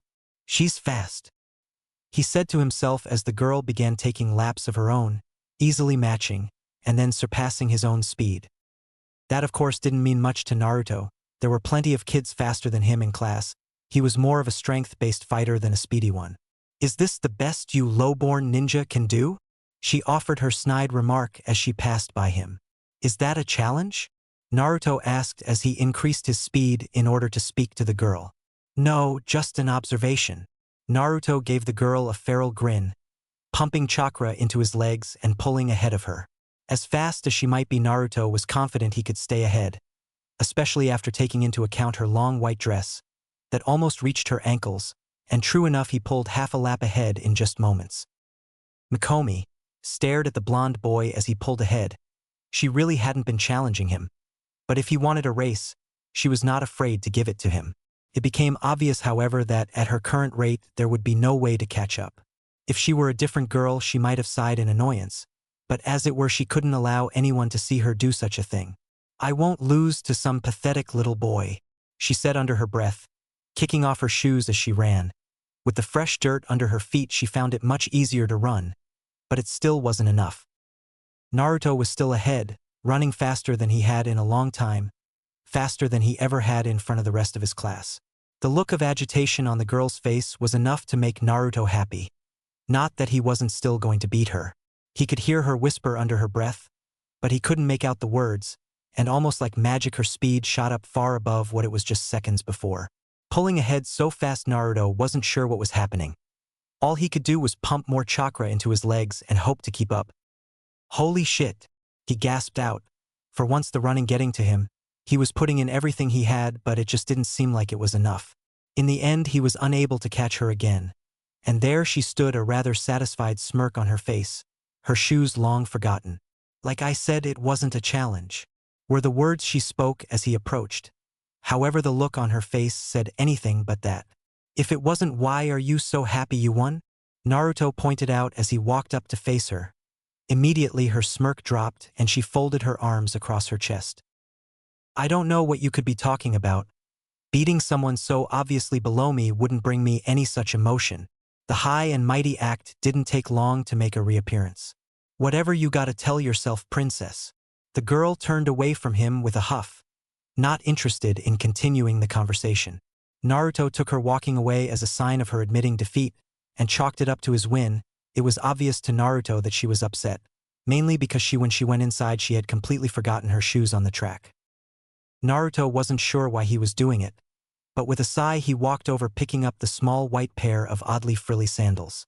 Out of the corner of his eye, he spotted one Sasuke Uchiha standing to the side of the field, staring at him rather intently. I told you I don't swing that way, Naruto said, catching his gaze. The look on his face was priceless, as he turned away with a huff. Whatever, loser. Naruto could swear those were the only words he ever heard the boy speak.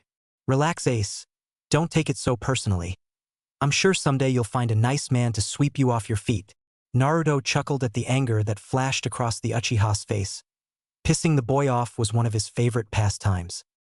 Naruto followed the brooding boy into the classroom. The first day of his final year as a trainee was just about over. Naruto could feel the anger from the Uchiha as he took his seat. While he had plenty of control over his empath abilities, he occasionally used them to, if only to feel the amount of anger he caused the Uchiha. Naruto blocked the boy's emotions out as Irika entered the room, carrying a large book in one of his hands. Naruto noticed it as the same one Mikomi had brought with her, and the girl had noticed as well as she shot from her seat and rushed over to Irika. I am from Ichiraku, came by, said that a student left this at the stand. Irika explained, handing her the leather book. The girl managed to glare at him out of the corner of his eye while Irika was talking to her. Apparently she blamed him for her forgetting it. Not that he cared in the slightest. If she was mad at him, just maybe she would break her promise to tag along every day for lunch. Of course, he didn't really think that was going to happen, but he could still hope. Thank you, sensei, Mikomi said with a small bow, showing she did in fact have some manners, even if she didn't use them very often. Afterwards, she made her way back up to her seat next to him. Naruto made it a point not to look at the girl, only because she was still upset about what he couldn't be sure. He knew there was no way she actually blamed him for her forgetting the book. You shouldn't try to understand females. The fox bellowed inside of his head. Naruto let out a mental sigh. And how would you know anything about it? The fox chuckled in response. Trust me, kid. Before you, all of my containers were female, and I never understood any of them. That was a shock to Naruto. He had never heard of the fox having a Jinchuriki before him. Wait, you mean you've been sealed before? The fox didn't say anything at first, but after a few seconds he spoke, his tone more somber than Naruto could ever remember it being. In truth, I haven't even been free in a long time. That particular information had never been covered in class. Wait, what about you attacking the village? The fox's voice returned to its normal growling tone as he spoke again. That is a long story that you don't need to know about yet. The fox didn't speak any further after that, and Naruto got the hint that he didn't want to talk anymore. Class ended not long after that, with Irika calling to both him and Mikomi. Can you two wait for just a moment? Naruto had a bad feeling about this, but he couldn't necessarily run away from his sensei. He had tried before, it didn't work. Naruto, seeing as you are already getting along with Mikomi. Naruto scoffed. He wasn't sure what Irika was watching, but that was definitely not the case. I believe that it would be good for you to show her around the village. Naruto knew he should have run, and he wondered if he would be able to get away this time. Mikomi had a similar reaction, but wasn't any more vocal about it than Naruto, just shooting him a glare. What do you mean show her around? Isn't that something her parents should do? Irika got a lost look on his face, looking to Mikomi as though to ask a question. Mikomi in turn cleared her throat slightly before speaking. I don't have parents, or a guardian for that matter. Your Hokage was kind enough to allow me entrance to this village when my home was destroyed. Naruto had not been expecting that piece of information. Wait, how long ago Dish? Naruto was cut off as Mikomi answered his question. 3 days ago, my parents and everyone else in my village was killed. Irika was strongly reminded of a very similar incident that happened just a few years ago with another of his students. I see. I didn't know that. The girl made a noise of agitation in the back of her throat. How could you have? I didn't tell you. She didn't sound heartbroken or depressed like Naruto thought a person who had just lost everyone should. Instead, she kept her holier-than-thou attitude and emotionless form of talking. Don't pity me either. I have no use for such pathetic sentiments. Blunt and straight to the point, Naruto barely knew the girl for a few hours, but something told him he would be putting up with her for quite a while. All right, princess. Don't get your panties in a bunch. The girl's face took on a red hue, but anyone could tell it was not one of embarrassment, but rather anger. Irika shook his head. He had hoped the two would get along, but now he wasn't so sure. At this rate, he was more likely to form a relationship similar to what he shared with Sasuke than be friends with the girl. Now time found the two walking down the busy streets of Konoha, Naruto trying his best to help the girl find her way home. She had been given housing by the Hokage, the same way he had given Naruto an apartment.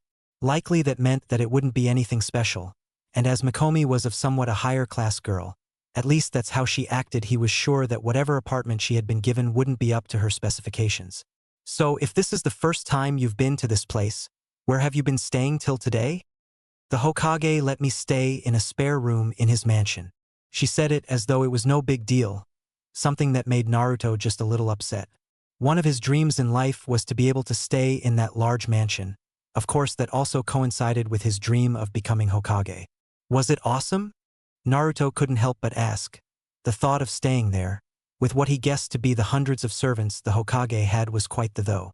I was under constant watch. Honestly, there was no privacy. Naruto wasn't about to let her bad attitude ruin his fantasy of living in the Hokage's mansion. So he decided to just ignore her opinion. This is it. Naruto looked at the number on the paper one more time to ensure that it was indeed the right address.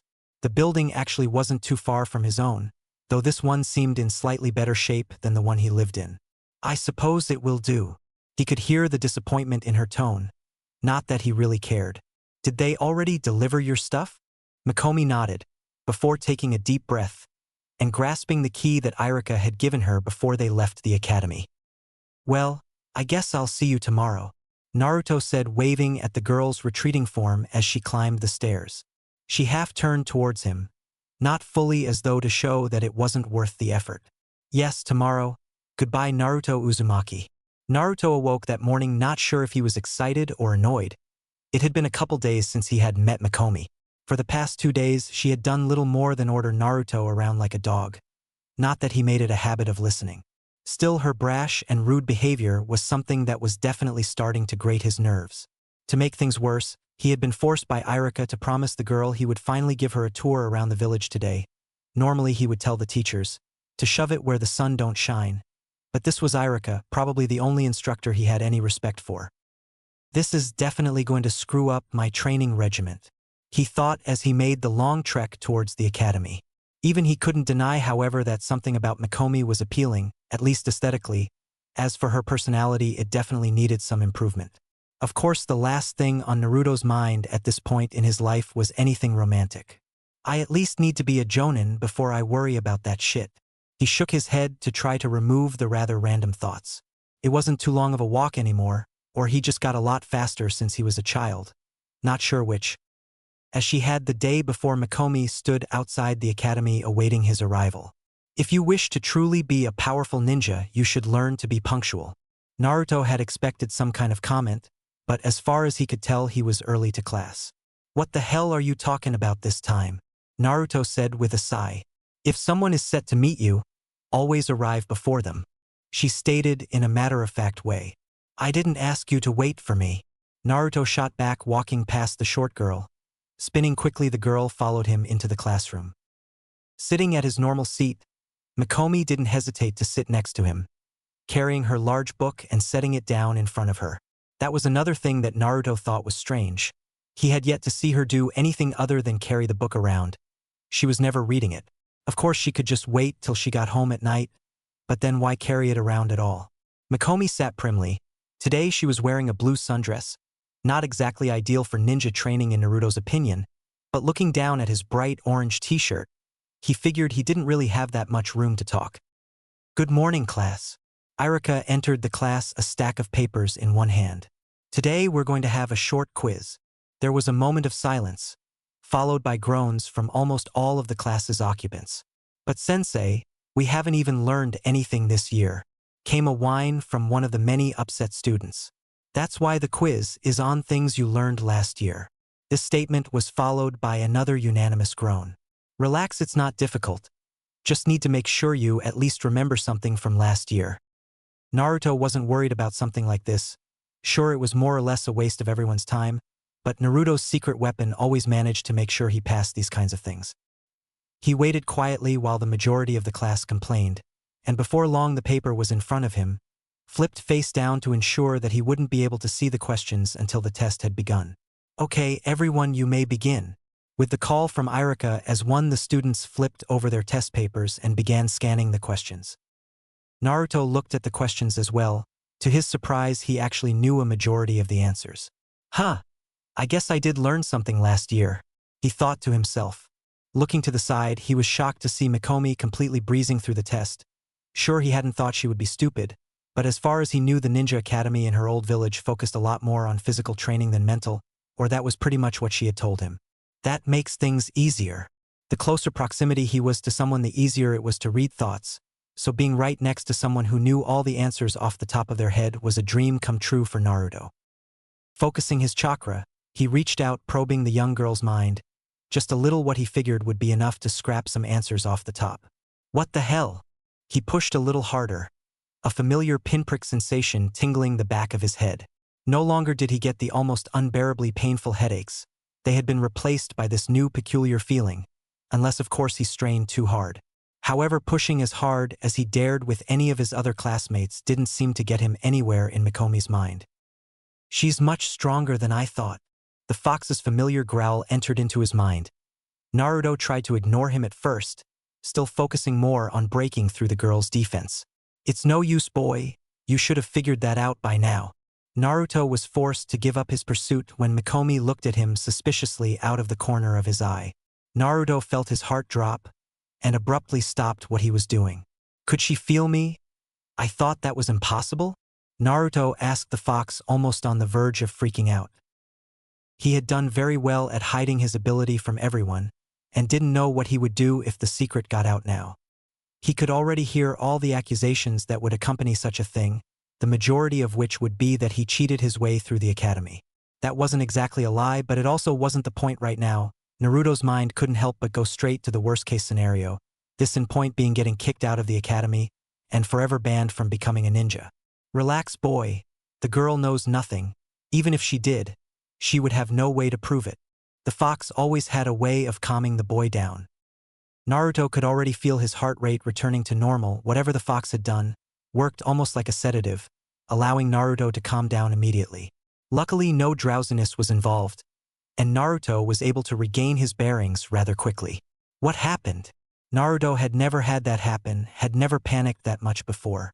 It must be some kind of barrier, the fox replied, with a quiet hum to its voice. Barrier? Naruto knew what a barrier was. He just wasn't sure how one had messed with his emotions to the point of making him panic so much. Yes, when you tried to probe the girl's mind, some kind of force repelled you. Force? Could you tell what it was? Naruto got a mental image of the fox shaking its large fur-covered muzzle. No, but it had quite the effect on you. The longer you tried to read her, the more of your thoughts and feelings were shot straight back at you, increasing in strength each time. So that's what happened. You mean my empath abilities were affected by my own feelings instead of someone else's? That didn't sound good. It had never happened before, and Naruto wondered if his powers were getting stronger again. Unlikely. The cause has something to do with the girl. Be careful. Don't try to read her again. Naruto took the fox's warning to heart, but otherwise tried to push what had just happened to the side. It wouldn't do him any good to dwell on something he was incapable of understanding right now. Looking back down at his paper, he filled in the answers that he knew, before looking around the room trying to find a suitable victim to give him the remaining answers. He found it in a certain pink-haired girl, one of the smartest in class and one of his favorites. Every time he used her answers he would get A's, and she was sitting far enough away that Irika would have a hell of a time proving anything even if he noticed the similar responses between their tests. Her name was Sakura Haruno. She was cute and smart, but for everything else she was quite below average. In his opinion, it was because she focused too much of her time staring into the empty void that was Sasuke's soul, but that was just what he thought. Focusing his mind, he was easily able to scrape the answers he needed off the top of her consciousness. At one point Naruto had a crush on the pink-haired girl. Of course, that was over 2 years ago now. He had decided to use his powers to find out if the girl felt the same way. But once he had reached the part of her brain that would tell him what she thought about him, all he could find was hate. Hate for his very existence. It was one of the reasons he had decided to never pry into his classmates' minds again. He hadn't had the courage to venture deeper and find the source of her hate. As far as he knew, he had never done anything to the girl. Finishing his quiz quickly, Naruto flipped his paper over. He preferred not dwell on the past too much. He did enough of that without worrying about his classmates' hatred of him. Laying his head down on his desk, he began waiting for everyone else to finish. 10 minutes later, and Irika began collecting the tests. Anyone who failed this test will have remedial classes after school tomorrow. Irika decided to mention, a couple of students immediately voicing their displeasure. Naruto figured those to be the students who had just wrote random answers out of laziness. Naruto smiled to himself. At least that was something he wouldn't have to worry about. Mikomi continued to stare at him strangely, something Naruto was determined to ignore. The fox had said she shouldn't have been able to tell it was him, even if she had noticed something wrong. So all he had to do was play dumb, and everything would be fine. "What are you staring at?" he said, forcing a harsh tone into his voice. Mikomi diverted her gaze, staring now at the desk instead. Naruto turned, feeling something strange. His eyes made contact with the small Hyuga, who once again seemed to be glaring at Mikomi. I wonder what happened between these two? Naruto thought. As similar to Mikomi, the Hyuga's eyes shifted towards her desk when he looked at her. He didn't know the dark-haired girl or anything, but out of all the girls in his class, she had always seemed to be the nicest. Of course, given Mikomi's personality quirks, it was entirely possible that the blonde-haired girl had done something to insult the Hyuga, though she looked to be someone that would get more sad than angry about such things. Weird, Naruto muttered to himself, feeling too annoyed to even remotely care about such things right now. Naruto kept an unapproachable aura up till lunchtime, at which point Mikomi turned to him. "So where are you taking me today?" No matter if she was trying to sound nice or not, her tone of voice always gave that feeling that she thought she was better than you. Naruto figured he would get used to it in time, but also knew that time wouldn't be very soon. The ramen stand. The displeased look on her face made Naruto feel a bit better. He did feel bad for that, though only for a second. The girl had been so rude to him that it was hard to care for any longer than that. "I believe that we should eat somewhere different for today. What other eateries would you recommend?" Naruto scoffed at that. Even if he wanted to eat somewhere else, the chances of finding someone willing to serve him were so small that more likely than anything lunch break would be wasted. "I'm sorry, princess, but if you want to go somewhere else, then you will be going by yourself." Naruto even tried to make his voice sound snooty just like hers. "It's fine." That wasn't the response he had expected. "Huh." He stared at the short girl for a moment. "I said it's fine. If it is so important that you survive solely on ramen, then I shall accompany you in that decision." Naruto wasn't sure what to think of the girl. Is she really just that stubborn? He shook his head from side to side, as though to collect his thoughts. "Listen, princess, if you want to eat somewhere else, go for it. I am perfectly capable of eating by myself." "No, I decided to have lunch with you every day, and I don't say something unless I mean it." Naruto shrugged. If she was really that stubborn, then who was he to stand in her way? Well, other than the person she had chosen to annoy. She's definitely strange, though. He thought, making his way out of the classroom. Mikomi following quickly afterward, book in hand. Naruto took little notice of the pair of sad lavender eyes that watched them walk out of the room together. He did, however, notice when that pair of lavender eyes silently followed him all the way to the ramen stand. "Hey, Fox!" The demon made a growling sound in the back of Naruto's mind to signal that he was listening. "What is it this time, brat?" He sounded like he was in a bad mood, though Naruto wouldn't be able to say why, As far as he knew, that fox was in an almost constant state of immensely pissed off, which is why he had learned quickly not to antagonize the beast. Which was made much harder by the fact that Naruto had no way of blocking the fox from reading his thoughts. What was her name? He said, conjuring a mental image of the young Hyuga girl. You think I've nothing better to do than remember the name of every puny human in your life?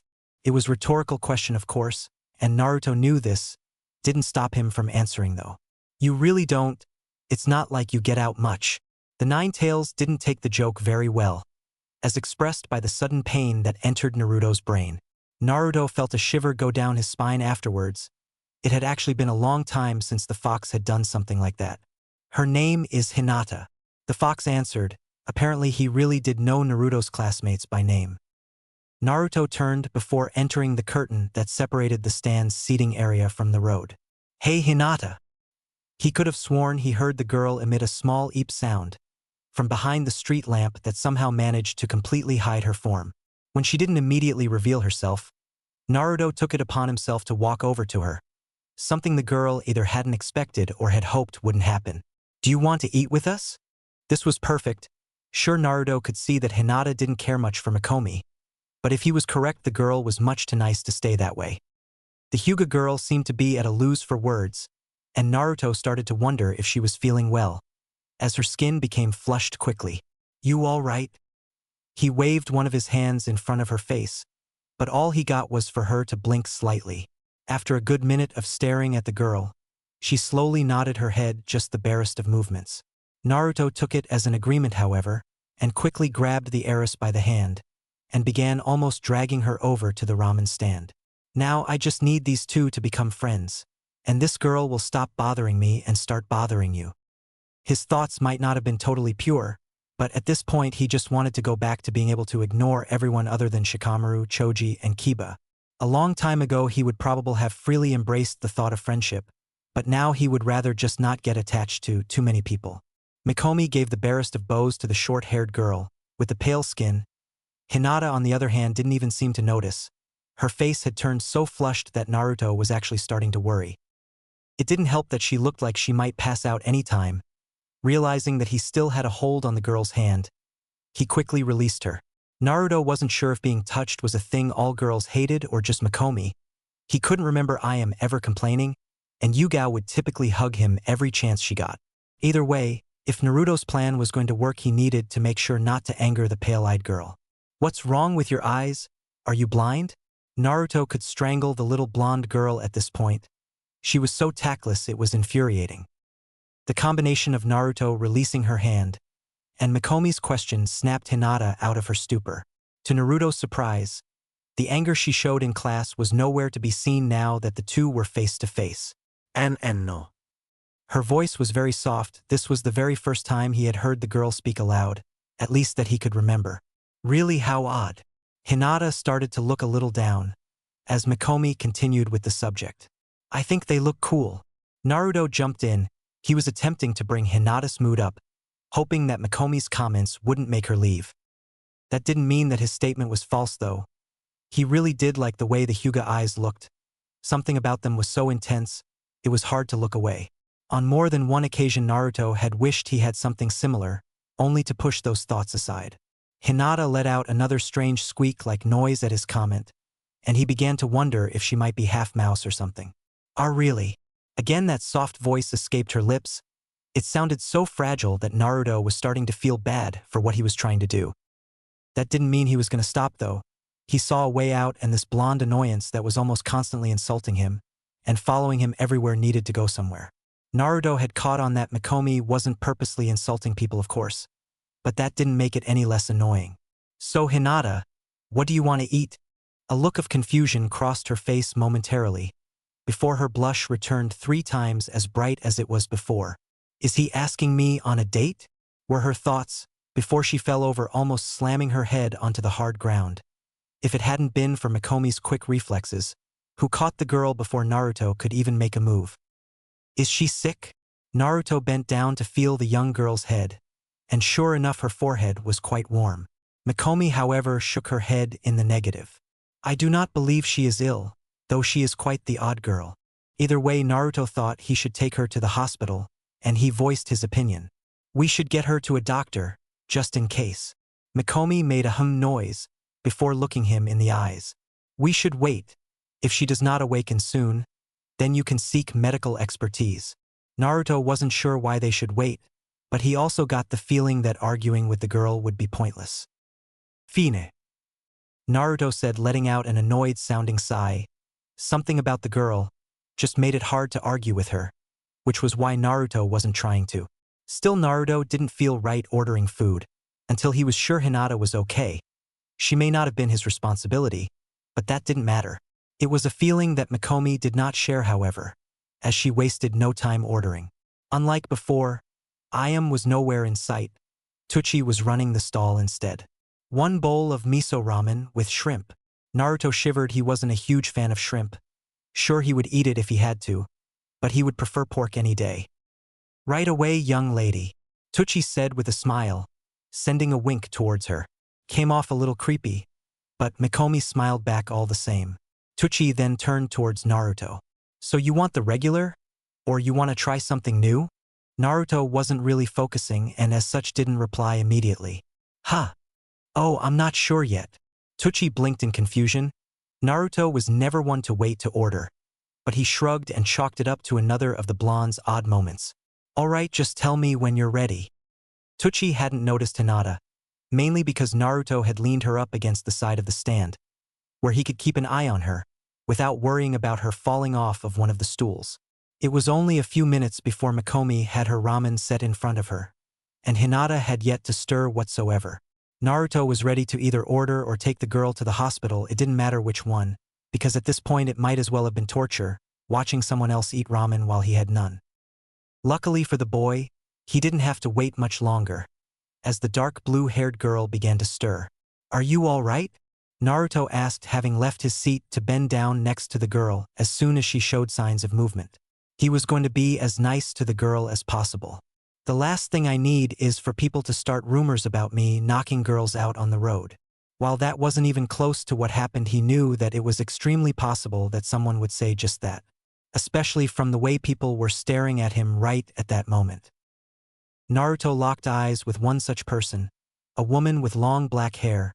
Returning the glare she was giving him, the woman began to walk just a little faster, while averting her eyes. They'll probably say I threatened to kill that woman too. Naruto couldn't do anything about it. He was grateful that the Hokage didn't take any of these accusations seriously, or he would have probably been in jail by now. One thing Naruto was grateful for was that while he did live in a village of assholes, he didn't live in a village of child beaters. No one had ever laid a hand on him. Sure, there were probably some that wanted to, but they never had, and that was what really mattered. To Naruto, it meant that somewhere inside a majority of these people still saw him as a child, not a demon. It was the only reason Naruto still believed that they were worth his protection, and why his dream of being Hokage had not died.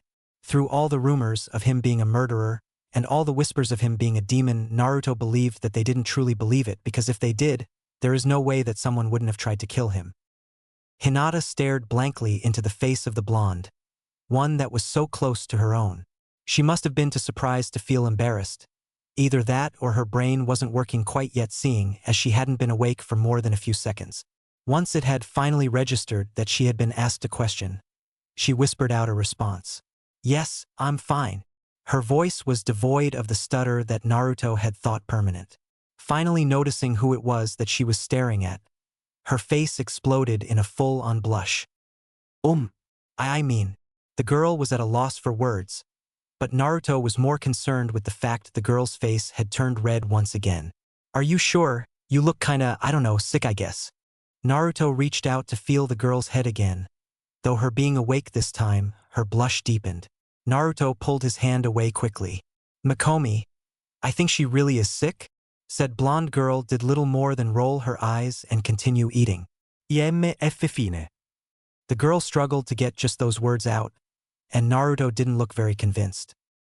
You're positive? Hinata gave the barest of nods, with Naruto letting out a sigh. Well, did you want to eat with us?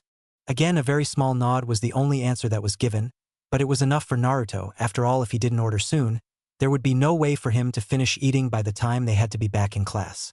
All right, old man. Let me get two of my regular and whatever she wants, Naruto said, putting a hand on Hinata's shoulder, before quickly removing it, just in case. Naruto was about to sit down before thinking about it. Hey Hinata, why don't you sit here?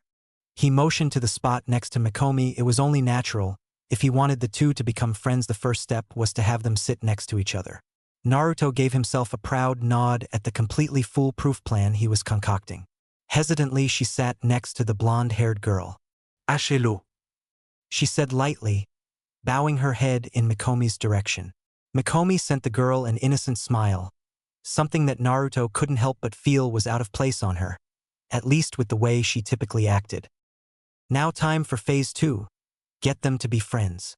It was only a 2-phase plan, but Naruto had all the confidence in the world that it would work.